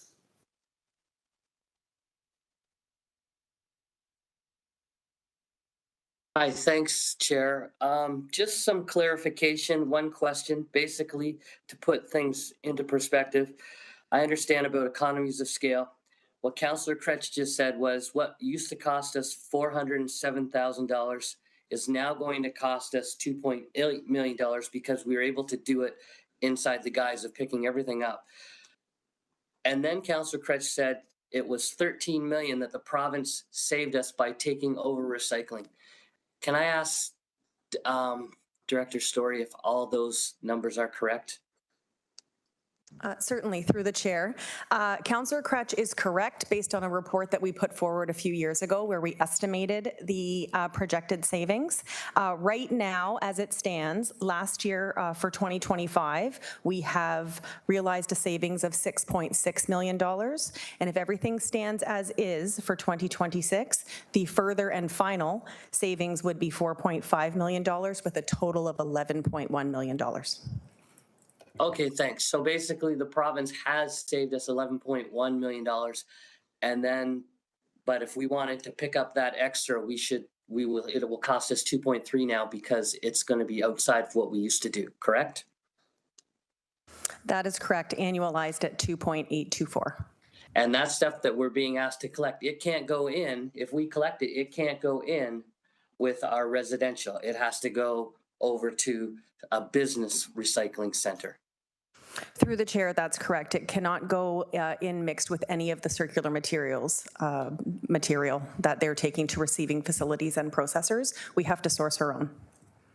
Okay, so thank you very much for that. I just wanted to clarify. I understand the situation much better, and I'll work with Councillor Kretsch solidifying his motion, I guess. Thank you. Councillor Kretsch, you were mentioned. Do you want to comment? Love to. Very briefly, just a couple of things. I'm not sensing trying to debate the matter. To be clear, the matter will come up. We'll debate it when it comes up. But a few factual things I think that are important to clarify. One, it's not going to be 12 months on top, Councillor Clark. It would be 9 more months. And again, my goal is not to make a decision about what happens after 2026. It's just to deal with 2026. The question of why I think is important a little bit though, because when we prepared the original, when staff prepared their original budget, it was forecasted to complete the contract, which we have with GFL till 2029. So we were going to complete the contract out till 2029, and at that point make a decision and not have the businesses be impacted. When the change came in to get it down to 4.25, staff said, okay, we're not doing that. That's when businesses got notified though, right? So they were notified at that time. Up to that point, they kind of were just going along thinking, well, this is going to carry on to the end of the contract. And so that's been the shock for people. And so I don't think they've had the time that we thought they would have to kind of come on January 1st and start rearranging it, because they expected it was actually going to carry on until 2029. So this proposal I'm going to be bringing forward says, look, and I'll say this as a former small business owner, I understand the challenges for a lot of small business owners, especially places like restaurants or other kinds of things. You're operating a certain number of hours. The time that you're operating is extremely busy. You may not be able to figure out exactly how you're going to get recycling. So having someone at the city you can call saying, hey, I need help with this. They can provide you a list of all the providers in the city, give you a bit of guidance. We can have somebody work with all the different areas of grouping. So if you had a plaza, for instance, Councillor Clark in Ward 9 or somewhere else where those businesses weren't already paying for it, but they were dependent on the city, all the people in that area could gather together and they could kind of approach a contractor and put a reduced rate in time for 2027. I'm just mindful that all that organizing work and conversations and grouping and trying to do it takes time. And so when I've talked to my other colleagues, I've said, hey, what do you think? Extending it to this day, extending to this day. Most people have said, I think businesses to the end of the year makes sense for businesses. So I think we're in a weird spot, right? We chose to help out and chose to extend it. The budget changed and we're reacting to that. I just wanted to add that context. I think it's helpful information. I wouldn't want the public to think things that maybe aren't quite exactly accurate. And I'm getting Director Story shaking her head. So I think that that's correct. Thank you.